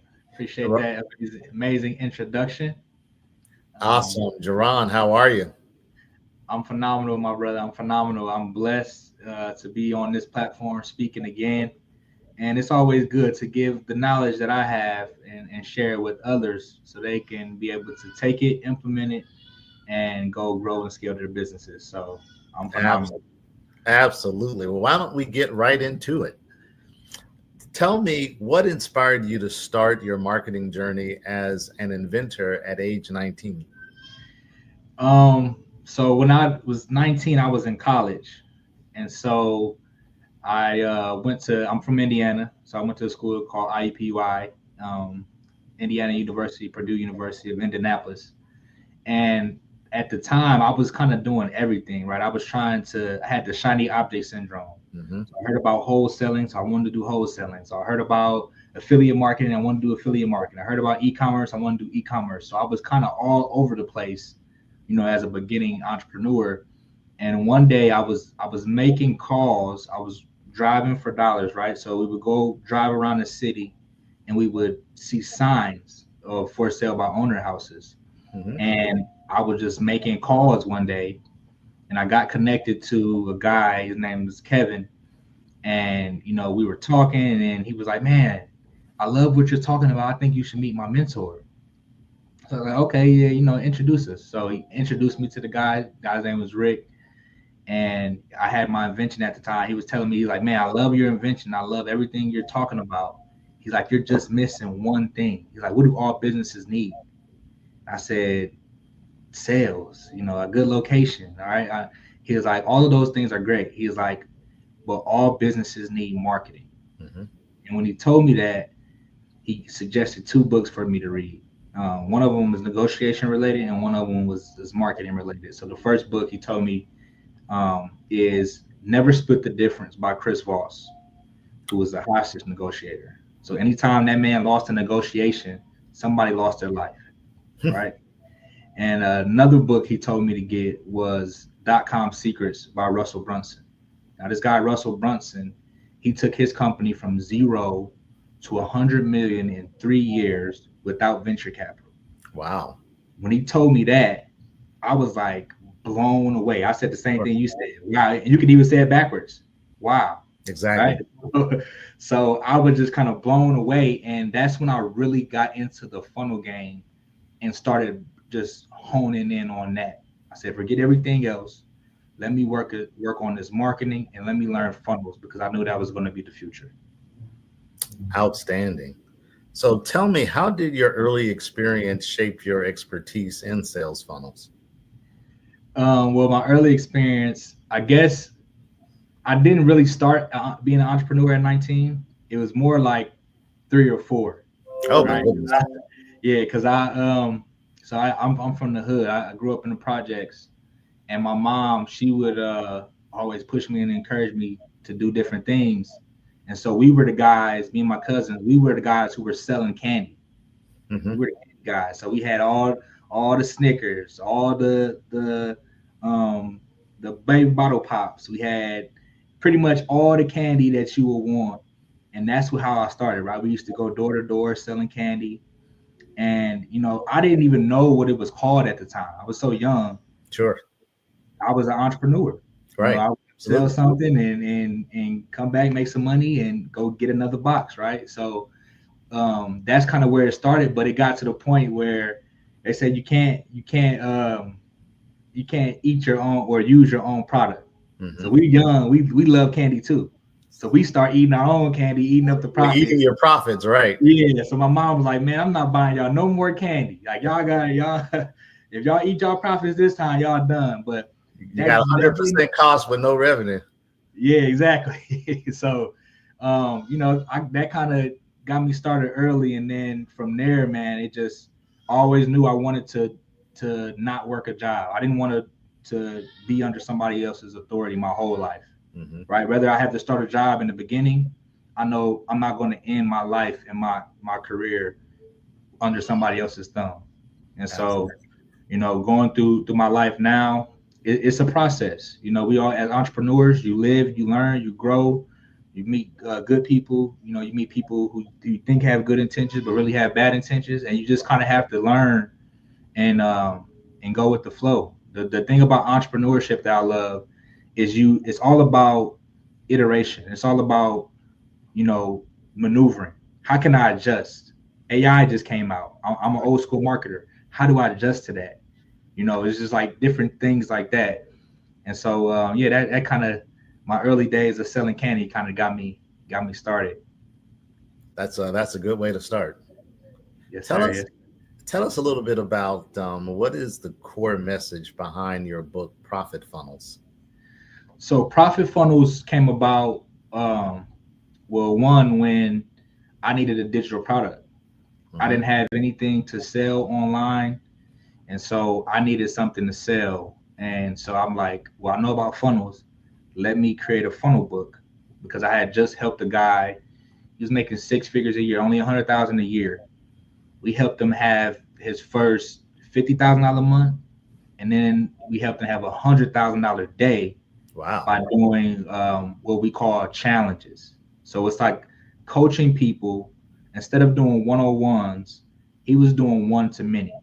right? So he would be one person talking to a lot of people in a Zoom room, and at the end of the 5 days, he would make an offer. So his offer, we helped him create a high ticket offer, and so that's how he was able to make 100,000 in a day. Once we did that, and I'm like, okay, I got a formula. I tried it with another lady. She did the same. She came in. The first guy, he didn't have a large following. He didn't have anything. He knew how to talk. He knew about his he knew what he can sell. He knew what his services were, and he could talk. Second lady, she had a large Facebook group, but she wasn't really monetizing. It was just sitting there. So we took her, put her through the same process, 5-day challenge. The first challenge, she only had $89,000 a day. She wasn't happy with it. So like, okay, let's go back to the drawing board. We got to get you to 100,000. So went back to the drawing board, made some tweaks, did more promotions. About 2 or 3 challenges later, that's when she had her 100K day, and she was able to get the award. And then, that's happened on another instance as well. But yeah, it's a strategy to it. It's like putting a hamster in a hamster wheel. You take a hamster out, put another one in, and it just keeps going, right? It's like the rat race. They got most people in the rat race. You wake up, go to work, leave work, you're tired, you go home and eat, do it again the next day. You got to figure out, okay, how can I do this in my business? And then how can I position myself to kind of step away from my business and still be able to, generate a profit? Exactly. Awesome information you're sharing. Tell us a little bit about how do automated marketing strategies differ from traditional methods, and why are they so effective? They're effective because they're efficient, right? Time. If I had to go out and email 1,000 people one by one through my Gmail, that would take hours, right? And most people don't even know this because they haven't done it. But Google limits you to how many emails you can send a day. So when you get to like 200, something like that, 200-300, they block you. You can't even send any more emails a day. Most people don't know that because they haven't done that. Right, because Google looks at it as spam. Yeah, exactly. And so automation is a lot quicker. I can build my list up, and I can send create one text message, send it to my whole list. Create one email, send it to my whole list at the same time. I can have people text a number, right? So if I say text, VIP to 727-325-6110.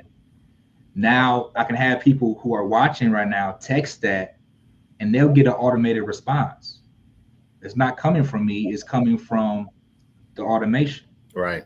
Versus back in the day, the guerrilla marketing strategies was going door to door, getting a table, posting up in a lot, getting a table, putting a sign out saying, hey, we're selling this, we're doing this. You're limiting your reach, right? And that's why I love automation. That's the difference between the traditional and the automation now is marketing now is your reach is unlimited. We have social media, right? When people started back in the day, there was no social media. Social media is still an infant. Right. So now you can press one button, go live, and people clear across the world can tune in. We're streaming right now on multiple platforms. That's right. People can tune in from all over the world right now. This wasn't 20, 30 years ago. This wasn't available. Right. So now we're living in the best time where we have to take advantage of this opportunity because it's like the gold rush. It's like the modern day gold rush. AI, people shouldn't be scared of AI. You should want to learn it. You should want to, be okay with adjusting and adapting because it makes your life as an entrepreneur easier than, the things you were doing before. I know a lot of people don't like change, but change equals growth. And it's inevitable. So it's happening where the train is coming, whether you're going to be lining up for it or not. Are you going to catch the train, or are you going to be the person, boycott the train, boycott? Like, what do you want to do? This is the money train here. You going to get on the money train, or you just going to sit around with a little bucket and pail trying to get people to not get on the train, right? So don't fight nature. Don't fight life. Just go with it, adjust and adapt. So I talk about I love entrepreneurship because you have to be able to do something differently if something better comes along. You have to be willing to do that. Right. Let's drill down a little bit right there. What advice would you give to entrepreneurs looking to scale their business quickly? If you want to scale quickly, let me tell you this: overnight success is 10 to 15 years, right? So it's going to take some time. You may want to say that again. Yeah, overnight success 10 to 15 years. So people who you see blowing up now, they've been putting in the work for a long time. I have an acronym called REPS, and REPS is repeated execution produces success. And so if you're not doing the same things repeatedly, you're not going to get better, especially if you're not measuring it, right? So one of the things that if people want to scale quickly, I would get out of the shell and I would start posting content every day. I would start going live every day, just building up the muscle. Most people are scared of others' opinions, but that, people want to have opinions whether you're making money or you're not. So I would just start building the muscle of making yourself known, because that's all marketing is. Marketing is just making yourself findable for people who are already looking for you. So there's somebody out there who's looking for you. There's somebody out there who you can help and you can serve.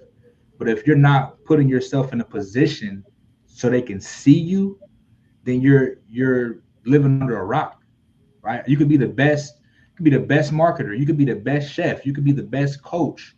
If you don't go out there and promote yourself or have somebody else promote you, then you're gonna be stuck. So the fastest way to do it, I would say, is number one. There's really only 5 ways to generate traffic, but I'll break it down. So number one, I would say joint ventures, partnerships.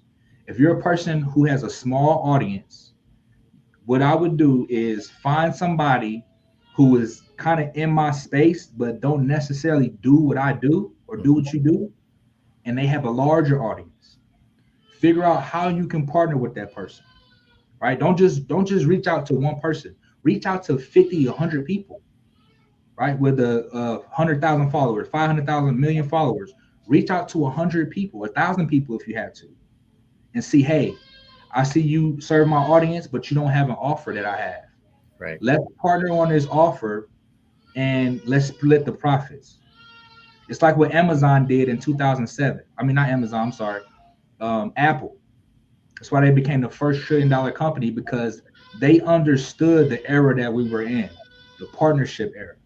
They understood that, hey, they said, we're going to create this platform where you can create an app and all of the creators get 70%. We're only going to take 30%. Mm-hmm. But you as the creator, you get 70% of the revenue. Man, that blew up so fast because they didn't have to use all their own brain power, all their own work. They let others do it, right? So joint ventures is not only partnering with somebody as far as, the offer, but also having affiliates, having an army of people who can sell your product and service. So while you're sleeping, while you're doing whatever you want to do, split that. Don't be afraid to split 50% of that revenue of a sale that you wouldn't have made anyway. Right. You wouldn't have got that sale if that person didn't introduce, somebody to it. And so people are, they're scared to miss out on money, and that's when they're leaving money on the table. So you can do affiliates. You can do the thing where I said reaching out to the influencers. You can reach out to podcasts, get on people's platforms or things like this, expos, right, where somebody has an audience and they're just waiting to hear you. They just don't know you. They don't know you. They don't know nothing about you, right? So being able to widespread yourself that way, and then that's JV portion, right? The next portion is like the hustle portion. This is what I said earlier with making the content. This is reaching out to people. There's cold DMs and there's warm outreach. Cold outreach, you're reaching out to people who don't know who you are, right? Warm outreach, you're reaching out to people who have an idea who you are, and they know who you are. They just haven't done business with you yet, right? So people in your contact list, in your phone, you got plenty of leads there, but they probably don't know you have a business. Right. Start texting and calling these people. Say, hey, I just started a business. I'm helping XYZ. do you know anybody who'd be interested? So that way you don't put them in an awkward position where they're like, no, I don't want your service. Ask them, do you know anybody who'd be interested in whatever you sell? Right. So that's the hustle. And another thing is posting your content, being able to post content and distribute it. Right. So there's a viral formula. It's called, it's the viral formula, but how it goes is content plus distribution equals virality. Content plus distribution equals virality, right? So what does that mean? That means if I post content and then I go to a page on Instagram, they have 1 million followers, 5 million followers. Hey, how much do you guys charge for promoting? Oh, we want $100. We want $500. We want $1,000. I'm going to spend the money, because if I spend $1,000 and I'm selling a $100 product, all I need is 10 sales to make my money back. That's right. And they have exposure, and millions of people can see your product instantly, right? So being able to distribute your content amongst not one page, multiple pages, and the content has to be good. So let me say, don't put out bad content, right? And feel and think you're going to get a lot of people to come into your business. It doesn't work like that. You have to produce quality content, right? And so people, a lot of times I run into a problem where people are like, man, I don't want to give them everything. I don't want to give them too much. See, if you ever feel like you don't want to give somebody too much, that means you don't know enough. You need to learn more. You need to hit the drawing board. Great advice. I will much rather give somebody, see, this is the game right here. I'm gonna give you guys just a secret. Give away the game. Give away the information for free. Give it all away, the whole kitchen. Throw the pot at them and everything, and charge for the implementation. I'm gonna say that again. Give away the information. You charge for the implementation. What does that mean? If I know how to do funnels, if I know about all of this type of stuff, I'm gonna tell you guys, look, this is how you do it. X, Y, Z, ABC, right? But when it comes to doing it, you still have to go put in the work. Right. Most people are not going to go and build out a funnel right from scratch. Some people will, a small percentage, but most people won't. Right. You're like, man, I need help. I keep getting stuck. And that's when you hire somebody, right? And so I would do that portion. So we talked about joint ventures. We talked about hustling. Another form to scale your business fast is paid advertising, right? Being able to pay to get on these platforms, to get on Instagram, Facebook, YouTube, and promote yourself like that, advertise like that, right? So that's always huge, because now you're collecting data. No ad dollar is wasted. Every time you spend $1 in ads and you get a lead or you get some type of information, that's not wasted money. That's just showing you what doesn't work. That's right. So with the ad formula, take some of your organic, and when I say organic, that means like regular content that you post. Take something that performed well and run an ad for that, right? Like this already did well organically.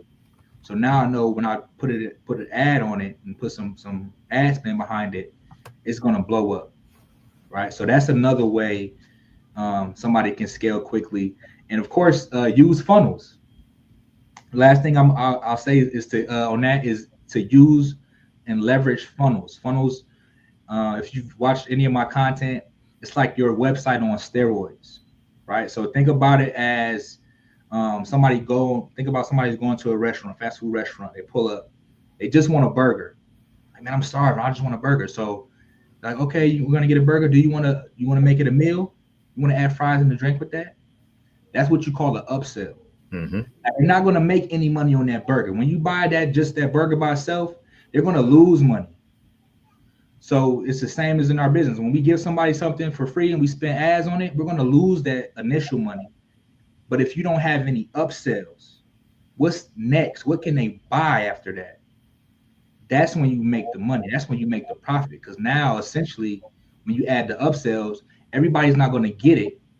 But if 10% get it, that can offset your ad spend.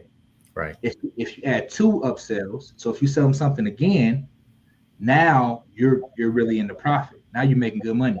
And on top of that, you have the data, you have the contact information for this person. You have the name, the phone number, the email.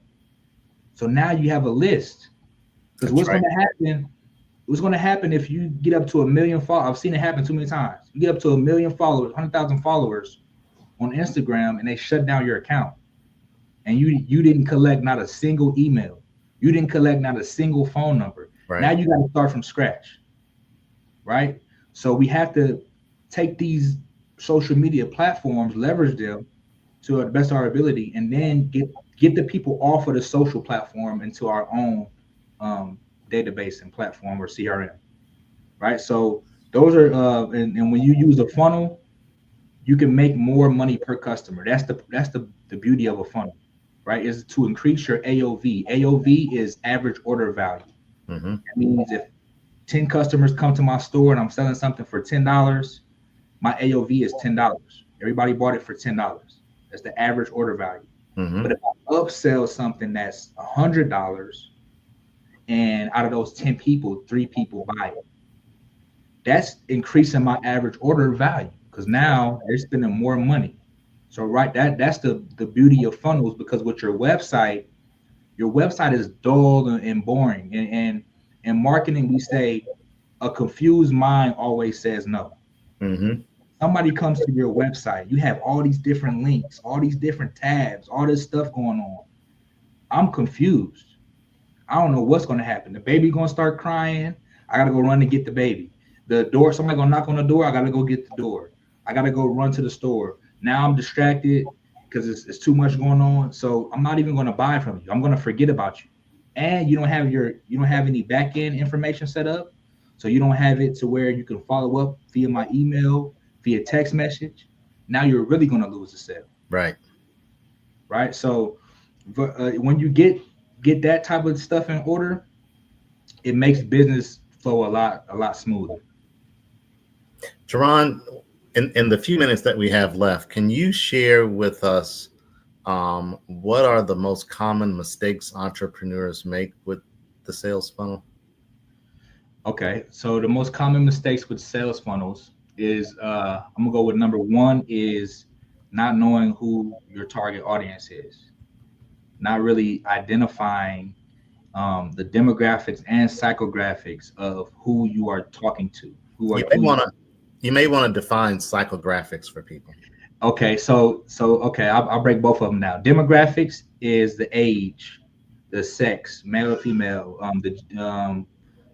where they live, things like that, right? The common things, those are demographics. Psychographics is how they think, right? So what are their biggest fears? What are their biggest dreams? What do they feel like are hurdles in their journey, right? Because essentially as entrepreneurs, we're superheroes, right? Somebody's starting down here, they want to go up the hill and put the stake in, but they don't know how to get to up the hill. And so our job as entrepreneurs is to guide them and lead them along the way, right? So if we can understand the psychology of how that person thinks, if you know how your target audience thinks better than they know, like you know their problems better than them, they're going to believe you have a solution better than the solution that they're currently using, right? Absolutely. See, the people who make tens or hundreds or thousands of dollars more or millions of dollars more than you, they're not that much smarter than you. They're probably not as smarter than you at all. It's just the vehicle. Henry, if I said let's race, let's get out there and race, and you running, but I got a bike, who's gonna win that race? That's right, the bike. I'm gonna win that race, right? All right, I'm gonna give you the bike. I'm gonna hop in the car. I'm still gonna win that race, right? That's right. All right, let's say let's go 50 miles. I'm gonna give you the car, but I'm gonna hop in the plane.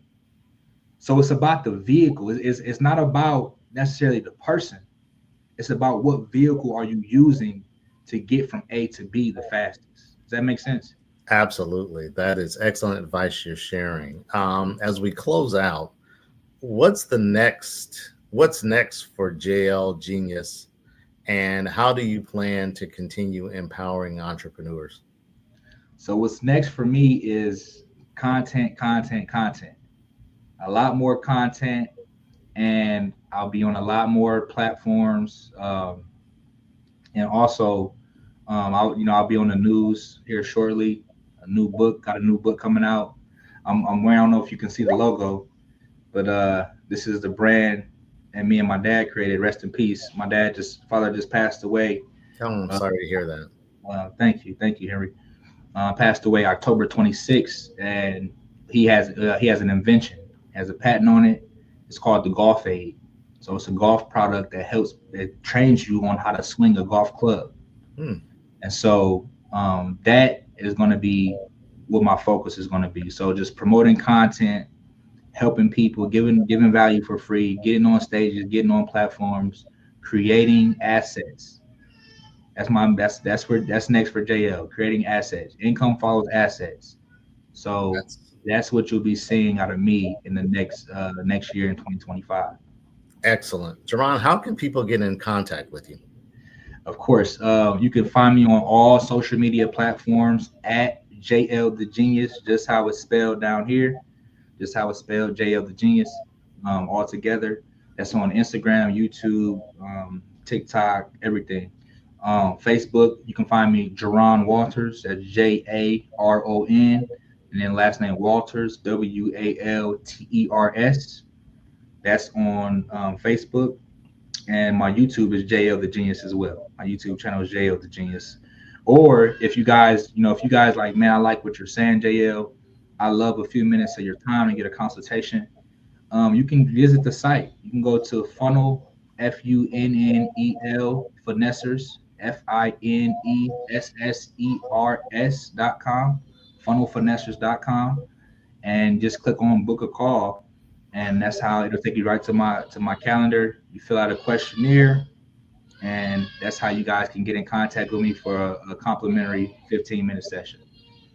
Outstanding. Jerron Walters, thank you so much for coming and sharing your expertise on this show. Yes, sir. Thank you, Henry. It's a pleasure to be here. And I also want to shout out to Dr. Eric Kelly III, the whole Black Business Network, all of the moderators, all of the speakers. What we're doing is monumental and is much needed in the world today. So thank you, everybody. Absolutely. Thank you.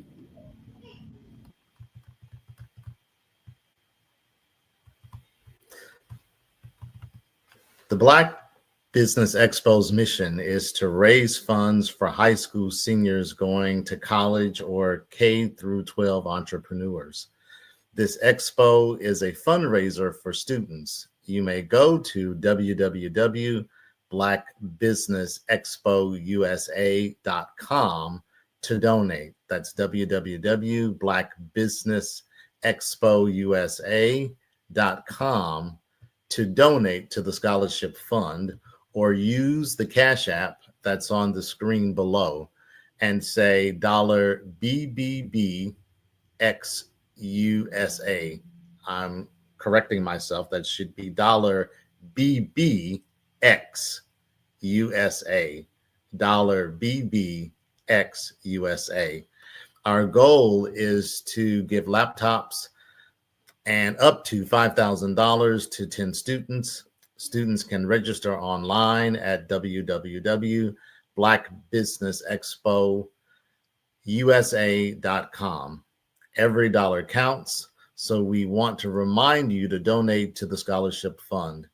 We want to thank our Black Business Expo USA sponsors for the month of November: NC 100, Suede Soul, Carolina, Virginia Minority Supplier Development Council, Step Management, Margie McLean Foundation, Inc., Genius is Common, Our TV, Executive Women's Success Institute, The Quality Coaching Company, Superwoman Business Services, Creative Force Studios, Lee Entertainment, Black Business Olympics, Artistic App Design, and Black Business Expo USA. Genius is Common, and I will see you on the other side.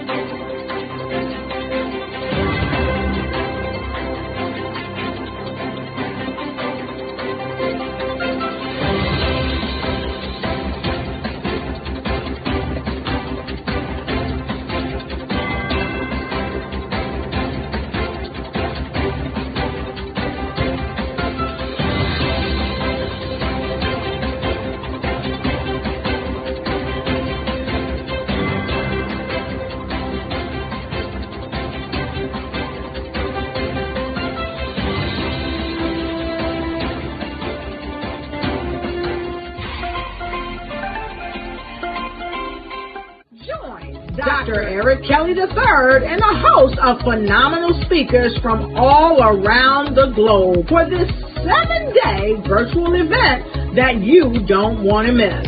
The mission of the Black Business Expo is to raise scholarship money from kids all the way from high school, all the way from college. The Black Business Olympics is one of the largest Black business showcases in the world. It is an opportunity for businesses and companies to showcase their businesses globally. We are going to be giving away laptops up to $5,000 away to students. Again, I'm Olivia Appleberry, the founder of 2 Cents Finance and one of the speakers for the expo. I am so excited to see you there. For more info, go to www.blackbusinessexpousa.com or call 919-308-9090 and hope to see you there. I am Black Business. From the moment I wake until the time I sleep. Yes, I am Black Business. I am Black Business. Tell me, are you Black Business? I am Black Business. Do you support Black businesses? Listen, I support Black business because I am Black Business. Black Business Expo, one of the largest business showcases in the history of Black business in the world. The world! Sign up today at www.blackbusinessexpousa.com or call 919-308-9090. I am Black Business. I am Black Business. From the moment I wake until the time I sleep, I am Black Business. I am Black Business. Are you Black Business? I am Black Business. Do you support Black businesses? I support Black business because I am Black Business. Black Business Expo, one of the largest business showcases in the history of Black America in North Carolina. Join Dr. Eric Kelly III and the host of phenomenal speakers from all around the globe for this 7-day virtual event that you don't want to miss. The mission of the Black Business Expo is to raise scholarship money from kids all the way from high school, all the way from college. The Black Business Olympics is one of the largest Black business showcases in the world. It is an opportunity for businesses and companies to showcase their businesses globally. We are going to be giving away laptops up to $5,000 away to students. Again, I'm Olivia Appleberry, the founder of 2 Cents Finance and one of the speakers for the expo. I am so excited to see you there. For more info, go to www.blackbusinessexpousa.com or call 919-308-9090 and hope to see you there. I am Black Business. From the moment I wake until the time I sleep. Yes, I am Black Business.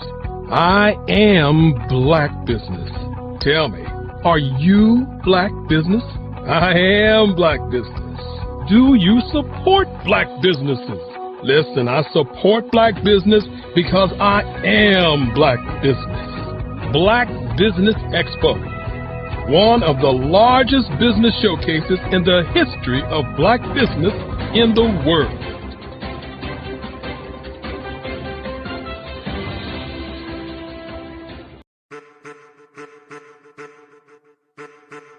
I am a child of the Most High God. He has gifted me in ways that I could not even imagine and didn't know.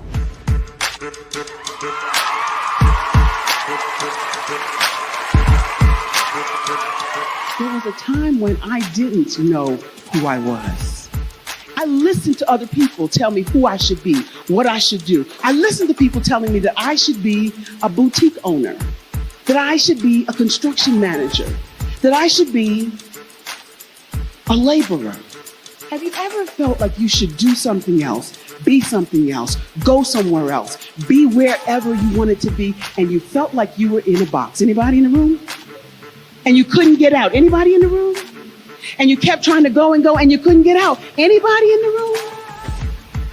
But let me tell you, you need to rock the box. Rock the box.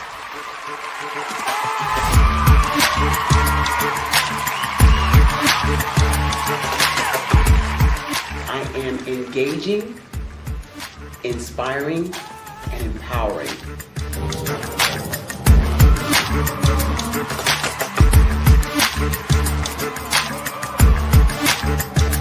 I would give you everything I know. Just by touching you, if I could, by osmosis, give you every single thing I've learned, I've gone through, I know I would. We know that's not possible, but as it is possible, I love to share information with people. Some of you out there, people have told you that you can't be, you can't have, you can't do. But I will tell you, like Kingston said, you can, you must, and you will. If it's to be, it's going to be me. You got to say it. If it's to be, it's going to be. If it's to be, it's going to be. If it's to be, it's going to be.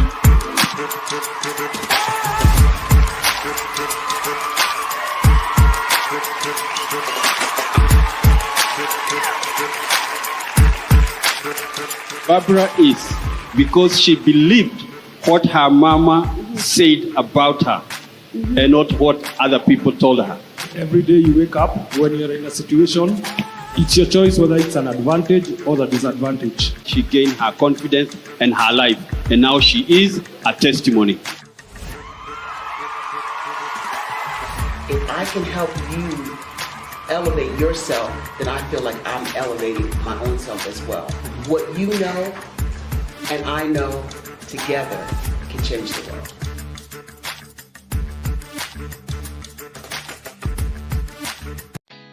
Did you know women represent just 3% of Fortune 500 CEOs and less than 15% of corporate executives at top companies worldwide? Have you wondered what the secrets are to getting into the top ranks, whether in the private or public sector? Do you want to figure out how to stop being held back in your career or passed over for promotion? Then you're in the right place. Hi, I'm Dr. Madeline Ann Lewis, President and CEO of the Executive Women's Success Institute. I have decades of experience in the military, the federal government, and corporate America. And my mission is to help women succeed and tap into their full potential. I want to reach 1 million plus women around the world to become the leaders they are meant to be. So if you want to move into a management or executive level position, or maybe you are a female veteran transitioning out of the military into business entrepreneurship, then reach out to the Executive Women's Success Institute at 301-693-3284. Let us get you on the fast track to success.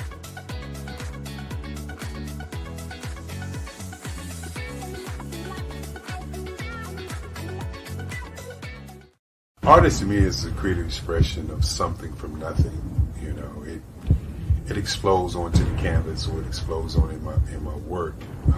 One of the things that I try to do more than anything is I try to just give the lines and the movements and emotions and expressions into to what I do.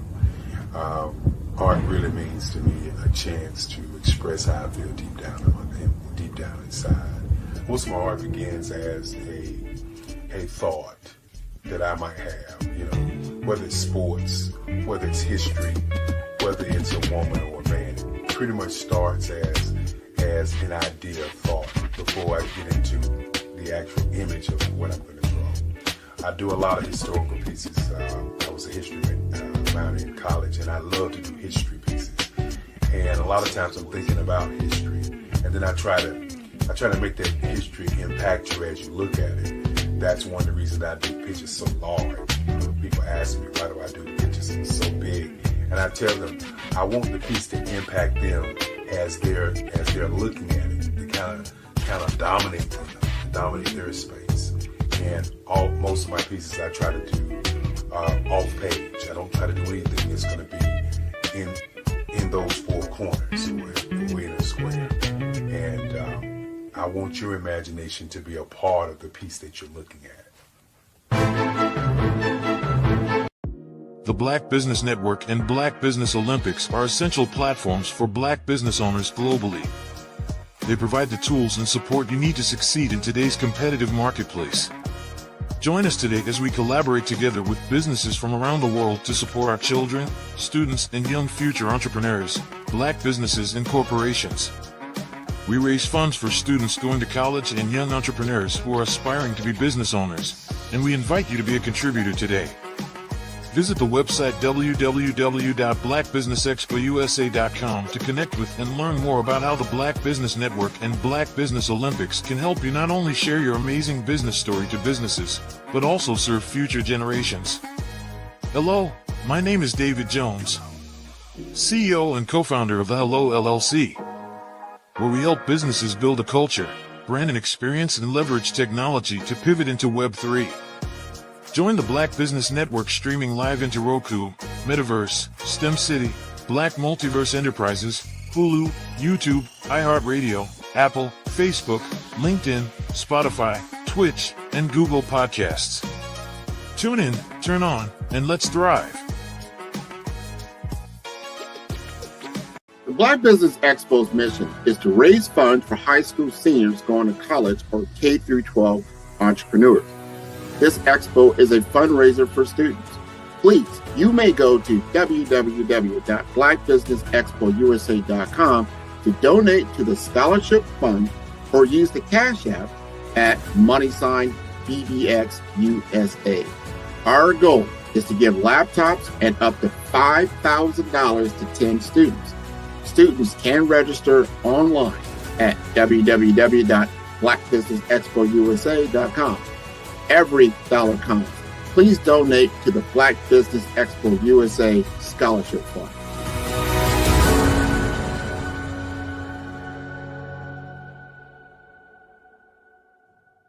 I was born in a little village on the island of Haiti.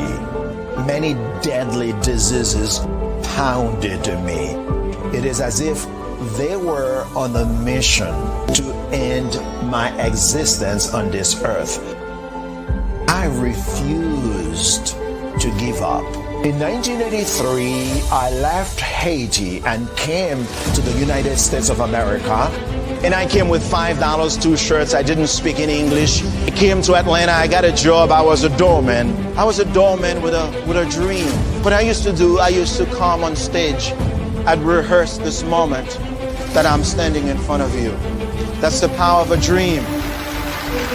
Maybe today is the day you begin acting as if you already have it. And then step out with full force. Take a risk. No condition is permanent. Don't let your situation distract you. You are chosen. You are called. You are born for a purpose in this life.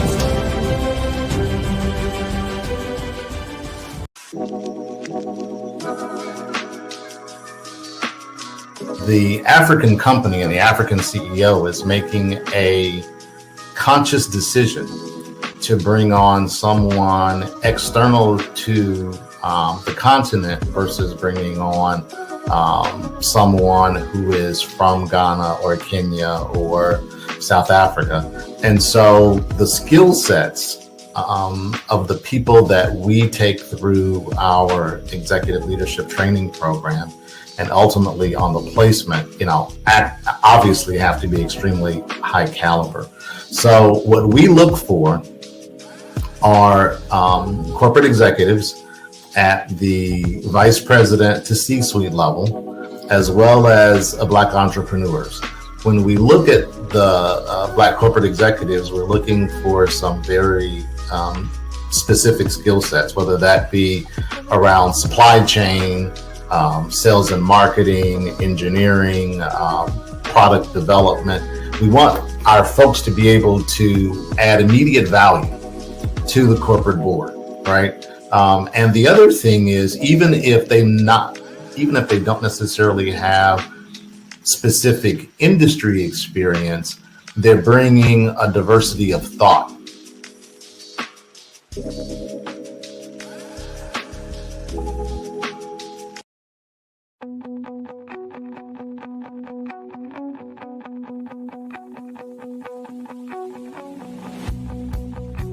I am Black Business. From the moment I wake until the time I sleep. Yes, I am Black Business. I am Black Business. Tell me, are you Black Business? I am Black Business. Do you support Black businesses? Listen, I support Black business because I am Black Business. Black Business Expo, one of the largest business showcases in the history of Black business in the world. The world! Sign up today at www.blackbusinessexpousa.com or call 919-308-9090. I am Black Business.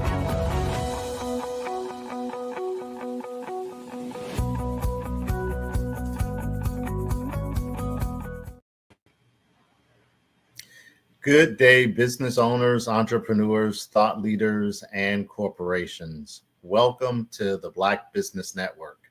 My name is Henri Ward.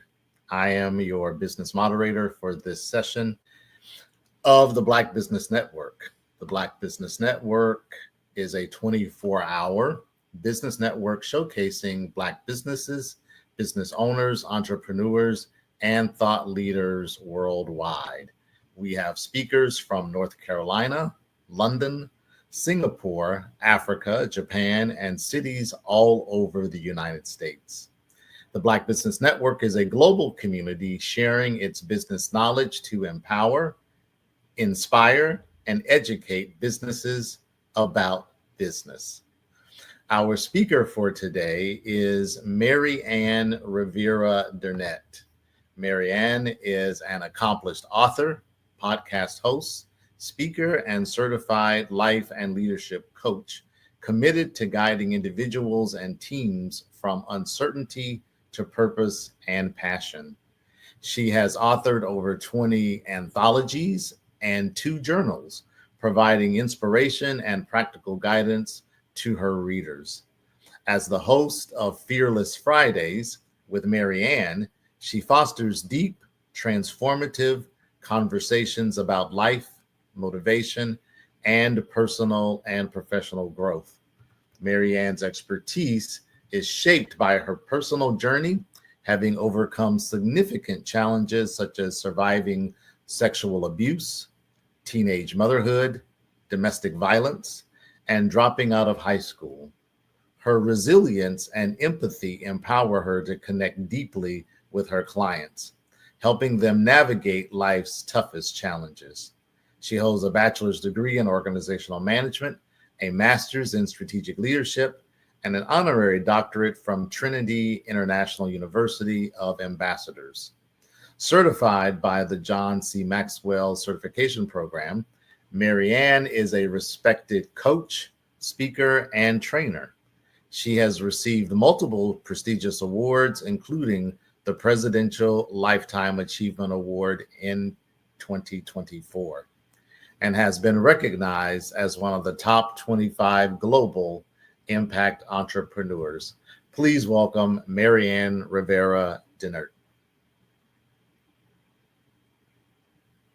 Good evening. Good evening. Thank you so much for having me here. Good evening, Mary Ann. Great to have you as well. Tell you what, let's get right into it. What inspired you to become a life coach, and how did your personal experience shape your approach to helping women? So becoming a life coach kind of happened organically. Before becoming a life coach, I was actually a photographer and I had a business coach. And I actually had lost my passion for photography only because I was working a 9 to 5. And then on the weekends, evenings, holidays, I was also doing photography. So I kind of lost, the fact that it was something of a hobby.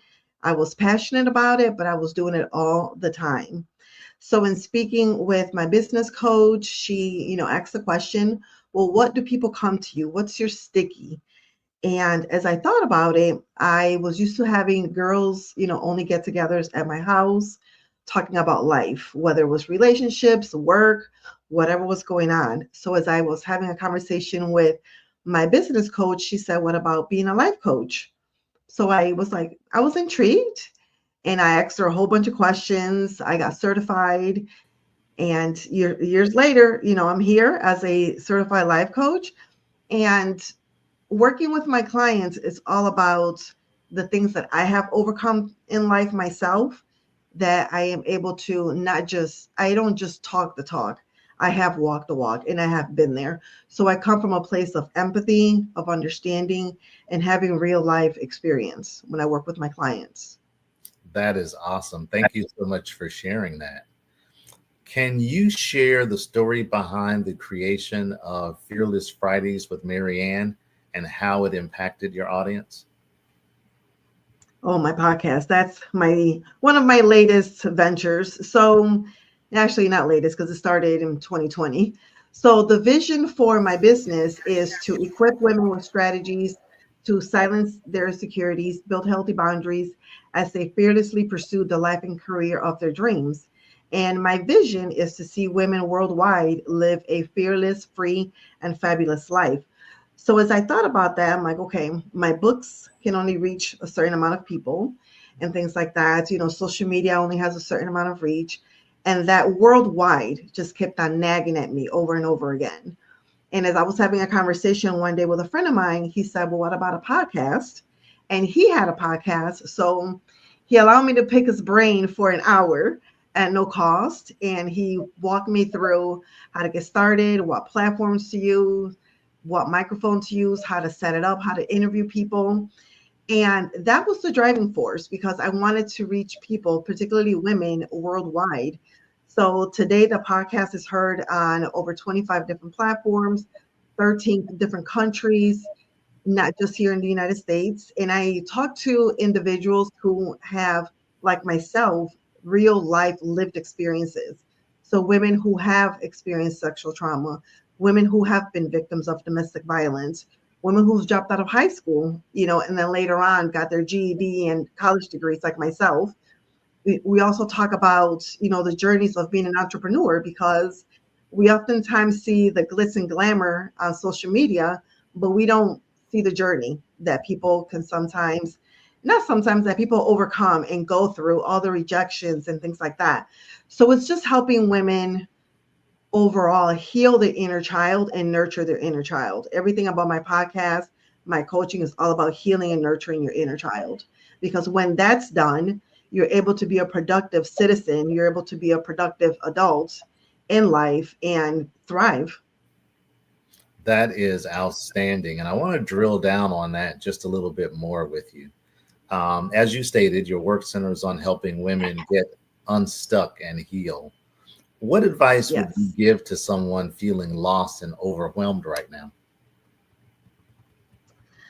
I will say to get silent. Get silent and focus on what it is that's missing.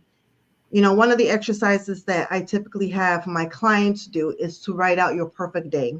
Money's not an object. Time is not an object. Who you are with is not important. You are in control from the moment that you open up your eyes to the moment that you go to bed at night. What does your day look like? And be detailed.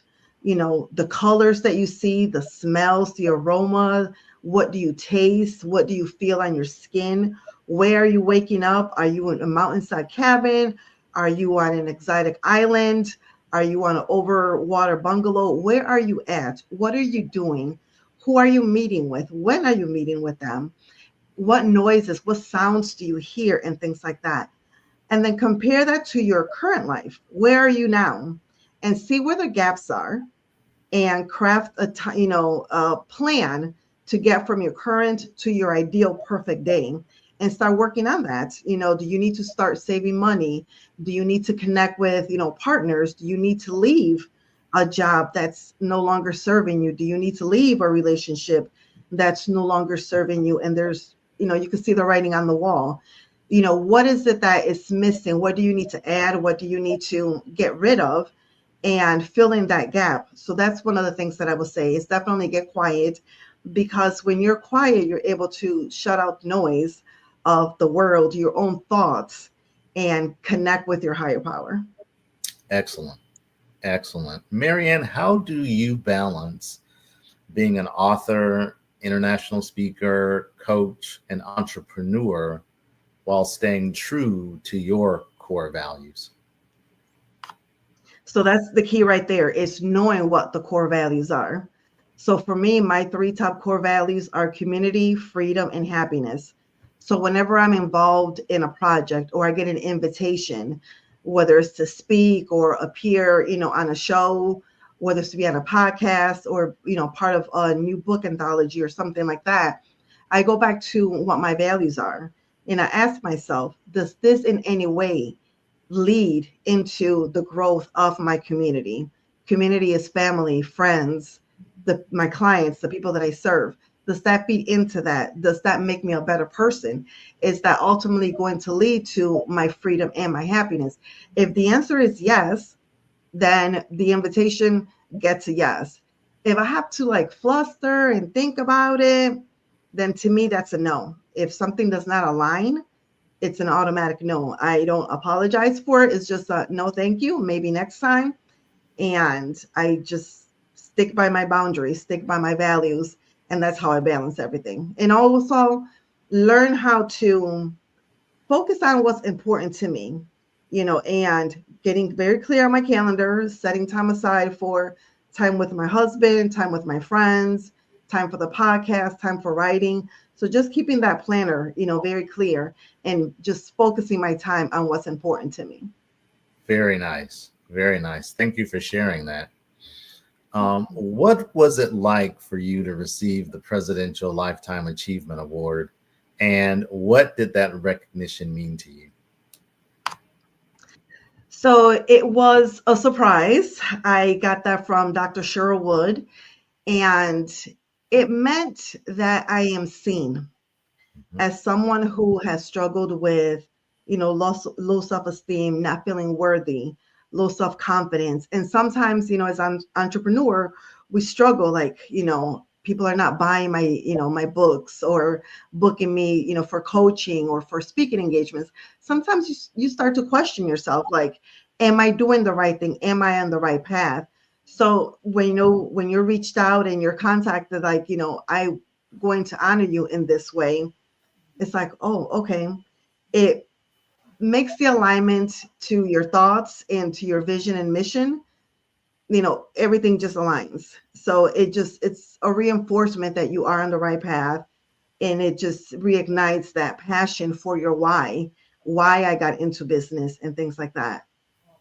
Outstanding. That is quite an achievement, and congratulations. Thank you. Tell us about your latest venture, Fabulousness Unleashed. What inspired you to launch a magazine, and what do you hope readers will take away from it? So yes, Fabulousness Unleashed. I actually had this goal and dream back in 2015, so 9 years ago, that I wanted a magazine. I wanted to be like the next Oprah and be on the cover of my own magazine. And again, it also feeds into just reaching more people, kind of coaching, because sometimes, coaching is an investment and not everyone is able to make that investment. But buying a, $15 magazine or a digital free copy is something that everyone can do. So it was okay, I really want to do this. And I had it crafted out. I mapped it out, what I was going to do, what topics we were going to talk about, the layout. But then life happens. And I think that that's the important thing for everyone to remember, is that sometimes we have goals and things that we want to accomplish, but life happens and we push those dreams to the side. So 9 years later, earlier this year in March, I was recognized by my friend Stacy DM Shaw on her magazine, Her Chosen Legacy. And when she gave me the printed copy of the magazine, it was like something just like reignited in me. I was like, this kind of feels familiar. And I was like, wait a minute, I had the idea of having a magazine. So I talked to her, and my friend Stacy being Stacy, she says, so when is it going to come out? And I'm looking at her like, when is what going to come out? She was like, your magazine, you have to do it. So I started planning again, and the first issue came out June of 2024. Congratulations. So it's a monthly magazine. Thank you. And it's just, again, another way to just keep pouring into the community, sharing stories. I actually partnered with 4 resident writers, so I don't, do all the writing myself. I do have 4 resident writers, and I also have guest writers, and we focus on 5 main topics: having a fabulous life, mental health, relationships, travel, and having your finances right. Outstanding. All great topics. Yes. As someone who inspires women to rise above their circumstances, how do you define success in your own life? To me, success is having full control of my calendar. So if I want to go to the beach, if I want to travel, if I want to have the time to pour into the community and being on, platforms like this, is being able to have that freedom to do that. And when I get a random text message or an email from someone that says, hey, I just came across, your podcast, or I remember when you and I chatted, months ago or years ago, this is where I'm at now, this is how you've helped me, that also inspires me to keep going and to not give up on what I'm doing. That's great. Let's go just a little deeper. So you've achieved so much, from speaking internationally to contributing to anthologies. What's next for you on this fearless journey? So what's next for me? I actually am in the process of raising funds because I want to have a brick and mortar. I want to create a oasis bringing together my top 3 loves, which are books, wine, and coffee. So just having a lounge, having a cozy environment where people can come and enjoy a glass of wine, have conversations, catch up with their friends, buy books, enjoy a cup of coffee, but also a place where particularly entrepreneurs, if they need a space for a book launch, for meet the author nights, for special events, to have that, as a space where individuals can come.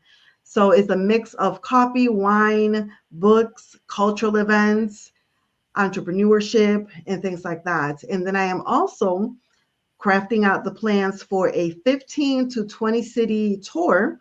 Oh, great. Fingers crossed, in 2025.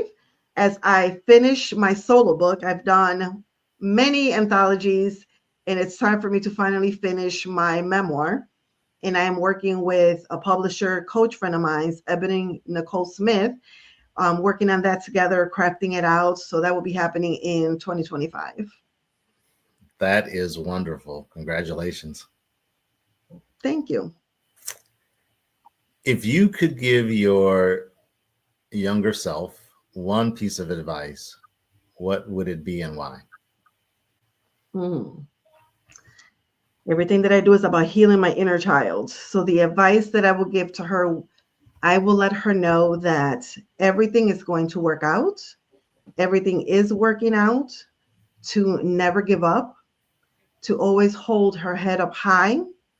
And in spite of everything that will happen, because it's life, we can't, as much as we try to be protected, things will happen, that everything is going to be all right. And as an adult, I will always have your back. And I am here for you now. I think that is phenomenal advice. Thank you. What does the phrase fearless living mean to you, and how do you embody it in your everyday life? Fearless living is being unapologetic on what you do, how you do it, when you do it, with who you do it, and just being in total control of your time, your resources, being unapologetic, and rising above everything that has happened in life. You know, the phrase goes that, you know, thank God that I don't look like things that have happened to me.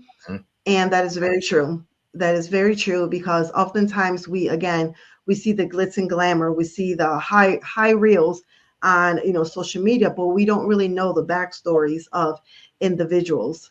And I think for me, just encouraging women, again, in particular, because I'm a woman, everything that I do is about helping women to get their power back, recognizing their own strength, and becoming that woman that, for me, it's about me becoming that woman that I needed in my younger years, in my formative years, teenage years, that I didn't have that positive role model. So it's becoming that person. And everything that I do is, again, just making sure that I'm living fearlessly, that I'm living a free and fabulous life. And I do that on a daily basis, you know, knowing my boundaries, knowing my values, and just sticking to what it is that I, you know, want to achieve in life, and leave a legacy for my children, being an example for them that no matter what has happened in life, you can, as long as you're breathing, you can achieve and you can do anything that you set your mind to. Thank you for sharing that. You're welcome. How do you, as they say, have your fingers in a lot of different pots? So how do you stay motivated and inspired while juggling so many roles and responsibilities? So I think that having a strong network of friends, you know, family that know your vision, understand your vision, really matters. And not just having yes people, you know, around you, but people that can say, hey, you know, I saw you, you know, posting like 3 minutes ago. Are you working on your magazine? Are you working on your book? And things like that. So it's having individuals that will hold you accountable, and that they respectfully challenge you with love and kindness. And at the same time, that I also have that respect for them, that I'm like, yeah, you're right. I am supposed to be doing, you know, X, Y, and Z. Thank you for calling me out on that. So it's just making sure that you're surrounded by the right people, and not just a bunch of, you know, yes people that are going to let you just slide by like, oh girl, I know that you needed a day off. No, like, okay, what are you doing? You know, you are allowed to have a PD party for 5 minutes, but then you got to get up and you got to go, because you have goals to achieve. You have a legacy to create and build for your children and for generations to come. So we got to get up and we got to go. Great advice. Absolutely great advice. If someone is hesitant to take the first step towards change, what's one practical step you'd recommend they start with? I definitely believe in baby steps. So, you know, making sure that you have a clear vision as to the big goal, but break that big goal into little pieces. And everything that you do on an hourly, daily basis should be feeding into the bigger goal. And then also asking yourself, okay, how is my life going to look like if I do absolutely nothing? If I don't work on my business, if I stay in this relationship, if I get into a new relationship, if I stay in this job, whatever the situation is going that you're not satisfied with, that you're not happy with, that's no longer feeding you, asking yourself, how are things going to remain the same? And how is my life going to improve by me not making any changes?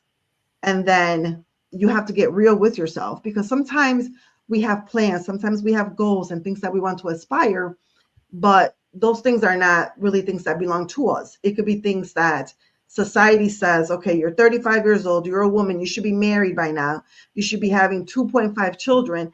And it's like, okay, do I want to get married because I'm really in love with this individual? Am I really ready to have children because I want to have children? Or is this because this is what my family and friends and society is telling me that I should be doing at this time? So it's weighing, you know, really taking a hard look at those, you know, things that you aspire to, achieve? Is it really your goal, or is it the goal that was passed down to you by other people, outside forces? Very insightful. Very insightful. Thank you for sharing that. Can you share one of the most important success stories from your coaching journey? I would have to say years ago when I first started my podcast, I was working at my job, and everything that I do have a regular job right now. So everything that I do is on top of having a 9 to 5.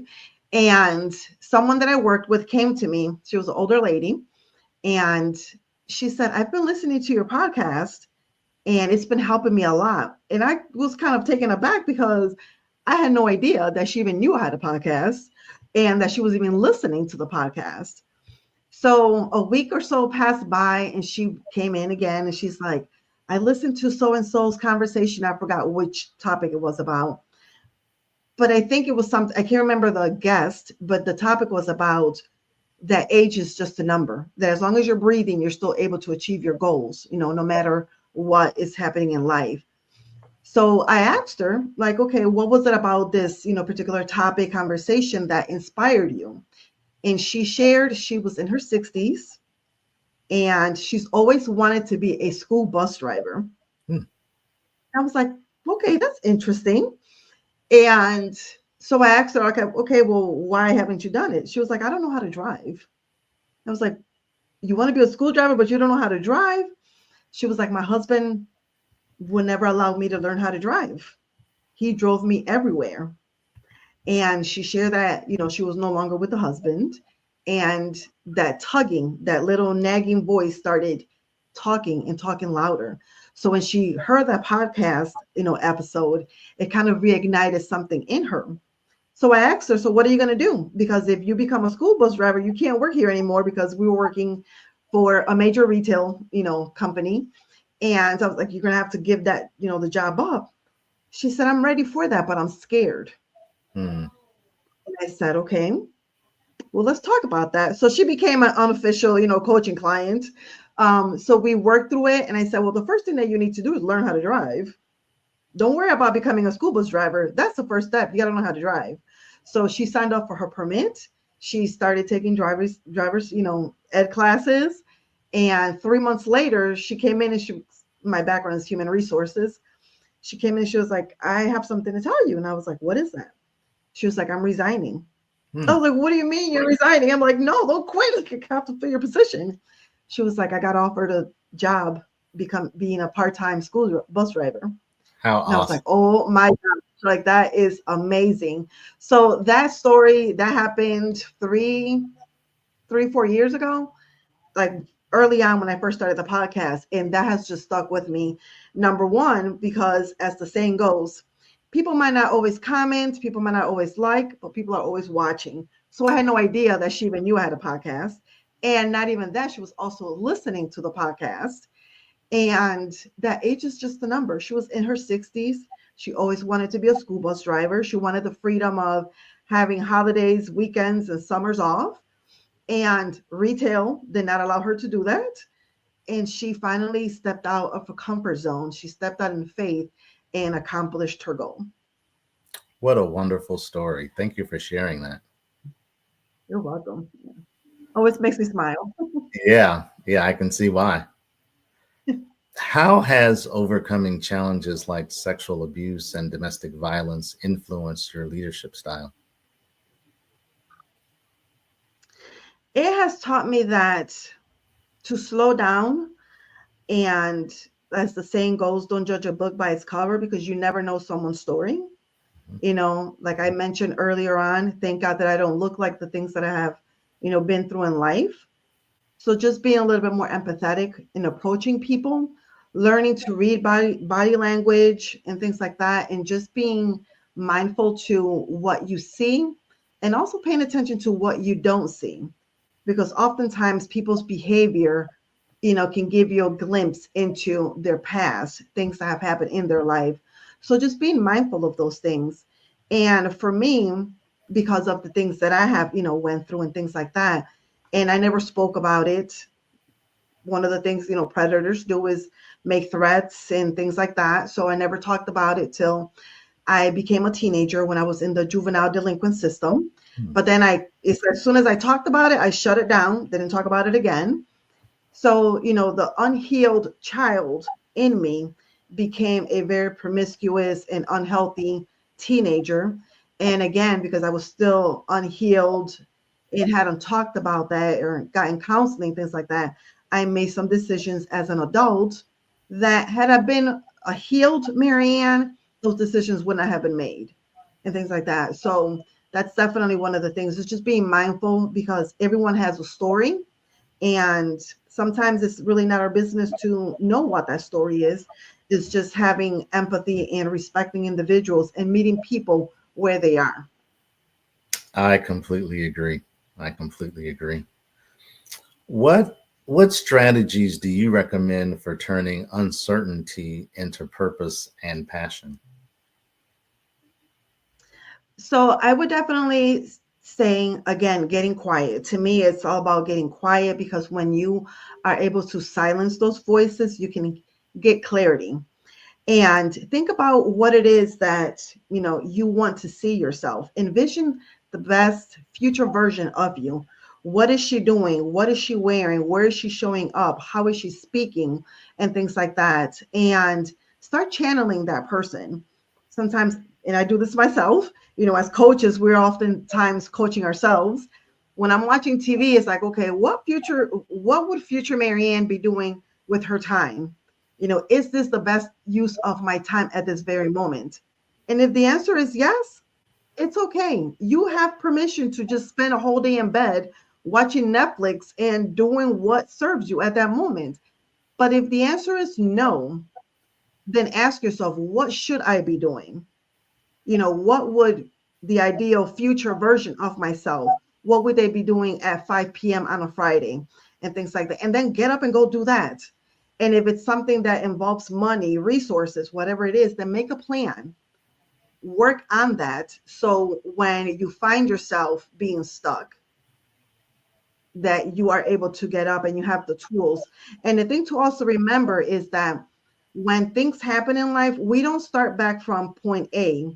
You start back up from where you left off, because as we face trials and trauma and we overcome things, we're gaining new tools. We're filling our toolkit. So when we are faced with a challenge, when we are faced with an obstacle, when we're faced with a trauma, we're able to say, wait a minute, this feels familiar. When this happened before, I was able to use my support group. I was able to tap into my therapist, to my counselor, to my pastor, things like that. I was able to just meditate and get quiet. So just making sure that you're continuously filling your toolkit, because you never know when life is going to strike and something is going to happen. Great advice. What is your process for developing meaningful conversations on your podcast? Research. So if I have a guest on the show, is definitely researching, who the guests are, what they're all about, finding out, the podcast right now, because I am under Jazzcast Pros, a production company. So, now there's themes and focuses, for the podcast seasons. So just, focusing on what that season is and just having those conversations. And I don't like to ask a lot of scripted questions. When I first started the podcast, I did have certain questions that I asked every single person. But I felt like sometimes when we go off script and we just start talking, it's more conversational and it just flows better. And you're able to, pull things out of people that maybe they had no idea that they were going to be talking about them and things like that. And I think that when it's more organic, it just flows better. And I think, again, I've been doing the podcast for 4 years. So, I feel that with every conversation, I get better and things like that. And that was actually one of the tips that the gentleman, John Hewlin, when he was talking to me about his podcast and how to get started, he said, I don't care how long you decide to do the podcast for, do not delete your first episodes. Every so often, go back and listen to the episodes. And I do that every so often. I'm like, what was I thinking? What? Oh my goodness. And things like that. Then again, it's like, okay, great. I didn't give up. I persevered. I kept on going, and I am improving with each guest that I get, that I have on the podcast. Always great to see growth. Yes, definitely. Yes. So you are John C. Maxwell certified. So how has your John C. Maxwell certification influenced your coaching and leadership techniques? So that is actually a fantastic question. I started my journey on becoming certified through John C. Maxwell back in 2014. And I finally accomplished that this past summer in August. I went to Orlando to officially become certified. And again, it's just one of those things that just happens that I've had this goal. I started, I worked on it, and then life happened. So I had to pause. But it was always within me. It was something that I've always wanted to achieve. And having a human resources background, I always see organizations hire executive coaches for vice presidents in the C-suite. And I have, supervisors, managers coming to me and they're like, can I get a coach? I want to become a chief one day. I want to become a VP one day. So that's actually how I've been using my coaching, is to lead and help those middle managers, the lower level, get the skill set. So when the opportunity arises for a promotion, they're able to, confidently step into that role and things like that. So it's building that middle level that people often forget about. And again, as a human resource professional, I see it myself firsthand. Those are the ones that are doing the work and things like that are sometimes working harder, so that's how I go in. I work with managers, supervisors, leads, associates, assistants, and things like that, giving them that confidence and building that skill set so they can step into higher roles. Excellent. As a friend of mine likes to say, let's double click on that just a bit. What are the key qualities of a successful leader in today's world? I will say communication, and communication is key, whether it's in leadership, in the job, in your corporate world, or in business, or in your home life. Communication can solve so many problems if we just slow down and respect people's opinions. Everyone is entitled to their own opinion. We don't all have to agree, because that wouldn't be a successful, world either if we all agreed on everything. There are some things that we all could agree on, like poverty and things like that, but everyone is entitled to their own opinion and things like that. So it's having the right skill set, being empathetic, being a servant leader. So it's about serving people, because when you are serving people, you are showing other individuals how to become the best at what they're doing, but you're serving individuals. So it's communication, servant leadership, empathy, listening to understand versus just being quick to want to answer something. Sometimes we're listening to individuals while they're talking, and we are already, forming a response. And we often miss the boat, because what the question that you follow up with, that's not even what the point of the conversation was. So it's also listening to understand. Excellent points. How do you help clients maintain motivation during the tough times? So we like to create a vision board, and then also writing out their perfect day. So when things happen, is number one, acknowledging their feelings, because again, life does happen, whether it's something that we expected to happen or something unexpected, life happens. So it's being mindful of what's going on, acknowledging, the individual's, feelings, their emotions, what's going on. But then again, just being able to turn that around and just refocus them on their why, refocus them on that vision that they crafted for themselves, and focus on that. And just asking the question, okay, what is it that you need right now? And sometimes people are not able to answer that question. So it's giving them options. Okay, here are 3 things. What is it that you need right now? How can I best serve you at this moment? And again, just being respectful of people's time, people's space, and just being genuine. When we come from a place of love versus making a quick dollar, you're able to discern what it is that someone needs. And at the same time, as coaches, we also have to be mindful of not pushing individuals too far, because we're not therapists, we're not counselors. So if you are faced with somebody who just has some deeper issues, it's being able to recognize, okay, I'm not able to serve you at this moment.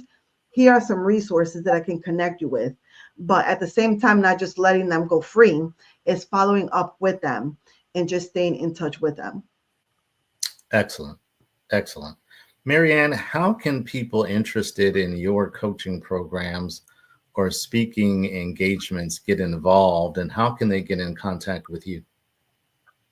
So everything is on my website, mariannerivera-dannert.com, and there's no hyphen in the website. So it's all together, mariannerivera-dannert.com.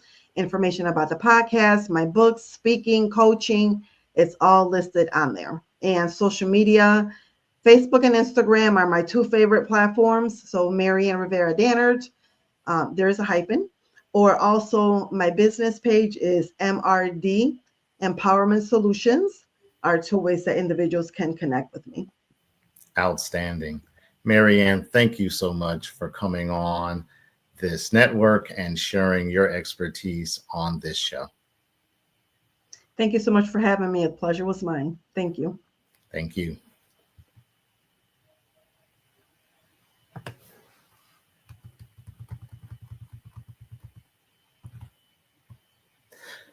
The Black Business Expo's mission is to raise funds for high school seniors going to college or K through 12 entrepreneurs.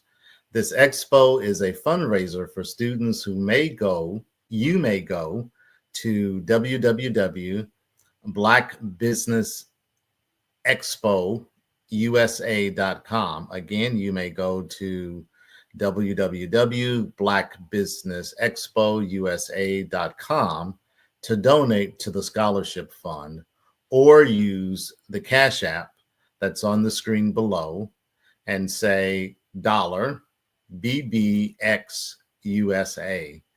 The Cash App is $BBXUSA.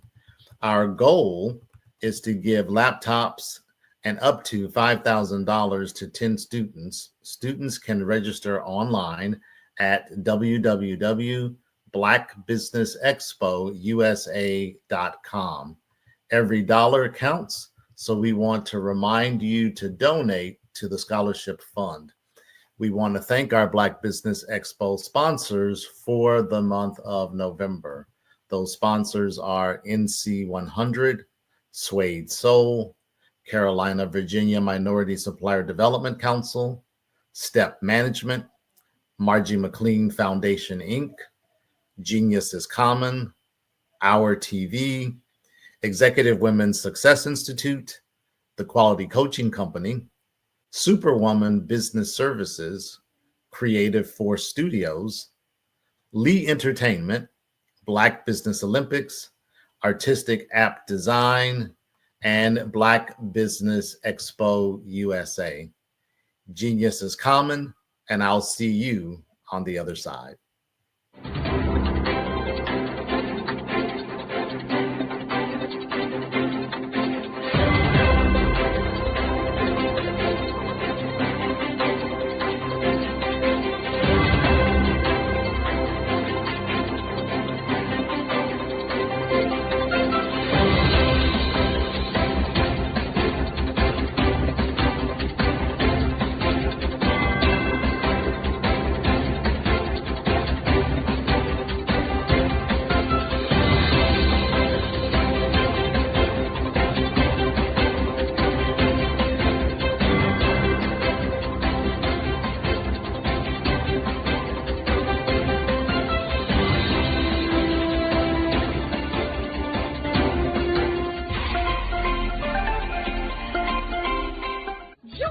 Dr. Eric Kelly III and a host of phenomenal speakers from all around the globe for this 7-day virtual event that you don't want to miss.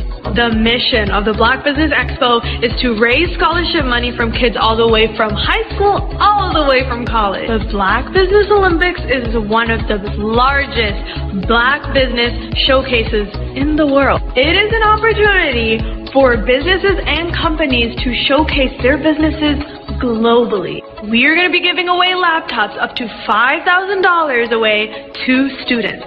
Again, I'm Olivia Appleberry, the founder of 2 Cents Finance and one of the speakers for the expo. I am so excited to see you there. For more info, go to www.blackbusinessexpousa.com or call 919-308-9090 and hope to see you there. I am Black Business. From the moment I wake until the time I sleep. Yes, I am Black Business. I am Black Business. Tell me, are you Black Business? I am Black Business. Do you support Black businesses? Listen, I support Black business because I am Black Business. Black Business Expo, one of the largest business showcases in the history of Black business in the world. The world! Sign up today at www.blackbusinessexpousa.com or call 919-308-9090. I am Black Business. I am Black Business. From the moment I wake until the time I sleep, I am Black Business. I am Black Business. Are you Black Business? I am Black Business. Do you support Black businesses? I support Black business because I am Black Business. Black Business Expo, one of the largest business showcases.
Artist to me is a creative expression of something from nothing. You know, it explodes onto the canvas, or it explodes on in my work. One of the things that I try to do more than anything is I try to just give the lines and the movements and emotions and expressions into what I do. Art really means to me a chance to express how I feel deep down inside. Most of my art begins as a thought that I might have, you know, whether it's sports, whether it's history, whether it's a woman or a man. It pretty much starts as an idea of thought before I get into the actual image of what I'm going to draw. I do a lot of historical pieces. I was a history minor in college, and I love to do history pieces.